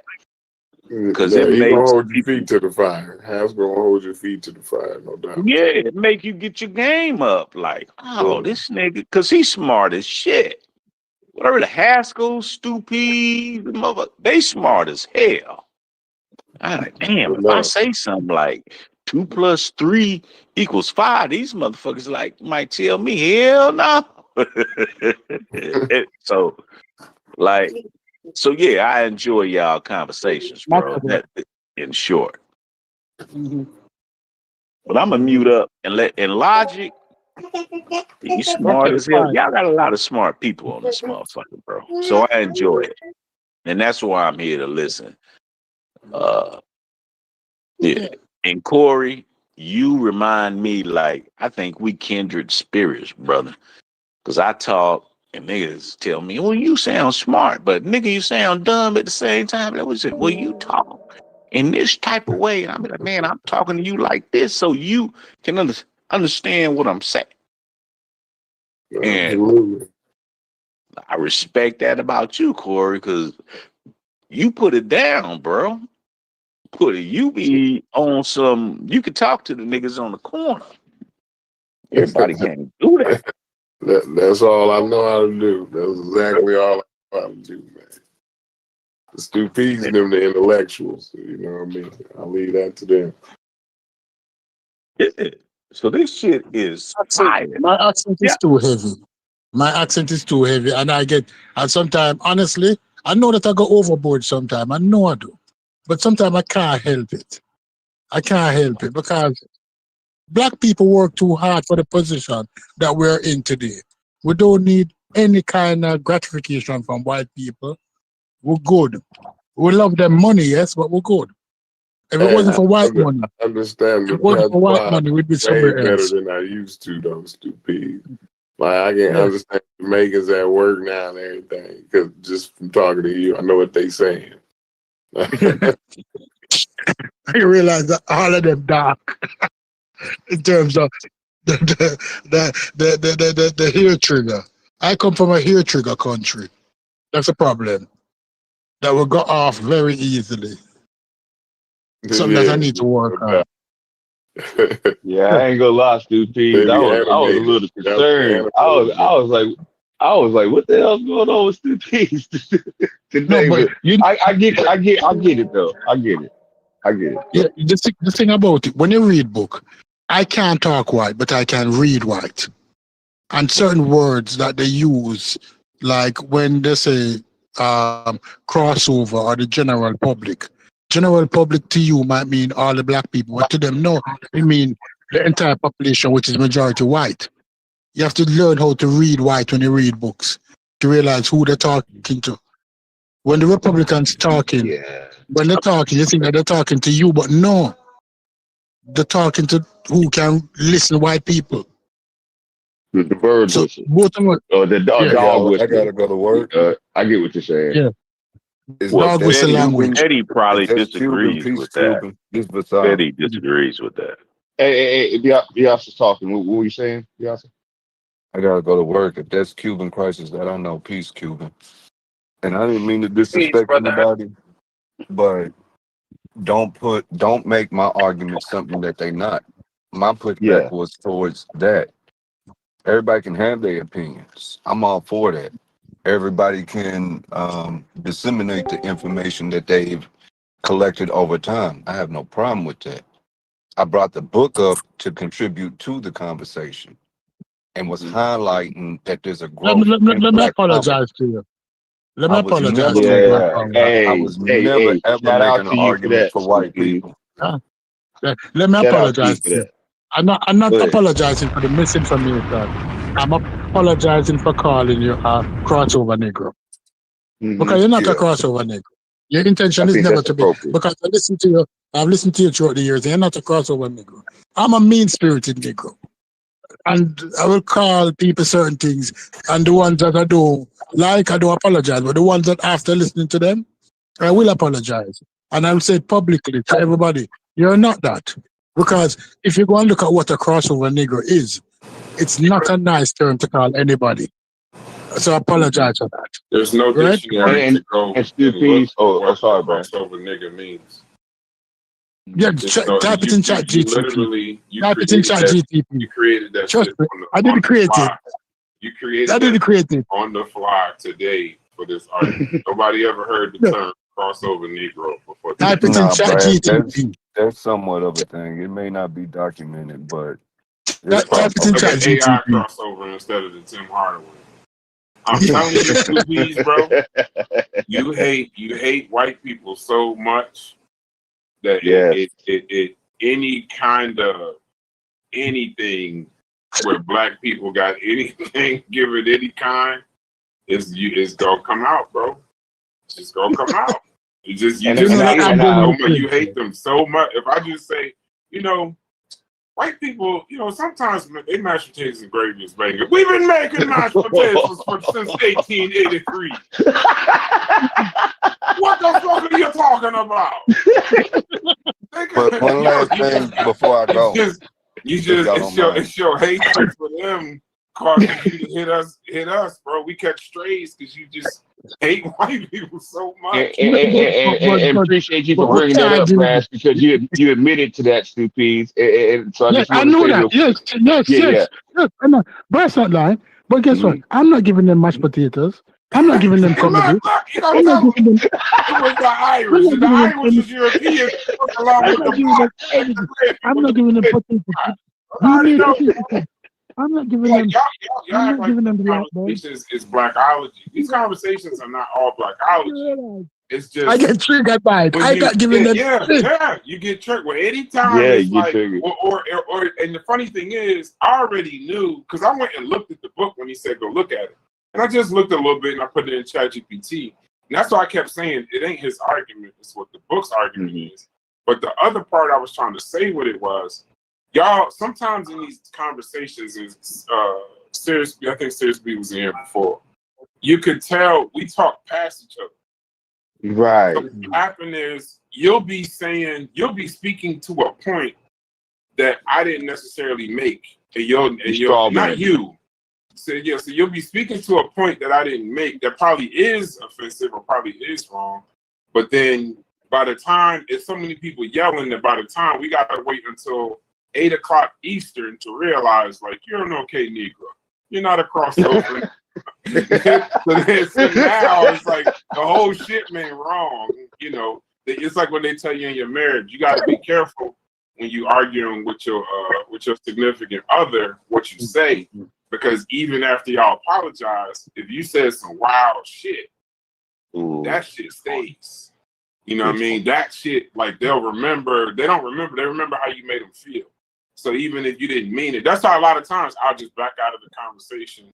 Or if I feel like being that, I'll just be that. Have you ever heard the analogy that you got to treat your words like toothpaste? Yeah. That once you squeeze the tube, you can't get it back in. Can't get it your back words in. are the same. Ooh, that's a bar. That's a bar. I've never heard that. That's a goddamn bar. That's a bar, Sid. And that book, before I go, because I got to clock in, before I go, it's a good book to have because it's not just highlighting comedy, it's highlighting Black humor in itself. And it's giving you a survey. So me starting, I can't break down